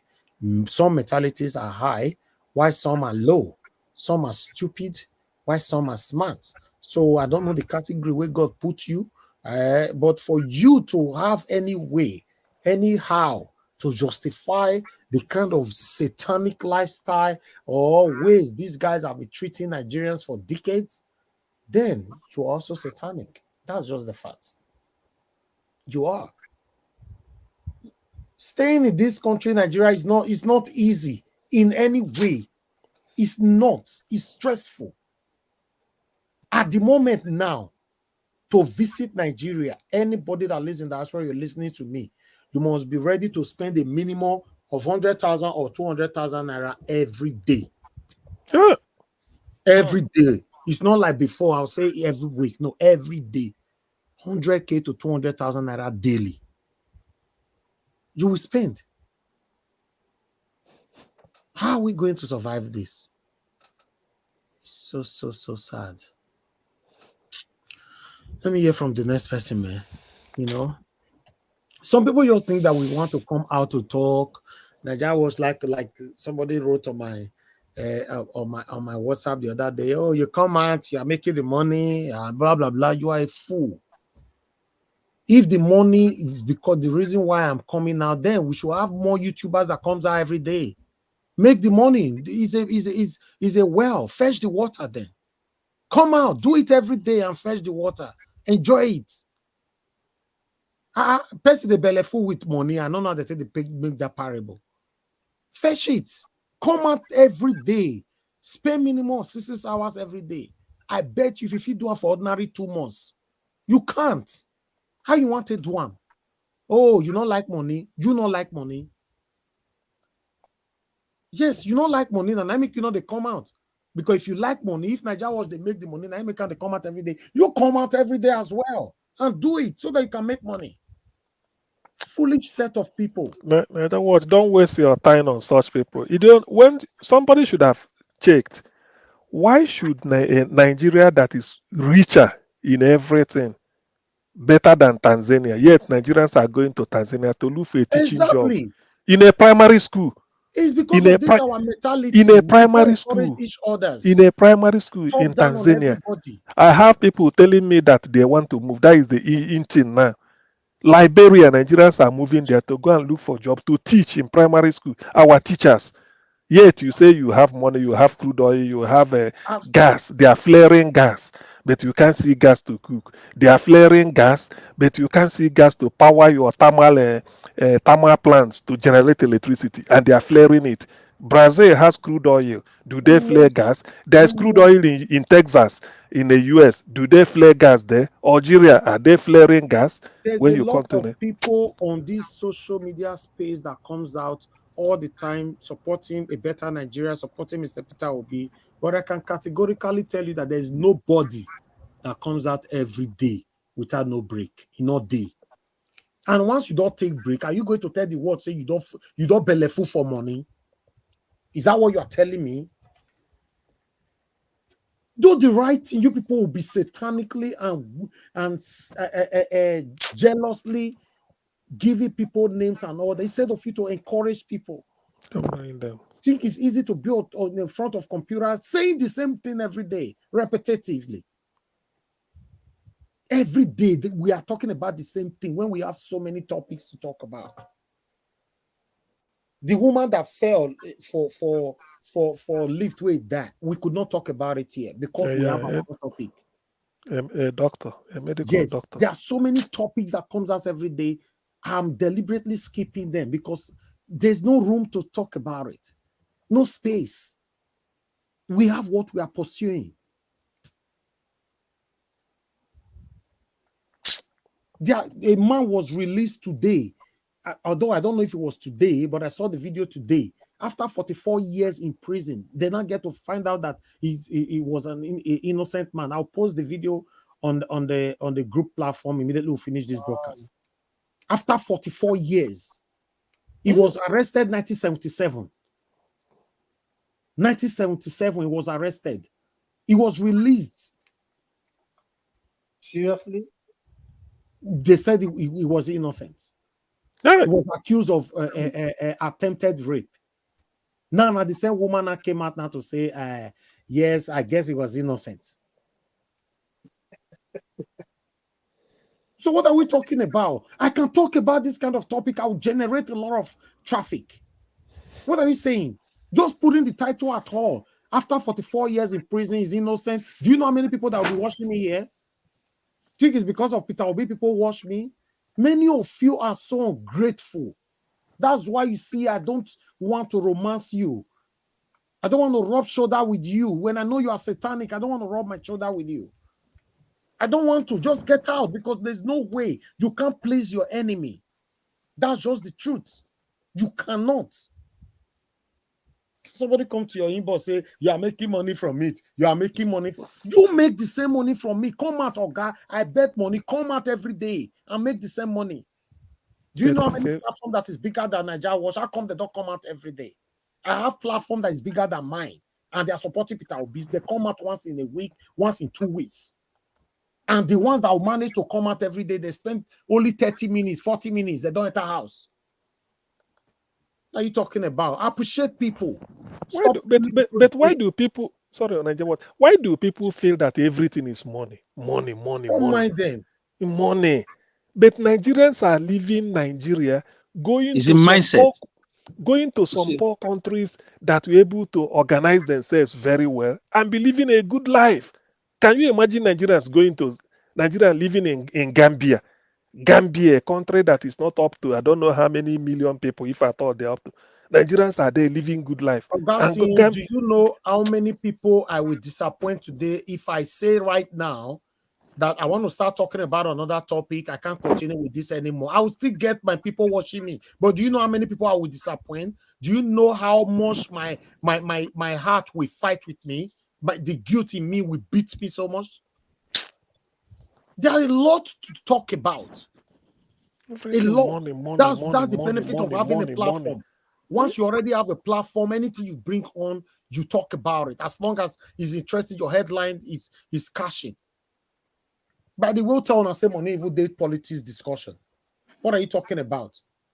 In case you don't know, let me say this before we move on. Go to channels, go to Arise. I bet you, I'm saying this on air right now, you will see more than 40 videos they've posted for the past 1 week, and you only have less than 100 views. It's not up to even 200. Some 29 views, some 40 views. Are you aware that the chaos that is going on right now is what makes them to get views? Normally, in a real sense, there's no views or anything that attract politics. Go there right now. As I'm talking to you right now, go there. Or if you want me to put it on screen right now, start showing you. Show you their videos. And these are a platform that have Arise have more than 3 million. Channels, subscribers. Encourage people rather than saying rubbish. Then I'll say, I manage you. Despite I'm still the one practicing or telling people let's manage each other, but you can't manage a satanic person. They are satanic. They are satanic. They are looking a way to bring you down. You can't manage them. Thank you very much, Chris Leogeriaki. Let me put a channel here. Let me quickly show you guys what I'm trying to say here. 1 minute before we move on. Because, yes, sometimes you don't let these people know what we are talking about. That's why you see I like to bring news from another platform, to cement it. Having a third party makes a lot of sense. Let me bring what I'm trying to let you guys know. Then you will know what I'm talking about now. Let me bring it here. Now, this is channels. Let me do channels because they have lots of subscribers. Just watch your screen right now. You're going to see it right now. Then you know what I'm talking about. This is channels. Now, we have channels here. Let me make it big so you can see what I'm saying. I'm talking about right here. Okay, now, watch this now. Did you see this? Can you people see this? Yes. Okay, let's see all the videos here. This one have 112 views. This one has 60 views. 60 views. You not go find 60 views for Nigeria Watch platform. This one person will get 3 million. Now, this one has 79, this one has 60. And 1 hour ago, they post them. 1 hour ago. This one have 800, 112. Now, this one get to, then let's go to 3 days. Let's go to 3 days for you guys to know. Because normally 3 days is enough for your videos to balance, for all the views to stabilize. You know, if you don't understand social media, I'm going to teach you. You know, this one, let me go to 3 days. Okay, this one is 3 days. Look 3 days, 2,000 views, 800 views, 6,000 views, 800 views, 3,000, 3,000, 500 views, 9,000. The biggest year now in all of them I'm looking here now is 35,000. Look, all this video 3 days ago. If we have to continue to watch things for the last 3 months, I'm telling you, channels have videos more than 300 or more than 2,000 on their platform that has been in their platform for the past 3 months that have 20 views, 40 views. Please don't push us to be showing you what we are showing you. You know, when we talk, they'll say no. He's talking us already. You make the money. Make the money. Let everybody be encouraged. Come, in fact, you come and help me here. Come and do it here. Come and do this work. So Nigerians, to be honest, we discourage ourselves a lot. We discourage ourselves a lot. That's why, because if I have to show my own platform now, people will say now, like, now make me go to the biggest. In case you don't know, let me tell you how many subscribers Channels TV have. Look, Channels TV have let me show you. They have 2.8 million subscribers. Look at it here. I don't know if you guys are seeing it there. Yes, I can. 2.81. Why Arise? I have about 600. What are you talking about? Now you say na tree where you go to pluck money. Yeah, I'm making money for me. I'm making money for me. Many of you are calculating your head. Why is it Nigerians are so much everything like money, that. money? They are like That's so they be. They don't like But- progress. Many of them. Many of them don't want to give me the credit because they believe that, oh, he's doing it for himself. He's making money from it. And that's the painful part of it. But even if you're making money, that should be something for joy. We should be jubilating. They feel that money is not everything. Normally, I suppose make money from it. It's a blessing for me to make money from it. You cannot expect me to study film and media for 4 years in university, then you'll be working in vain. Then it's you that is wishing me that I will labor in vain in Jesus' name. Amen. Yes, if you are wishing me to labor in vain, you will labor in vain. Whoever that is behind that, in Jesus' name. So doing this for Peter Obi, we are doing it for ourselves. I want Nigeria to be better in my time. I know my blessing will come in a different way by this consecration, by this dedication, my consistency. It's not what I can see right now.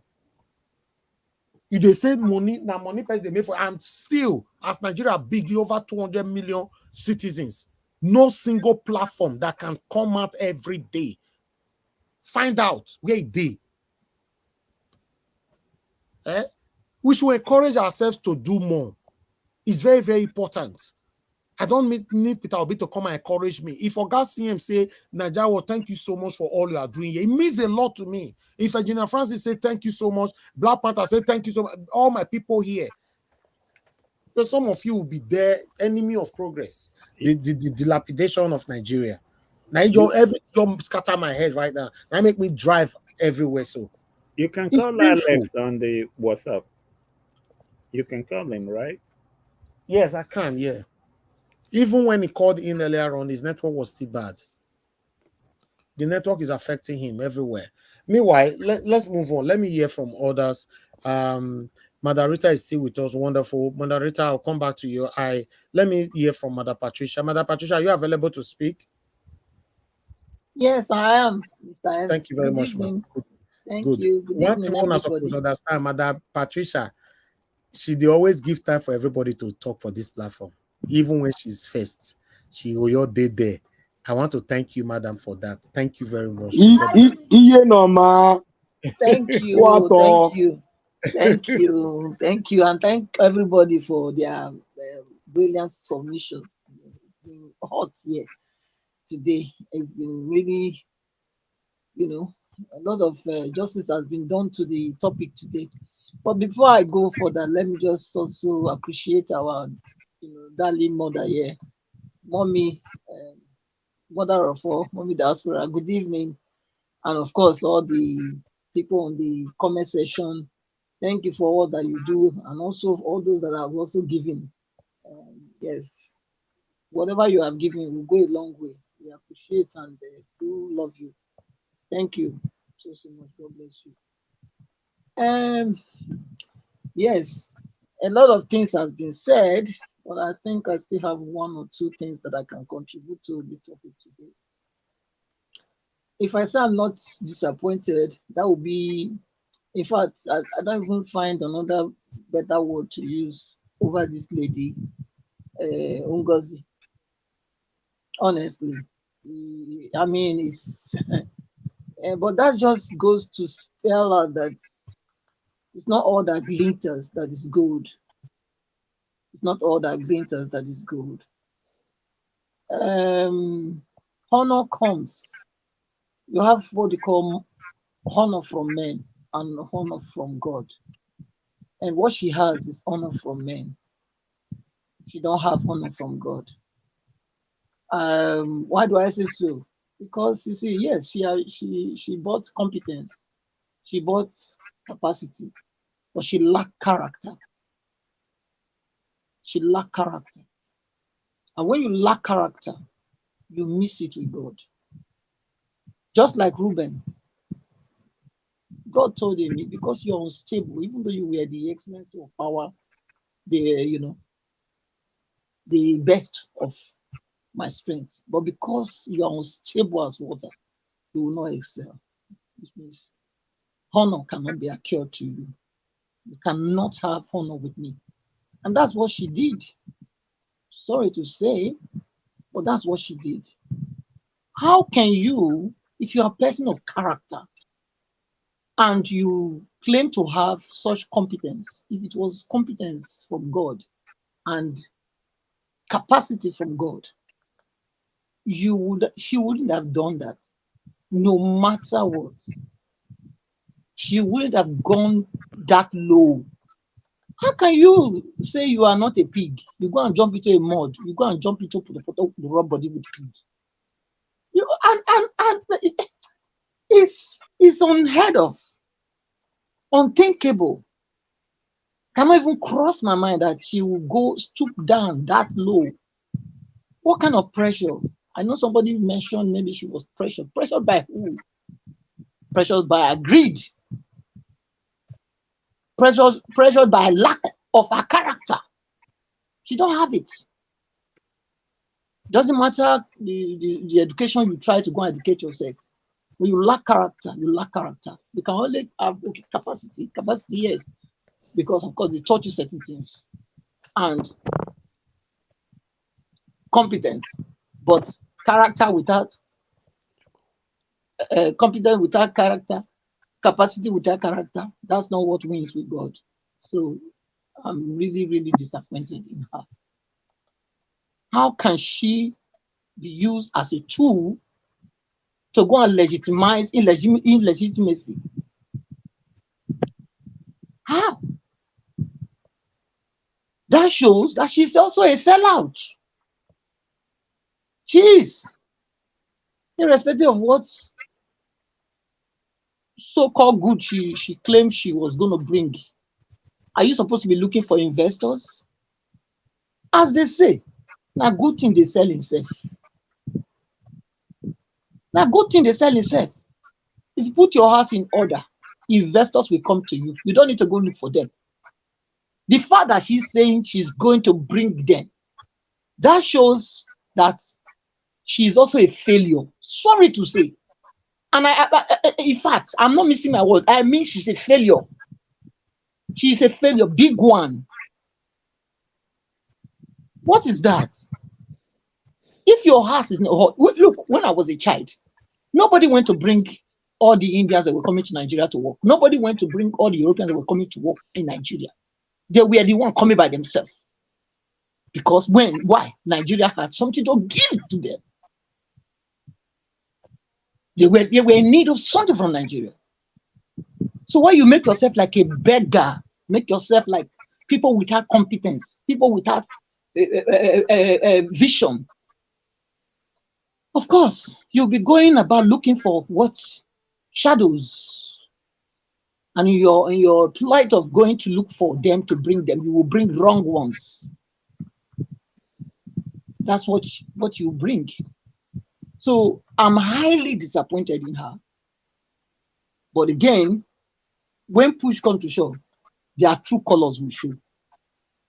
And that's what we are seeing. It's not about the pretense. A lot of people pretend. But when it comes to the decision point, where you see the true success, and those posing as a success, but actually they are failures. When they reach that divided line, that decision point, you will know them. And that's what she has proven. She's a failure. Big one. And I'm not apologetic about that. I mean it. She's a failure, big time. Because if she wasn't a failure, how can you stoop that low? No matter what threats. Now, once person they buy, they buy twice. You rather buy like an hero than buy like a coward. So the other one there, the small girl they went to carry and brought. That's for what? Waiting be that. Is that Tinubu trying to tell us he's inclusive? He's running an inclusive government to pollute that girl's spirit. Who are even the parents of that girl that will allow her to go and even do that one? Who are the parents? What does she know? What's she going to offer? Who is she going to be, working under? She's not going there for like internship or whatever. No, that's not what she's going to do. She's I mean, who does that? Who does that? Look, this whole thing is a joke. It's a joke. A big one, indeed. And it's high time Nigerians better wake up to know that this is not something that they should be, holding with levity anymore. They are supposed to know now. The judiciary, I'm wondering what they are still waiting for. What they are waiting for, or are they being or they've compromised themselves, so they're also ready now to. Anyway, whatever they do. Thank you. When I mean whatever they do, I mean when they don't do the right thing, the thing where they find, they go see them. They go see them because nobody's backing down. Nobody will back down. We are not going to back down. We are not going to accept it. It doesn't matter how many people they bring to try and legitimize illegitimacy. The Constitution is a Constitution. The Constitution is a law. And in every law, when you break the law, then the law, this amount of the law should fall on you. That's what it should be. Nobody should be above the law. Nobody. And Tinubu should not be above the law. Should not be. All the crime he committed against Nigerians. And then look at their Akpabio. I feel sorry for you. I feel sorry for you. You have the gods to laugh on Nigerians, let the poor breathe. And after one week or 10 days after, you are sharing money. You pull back your statements. You are all a bunch of disgrace. A bunch of disgrace. Shameless, wicked, evil, demonic. You don't get now stone 9 day for our heart, stone 9 day for our heart, stone on our heart be. No love. Wicked satanic people. Nigerians are suffering. You are sharing money. May God visit you people with the same way you people have met, with all the evil that you people have meted on Nigerians. May God visit every one of you with that same evil. I rest here. Thank you. Thank you very much. Thank you, Mother Patricia. God bless you. All right. I guess everybody on the panel don't talk. Okay, Philip Kings is with us as well. Okay, before I pass it back, because Mother Rita, I've been want to call you now. Philip Kings, thank you very much, sir, for joining us. Before that, Philip Kings, please hold on. I have Tony Africa on the phone. Tony Africa, thank you very much for calling in, sir. Good evening to you. Please talk to us. You have 2 minutes. Oh, Tony Africa, your line don't call to, unfortunately. Nigeria, please, can I use the 2 minutes, please? Okay. No, hold on. You don't call back. Tony Africa, are you there? Yeah, good evening, sir. Good evening, everybody. Thank you very much. Please go ahead. Can you hear my voice, sir? Yes, go ahead, sir. Thank you very much. Please, that God, we not really wait for that God, because this for they are just playing us game, will not be small thing. They don't they make us they go crazy. That they are delaying the judgment day for the tribunal, and then meanwhile, this useless guy they call Tinubu will not get head, the bastard man will not get head. Then they go there appoint them Kiyamo and other thief food soldiers. We cannot wait any longer. Just as the last speaker says, that is it's just too much. It's just too much. So he's bringing all those terrorists into his so-called team, and then meanwhile we're waiting for the judiciary. They didn't wait for the judiciary to complete the process before swearing in, and then the second is shaky, and then now he's appointing Baba people, non thieves. A Senate that Shomole will be, she will be a member, and Akpabio that didn't participate in the primaries. Is that what you think that somebody can come and regulate? So the best we can do is to separate the country, sir, into various portions, peacefully. Thank you. Thank you very much, sir. I can feel the pain from Mr. Jawad, please, can I continue from there? Yes, just for 3 minutes? Yeah, go ahead. Yes. Mr. Tony, you are right. And I want to thank you for converting Mr. Tony. He used to be a strong supporter of Tinubu at a time. This is why it's not good sometimes to throw away the bad water and the baby. Mr. Tony, welcome to paradise. Now you are born again politically. We welcome you officially to the house. So who be baby now? Who be bad water? Who be baby? I don't know. I leave that logomaki for Mr. Tony. He's coming. Yeah, he's coming around. Yes, Mr. Tony, I'm so happy. I was overgasted and flabbergasted hearing that from you, calling Tinubu all those names. So I'm very happy that you are still part of us. You are our brother. We may not agree sometimes. We are one. So let me try and round up my thought before the cyber bully and the cyber, titans come on my network again. It's very obvious that people are monitoring me. I know that already. Gentlemen and ladies, just to round up on Edo State matter, Edo State is a business grant. Edo State has never had a government since 1999, since the days of Colonel Bemudia and the days of Folonsho and Bruce Ali. We've never had it. What we have is a bunch of businessmen from the days of Lucky Benedion, the days of Oshomole, and the days of Osumbo, and right now Obaseki and Philip Shaibu. It's just a shame that a state that produced Anthony Enaro demand and moved the motion for Nigeria's independence, a state that served as the entry point of the first Europeans that came into Nigeria through Gelegele seaports. They came as explorers, the Portuguese, led by Avaro. So for me, it's just a shame. We are too big for this kind of embarrassment. It's a political embarrassment, economic embarrassment, educational embarrassment, agricultural embarrassment, developmental embarrassment. We have to find a solution to it.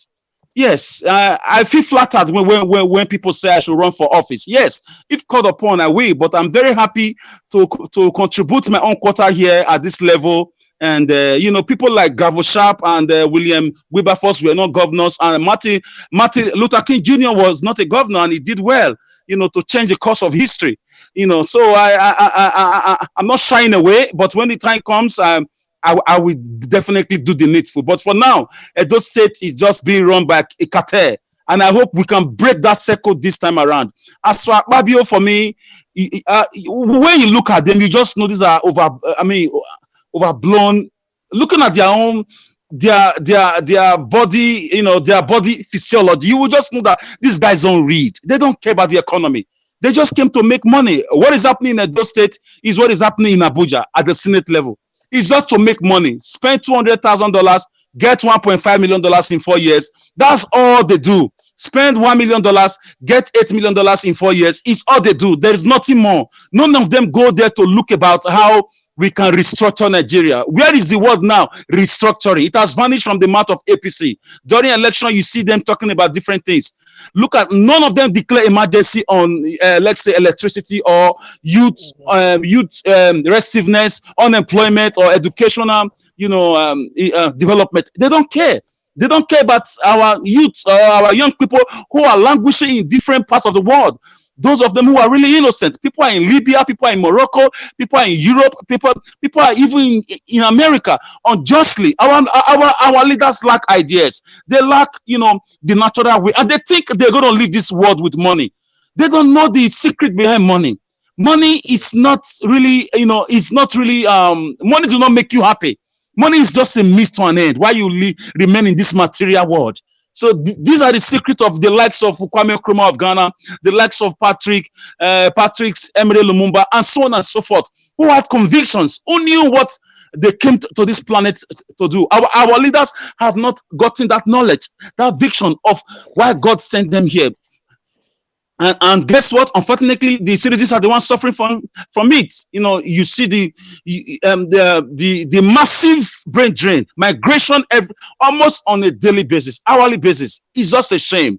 We have senators who just go there, eat pounded yam, come back, make jokes, just say nay, hi, finish. That's all they do. Dress well, eat pounded yam, drink whiskey, go back, say nay, hi, borrow money. That's all. Tinubu came to make money. Akpabio came to make money. These guys, even with the team of thieves they've all chosen, like Kayamu himself, look at all of them. Even my former friend Wike, all of them are criminals. They are all a bunch of thieves. And at some point, nature will ask them. Nobody knew it was coming from Niger.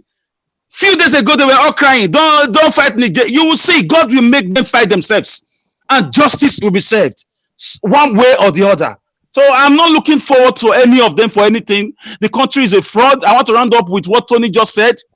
It has to be divided if Obi will not get his mandate. I hope Judiciary is listening. The country is unbearable. The country is a fraud. It's a business gang. It's a business cartel. They just get a few money from drug making or from any means. They come into politics and triple or quadruple that money in 4 years. Politics now is not the easiest way to be a millionaire in dollars in Nigeria. This is what is going on, especially in my state and even at the federal level.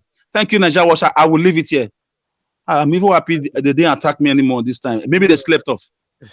Alex, now democracy is a way of making money. Democracy is the corrupt, the head of corruption. All right.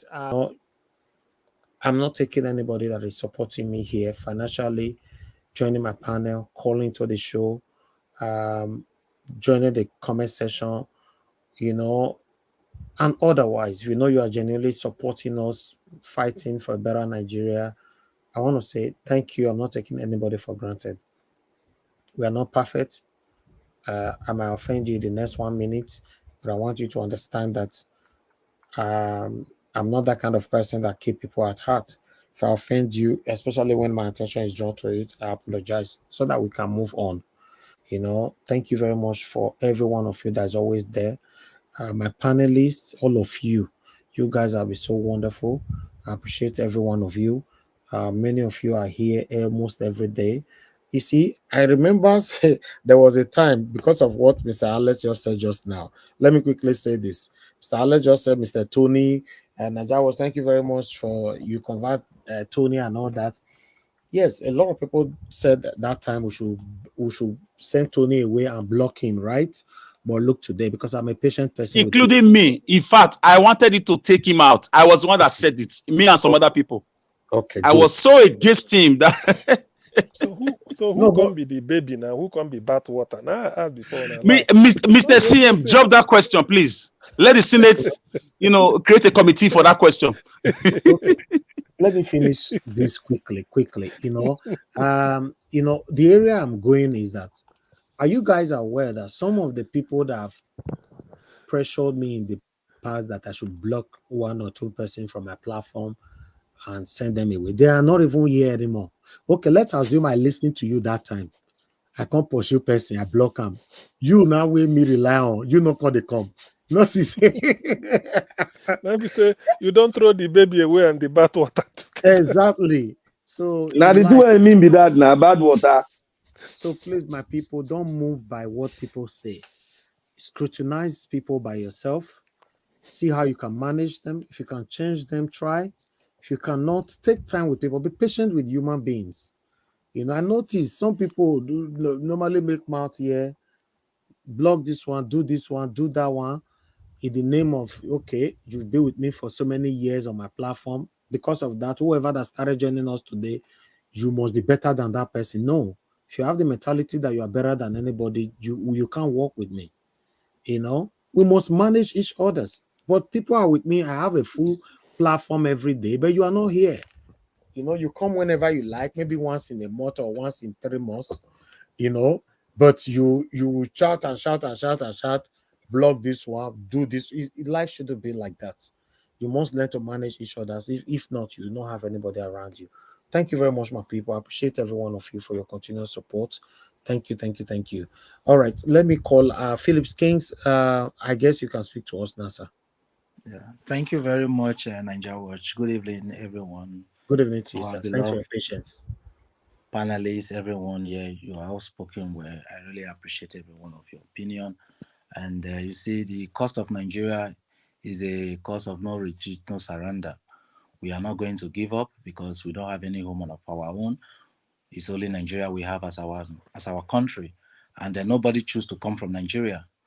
God directed us to Nigeria, I believe, for a purpose, to make us that we can be able to make things around. And we are here today on this panel, on this network, on this media, not just for people to hear our voice, but also to add to the voice that is praying for a better Nigeria. So that is why we are here. So I really commend every one of us that have made a wonderful submission to this. So my first submission is towards this our Senate, our Senate.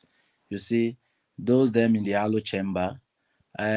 This what happened yesterday is an example of the kind of people we have who are governing us, who are ruling us as a leader in the country. This is exactly what they are doing behind the camera. When they are in front of the camera, they will speak all sorts of languages, English, thinking they are for the people, thinking they are there to make laws. No, what they are there for is just for their pockets. They don't care about the people. They don't even care about the Nigerians who are suffering, who are dying on a daily basis. Those are in the Mediterranean Sea. Those are in the desert. They don't care about them. They don't care about the kind of hunger that's in the land. They are even happy about the kind of the price of petroleum. They are now even making more money from this. This is really sad. This is really sad. But we in diaspora today, we cannot see things like this and begin to keep quiet. That is why we say we also sacrifice our time. And you, Nigeria Watch, you are doing a very big, wonderful work for you to give us a voice to speak so that they can hear our voice. And you see, Akpabio, these are criminals. Oh, everybody you see there in this Alo chamber, they are criminals. They are just there to share the money. Just like the way they used to say PDP share the money. That is exactly what they are still doing now, in a different ways, in a different method. And what we need to do as a Nigeria, I believe that we must continue to scrutinize them. We must continue to boo them because they always listen to our voice. And I believe a day will come where the Nigerian youth will rise up against these people. Because what these people need, my heart is always bleeding. Because the only thing I see for these people, the only vision I see for these people is mass burial for them. Because the pain they have caused innocent Nigeria. Look at children that are dying in Nigeria every day as a result of lack of hospitals, as a result of no electricity, just ordinary blood. They can't even get blood.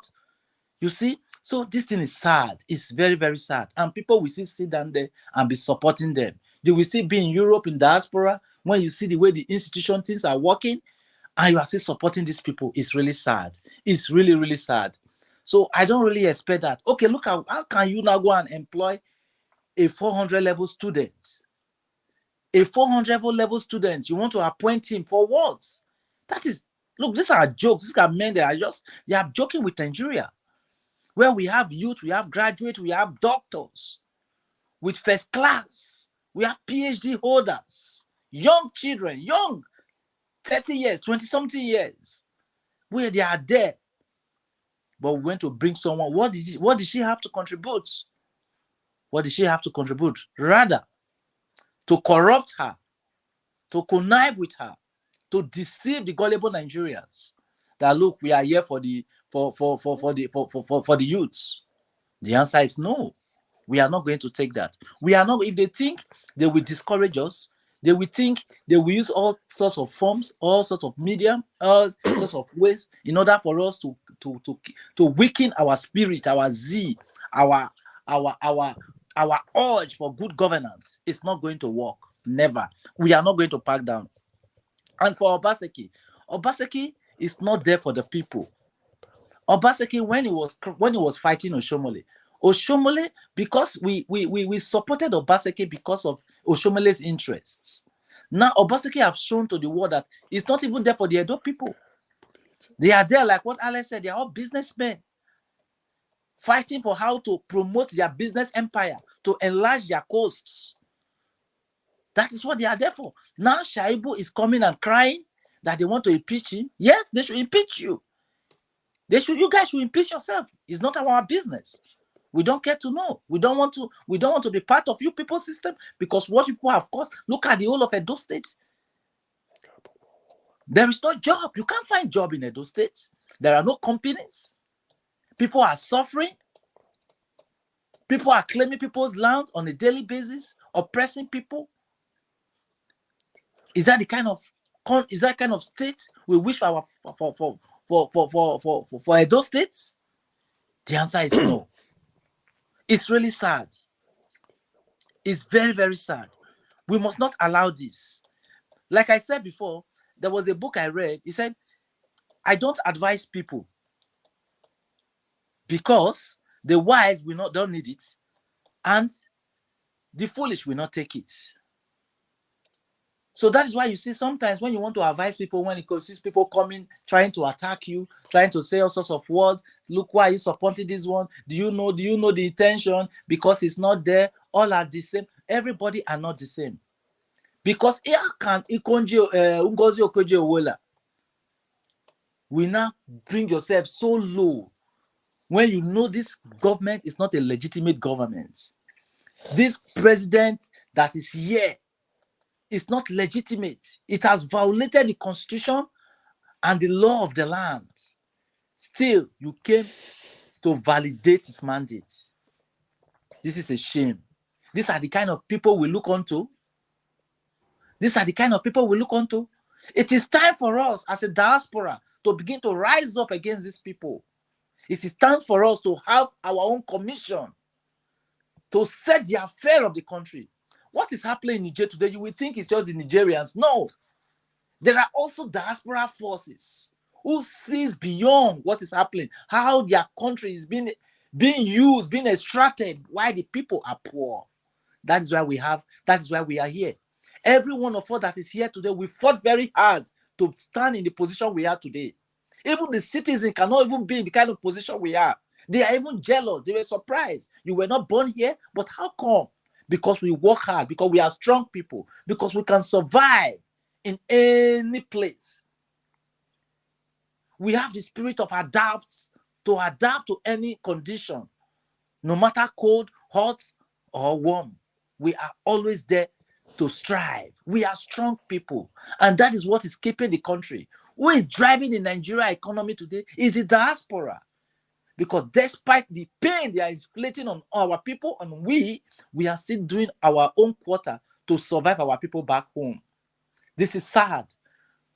This is very, very sad. And these people who are there, they are very wicked. They don't care for us. We should not sympathize with any of them.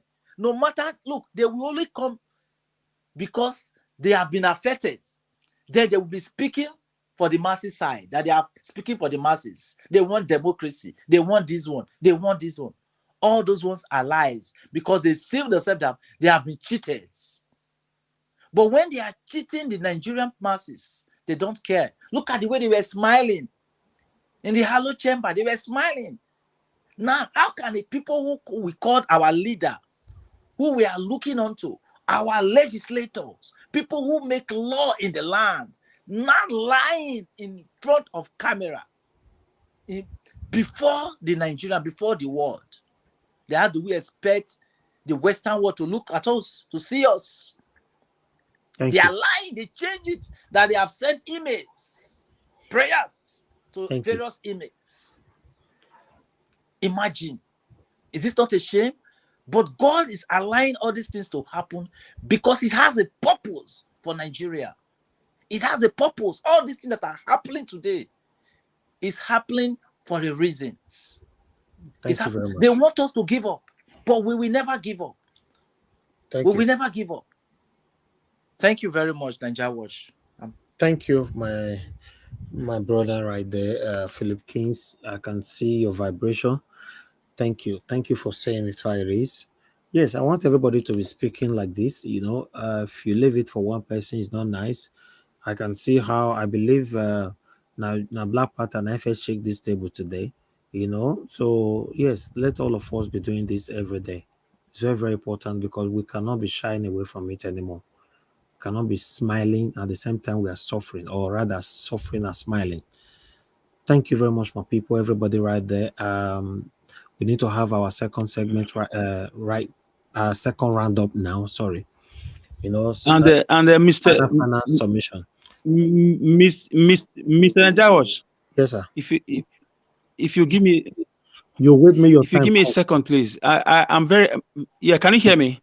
Yeah, I can hear you. Okay, go ahead. I'm very happy that people are talking right now like this, because when I came on board about 3 years ago or so, or less, yeah, when I came on board and I was talking like this, I was like an alien. People say, "Who is this?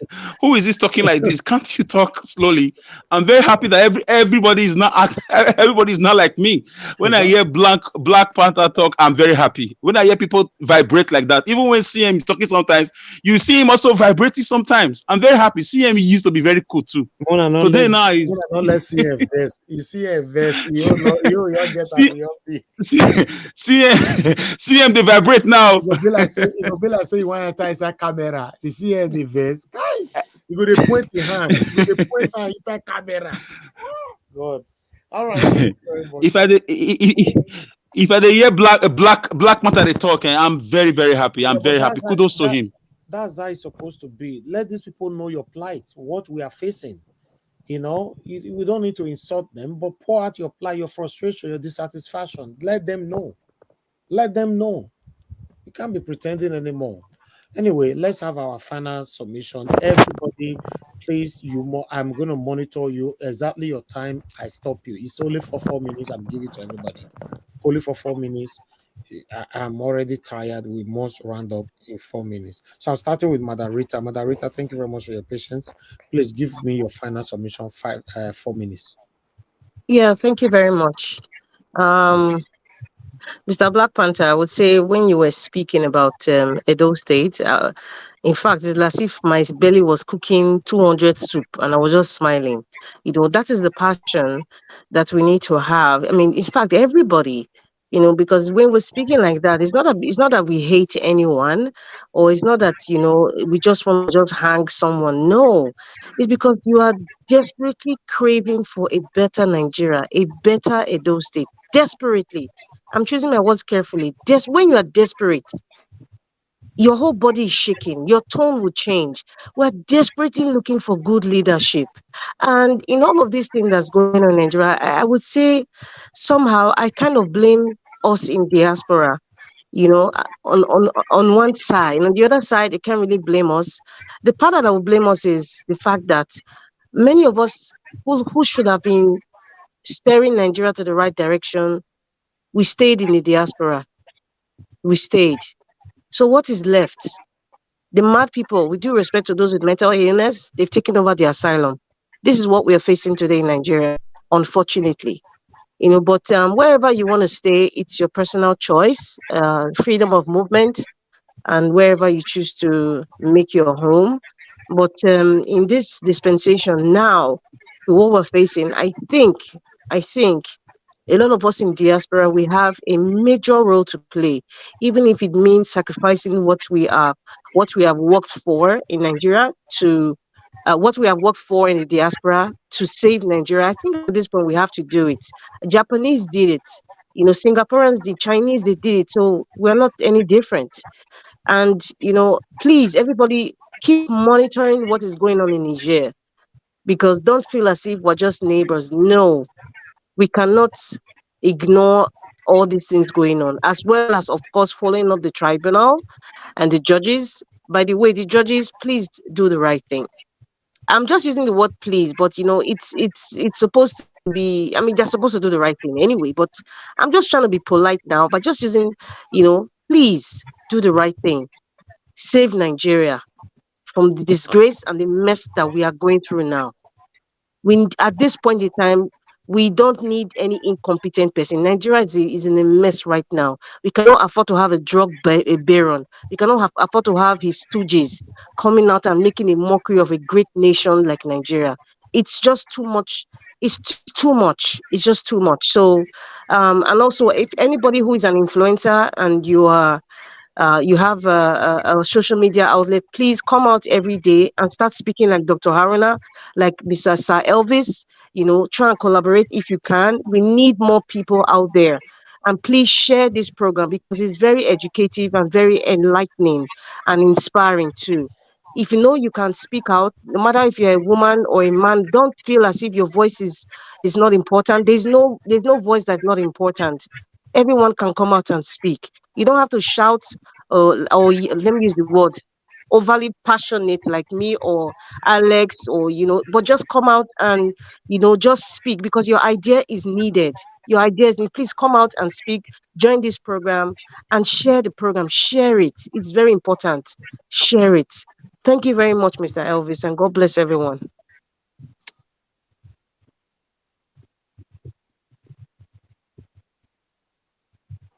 All right, okay. Madam Rita, thank you very much. God bless you too. I appreciate you. Thank you. All right, let me call on Black Panther. Thank you very much for your patience. Your 4 minutes starts now, Black Panther. Thank you, sir. Thank you, Mr. Naija. Black Panther, you are not there. You are not there. I'm there. You won't start your own baby from my side, Abby. Yeah, go ahead. Thank you, Mr. Naija, and I will continue to say God will continue to bless you. And I thank you, Madam Rita, for giving us the word. A very good word. I think we have to blame ourselves too, because we have contributed, but then we are trying to restore it back now by going the right way, because a lot of diaspora were sleeping. And I want to say this thing, like I said before, the foundation in which Nigeria democracy is laid now is corruption, is the name. There's nothing these people will do. We will force them out. And any way they come, we will force them out. And to our Chief Justice of the Federation, Ariwola, I plead with you that you should look into this thing and you should let justice reign, because the judiciary is the last hope. It's the last hope that Nigerians are glued to. And if that last hope is let loose, then we are telling us that Nigeria seems not to exist anymore. And I want to passionately, because that is my constituency, the Edo State constituency, I am going to prepare my dossier for all these, the musketeers that are roaming around Edo State, looking for the great people of Edo State to devour. You will never devour any sons and daughters of Edo State anymore. This is the last straw. We are going to change the old status quo by force. By force. And we are going to bring in new person by force. If they have coconut head, we will break that coconut and put and use it as our fifth tool and work on it. It is mind blowing to see a state that is the heartbeat, a state that has produced great men that have controlled this nation, and we are here. Look at the state, look like a marketplace. You are entering Edo State. It's like Akpabio on left hand side, Akpabio on right hand side. How many jobs have they created? The only job that they created in Edo State is political hooligans and Akpabio all over the place. Nothing they have created. We are all ashamed of ourselves. Even if we are in diaspora, I'm ashamed because of the sons and daughters of Edo State. They have turned themselves to a vampire and they want to destroy the great land of Edo State. May God bless our Oba. May God bless him. He is waiting for all of you. Be gallivanting around. He is waiting for every one of you. What you sow, it's what you are going to reap. This time around, like I said, we are going. I'm tying my wrapper, old mama wrapper. I go wash her. My grandma ain't give me. I will tie it. I am ready for you people. If it's contribute money for the Edo State, we go contribute money. And anybody that calls himself APC or PDP, deputy governor or governor to be or if they share rights, yet to come into Labour Party, thinking that they will use that formula they used last time, where the Edo people were saying, "Oh, we are sorry, they just cheat them, more vote on me, so that we no go shame Edo." That one, foul. No sympathy. Our sympathy eye don't close. Now we dey look at the good man that has vision. You must tell us the date, the year, where you go do everything. You must not be road going to campaign. I want to prepare East Oloko Road. I want to repair East West Road. Not the other one. No. You go tell us where you go generate the money, and you go create the agricultural district well for the state. You will tell us everything. We are ready for all of you. Play your games. Go to law court. You do all your charade. You want to impeach me. Are you bigger than impeachment? Let me impeach you. To hell with all of you. Thank you, Mr. Najawash. Thank you, Black Panther. Thank you so much. God bless you. Let me call on the next person quickly because we're already working with time now. So I'll go to Engineer Francis. Engineer Francis, thank you very much, sir. Vitus, you're going to be next after I have Engineer Francis. I'll come to you. Engineer Francis, 4 minutes, sir. Thank you very much. Let me appeal to you guys in the judiciary. Please do not let Nigeria down. Whatever you do, just do justice. Thank God that word justice is now part of your name. Live up to it. If you are Justice A, live up to Justice A. Anything short of justice, then your name is fake. Now, let me turn to these ECOWAS guys for 1 minute. You guys you have noticed what you did to Niger, but they are still ready to tough it out. Nothing coming in, but they are still there. Mr. Tinubu, before you guys hold that meeting tomorrow, show a sign of either neutrality or good gesture. Turn back on their lights before the meeting tomorrow. And if you guys want to really make that meeting very good, I will suggest, even if you have to do it by Zoom, get Macron on the Zoom screen too. And along with that, get a dissenting opinion. Get Giorgia Meloni. the Italian Prime Minister get her on that Zoom too, so you can hear from the other side. I mean, there's no money coming into Niger, but they still persist. I believe what you guys are going to do is some sort of cleanup, because you've seen what they did to Victoria Nuland, the U.S. Undersecretary of State that went there. And he was trying, as she was trying to remind them that the $100 million they get from the U.S. As aid will be cut off. They told him they don't. I mean, they told her they don't need that money. Take it. Let the U.S. take it and put you in a weight loss program. That tells you people that are determined and have a focus. They know where they are going. So if you want to enter into any negotiation or anything fruitful, please bring all sides together. These meetings that you guys are holding doesn't even have a proxy or somebody from their side that comes in that meeting, so you don't hear the dissenting voice. I wonder how you guys make it. But that decision process is funny. It's like sending names to the Senate to interview. They don't know whether they are interviewing a defense defense minister or education minister.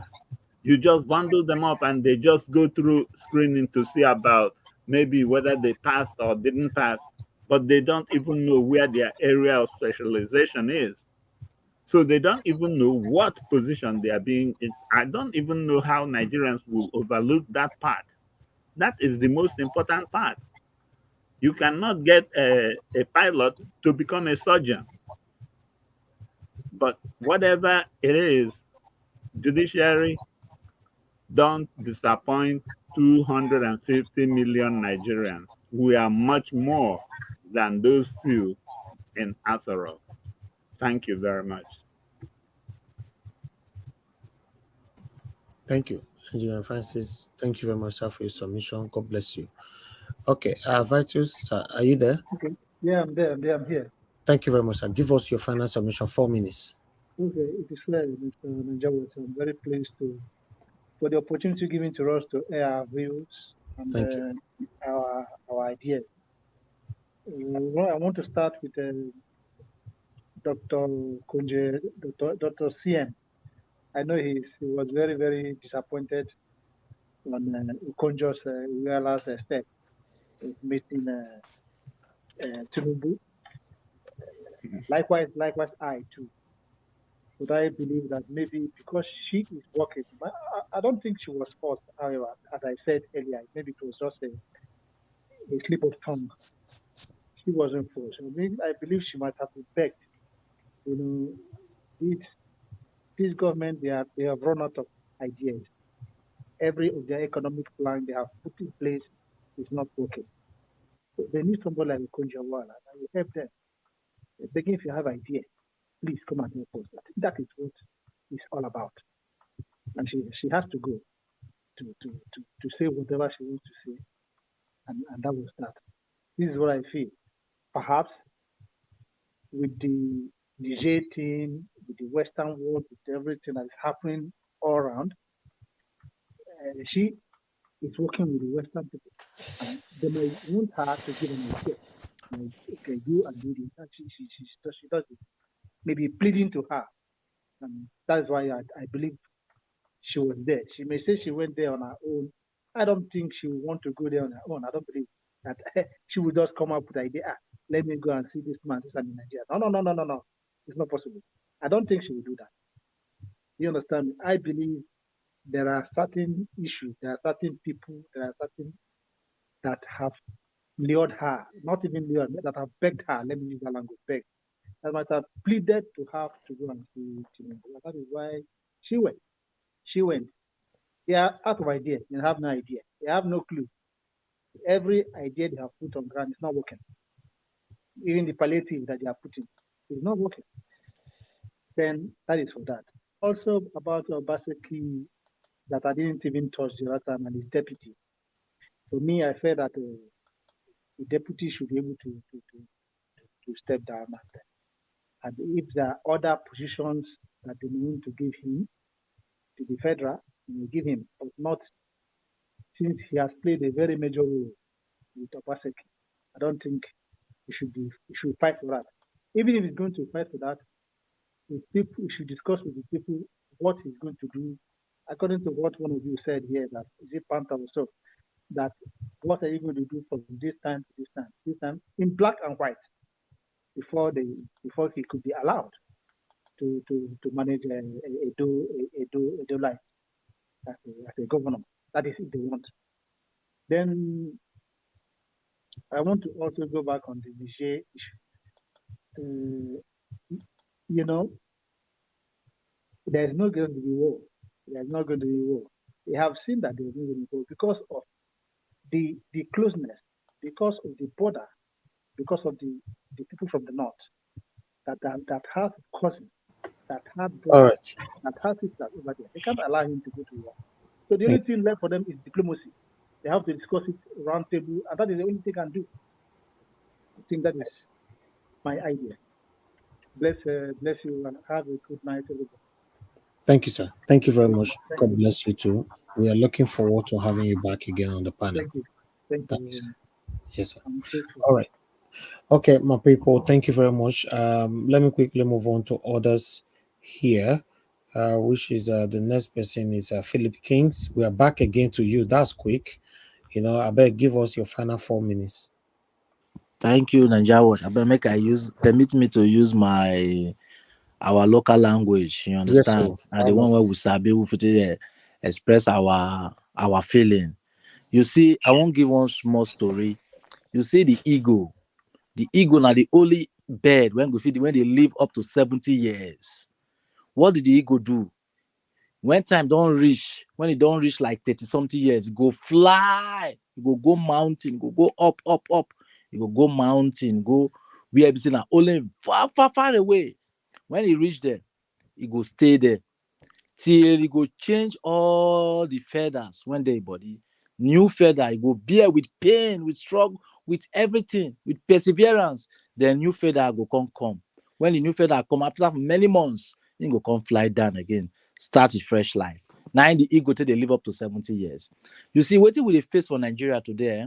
Nigeria don't bear the Nigeria in diaspora. They have persevered. They have bear. Nigeria don't feel this pain. So this time when we did, so now time when it be say, the new feather won't come out when we want to enjoy. So we must not give up, because people waiting at the expect now for Nigeria now, our mainstream media, where would they hear now say Akpabio and the house of the clerk must resign. They must resign, because waiting they do so is treason, because see now that they call treason. The offense, the lie where they lie so is treason. Now that they break that English come. You understand? So now they committed treason against the Nigerian people. That they make mockery of the Nigerian people. After that they rob the Nigerian people right in front of camera.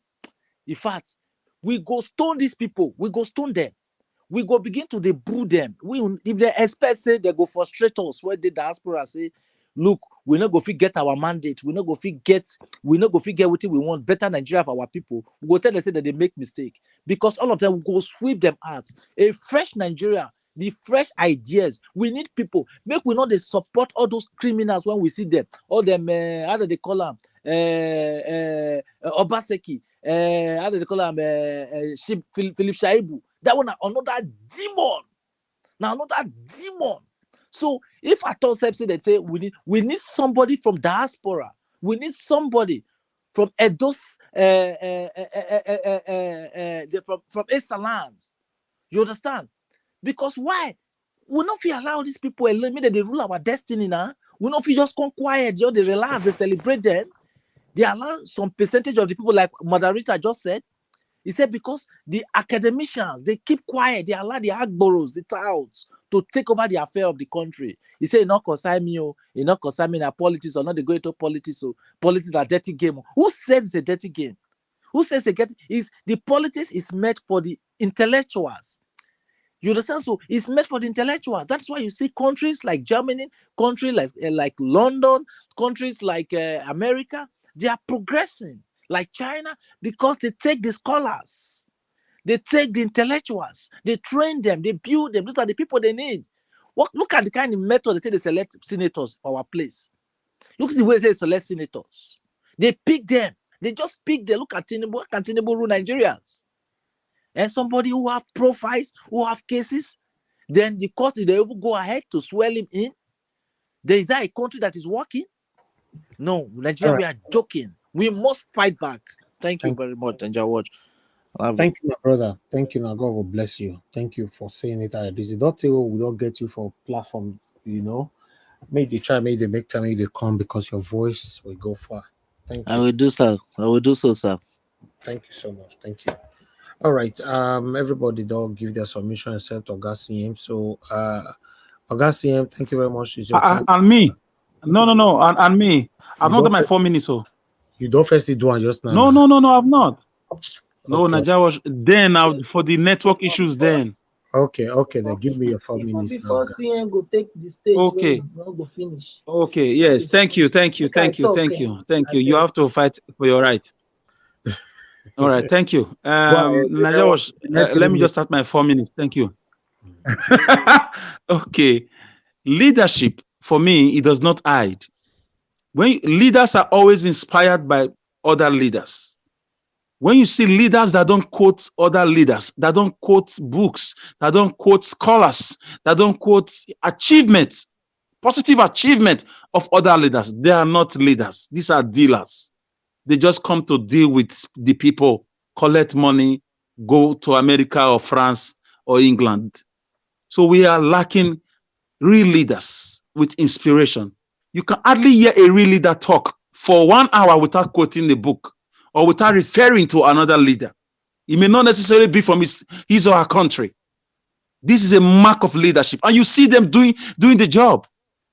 Personal supervision of, public projects. You see them accounting for the projects publicly. They are not afraid to declare their assets before or even after leaving government. So for me, we don't have leaders. How many of your senators have quoted any book since you be then talk since 1999, apart from Chubo Kadibo? Even right now, how many of your governors have quoted books? How many of them have you seen? We come out to speak about humanity. To even refer us to transatlantic slave trade and people who fought for its abolition. To even refer us to how Singapore transformed a dry country, a dead country into the most powerful country in the whole world. How many of them have you heard talk about, refer to even what Nelson Mandela did among our crop of leaders? How many of them we even draw a clue from what Europeans did to build Europe? So these are the things you look at for in leadership. It is very, very sacrosanct. So unfortunately, what we have right now at the moment, it's a bunch of thieves, a bunch of liars, a bunch of money gluttons. Let me deviate a little bit to the Wagner group. I made a little research about them, and I found out it's a very dangerous militia, a private military that works for people who can go into agreement with them. They did a lot of atrocities in Central African Republic, the raping and so on and so forth. Yes, I want us, like somebody said before, we should keep an eye on what's going on in Niger, but we should also, at least the Western world now, the America and the Europe of this world, and the Canada and Australia, they now realize that they should have at least done their bits to help African people. Create laws like they created laws about visa and boundaries, about money laundering. They should have created laws not to accept illicit money into their country, to the detriment of African children. These are the backlash, the Wagner group and other militias. Even notorious illiterate Asari Tokubo said he also has a group. We are a militia group. Yes, of course. To me, that guy is a stark illiterate without apology. He does not talk, he just blab. These are backlashes of corruption from the West with our leaders. You can't keep suffering people, suffocating people. You see them go through the Mediterranean Sea because you are inviting their leaders to bring illicit money to build your own economy, to pay your own unemployment benefits. So then you give our people resident permit and passports, and you think that is the end. No. So we should look out for it. It's a dangerous group. And what's happening there with the Russia interest in Africa now? Shame to the European powers because they've been so corrupt. When they ought to speak, they won't speak. They speak when their oil or their mineral resources is at stake, like it's happening in Niger just now. It's a shame. I'm sure Washington, they are bending their head now in deep regret and sober reflection. The same in Paris, the same in London, the same in, even in this continent here. People who ought to speak now that the young people have risen up in different military ranks to take over their government. So we should keep an eye on Niger problems. Thank you. Thank you, Mr. Alex. Thank you very much. Ogasi, please give us your 4 minutes. Okay. Thank you, Niger Watch. Actually, I will say the last word, as usual, should go to you for giving us the alternative to look at the news of the day, bring a different perception to it, and most importantly, to keep our eye on the ball by encouraging our people. I will use this opportunity to also again appeal to the Presidential Election Petition Tribunal. People say all eyes on the judiciary, and this for good reasons. It is not that we are trying to be nasty or be somehow unfriendly. No, we are looking up to the judiciary to tell them, remember the oath of office you took to say the truth. We've followed you to examine all the evidence. We listened to what Atiku's camp presented, how they summarized, and even up till now, they are still looking for evidence from the United States. We listened to what Obi's camp presented. Of course, APC has no case. They don't know what to say. They only there just to make up the number. And INEC, most importantly, failed Nigerian people, despite the humongous amount of money expended for this sham of election. So what options then do we have? Which is to say, number one, Peter Obi is the clear winner of the result. The earlier you people come round to recognizing that, which I know you already know, the better for the rest of us. The second one is, with all this time, all these delay tactics, yes, people might look at it that you have something to hide. To me, I want to be positive. Maybe probably you've weighed the public opinion and see that it's weighing on the side of Obi. So that is also good. Probably if you had given the verdict the first week, you must have rushed it, you may not know. But now that you've listened to all the sides of the case, and now you've also listened to the voice of the people, most importantly, that is enough to convince you that yes, majority cannot be wrong. They voted and they know why. Now the third thing is the person they declared, how far? They say the morning tells what it should be in the day. No? People say you use the aroma of the fat to measure the deliciousness of the stew. I won't say it beyond this. So the thing is, when you see the man there is messing up. Now I ask you, the members of the tribunal, are you happy? In the end, this is a choice you have to live with, your children, your children's children. Those of you on the bench, you all have your certificates. I believe so. You all attended the university. The fact that somebody forged a certificate, is that not enough? Let's set aside the issue of you are doing a job. Are you happy for somebody who forged his certificates? In America, he did it. Even NYC, that Ordinarily, if you don't want to serve, you are more than 30 years old, where at the time you graduated, you go and take the exemption. And that is it. Still, he forged it. The only Nigerian known to man that has both exemption certificate from NYC as well as discharge certificate. So members of the tribunal, are you happy to have this type of person as your president? The choice is yours. Do the right thing. You people are men of honor, I believe. So on my bended knees, please declare Obi the winner so that the journey to reform Nigeria will start. The world is laughing at us. ECOWAS, Niger is laughing at us. Niger, second poorest country in the world. Thank you. Thank you. Thank you, Augustine, and God bless you. Thank you. Mother Patricia, it looks like you wanted to say something earlier on. Okay. We need to move on then.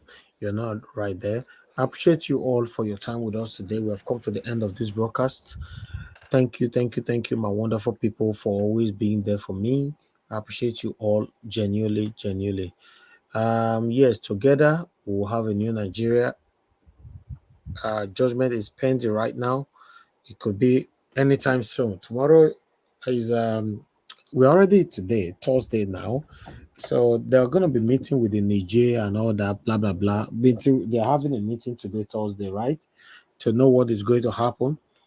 You know, if they're going to end the war, if they're still going to continue. But for me, I'm focusing more on judiciary.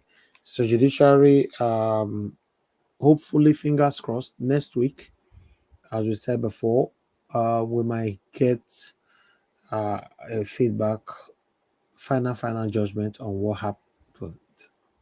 But I hope Peter Obi, by the special grace of God, the judiciary will do the right thing and declare Mr. Peter Obi the President of the Federal Republic of Nigeria. But if they think that they are scared of Tinubu, they cannot do that. They should be even more scared of the people. Thank you very much, my people. Now here we'll draw the curtain and go back to the... Let me appreciate those of you that supported me today. Jaja, thank you very much. Judge Blue Share, Mr. Joseph Oji, Dr. Lazada Gomez, and Asa Bossa. God bless you all. I appreciate you all. And those of you that supported me on my Nigeria bank account, Lady Eugenia, thank you very much. I appreciate you. Mr. Charles, thank you very much. I appreciate you. I'm very, very grateful. And may God bless every one of you right there. Yes, mother of all, Mommy Diaspora, Mommy, we love you. We appreciate you always. Thank you for your prayers, your support, your everything you're doing for us. We are grateful. You're a great mother. Thank you very much, my people. Mother Patricia Tagojomi, thank you very much, Mother. I appreciate you always. Thank you. Martina Abasi TV, Madam Irene, I see you, every one of you. You know, thank you. Now God will bless you now. Meanwhile, Constant no, thank you very much. God bless you. Thanks for your prayers. May God bless you, sir. BTV Nigeria, I can see you. Gina Francis, thank you. Everybody that came to the panel today, thank you so much. Vitus, thank you very much, sir. It was nice to have you on the panel. Augustine, Black Panther, Mother Rita, Mr. Alex. Now God will bless all of you now. Thank you so much. Thank you. Philip Skins as well. Thank you. All right. Kingsley Ogeria here. Thank you very much. I appreciate you all, my people. Tony Africa, I can see you right there. Thank you. Tommy, thank you very much. And God will bless every one of you. Michael Oganemaro, thank you very much. Peggy Modi, thank you so much. I appreciate you all, my people. Thank you. Lady Eugenia, once again, thank you so much. GROKM, and many more. Thank you. Rahim, Ibrahim, Emeka, eBay, Magnus, I see you as well. Thank you, my good people. Please help us to press on the like button before you go and copy the link and take with you. Now, yeah, like I talked about before, now I go like, make we draw the curtain. Good night, my people, and I'll see you guys again later on by 6 p.m. by God's grace. Then we'll take it from where we stop. My people, bye for now. Thank you. Thank you, Augustine. May God bless you, sir. Everybody. Thank you, my brother Alex. Thank you very much. Black Panther, my brother. Thank you. And Patricia, thank you. Thank you. Everyone. Mr. CM, who is the baby water? Who is the bad water and the baby now? Ernest, I don't they suspect you, Seth. I don't they suspect you now. Mr. Alex, thank you. Thank you. Thank you, my brother. I don't they suspect you now. Don't worry. Now there we go. Take start tomorrow. Tomorrow, exactly. Let's start from there tomorrow. I beg. Tell me who be bathwater, who be baby. I don't know. Thank you, my people. Good night for now. Bye. Good night. Bye-bye. Láti sọ̀rọ̀, I no dey do competition with anybody. If I offend you, forgive me. Show me love, kò jẹ́ bizabiza. Ká máa bára wa lò nínú ìfẹ́ kan, Akànbí. I no dey do competition with anybody. If I offend you, forgive me. Show me love, I go show you love. But I know they do competition with anybody.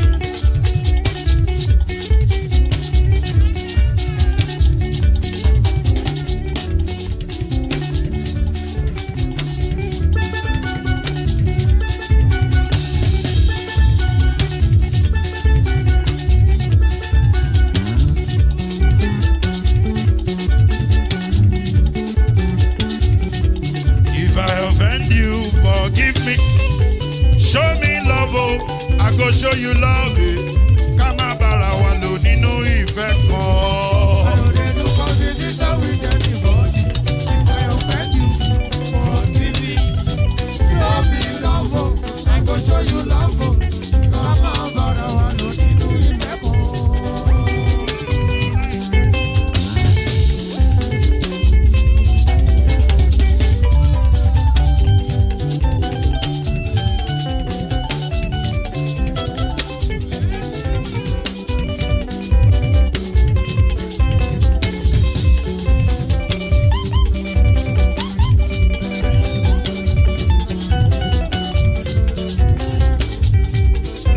They do competition with anybody. If I offend you, forgive me. Tó bá ti sanwó fún Ṣẹ́gun Nàbí o, ẹ fẹ́ jókù. Alákọ̀bí Ṣẹ́gun Nàbí. Alákọ̀bí Sábà Mẹ́la. Anybody? Any bobo.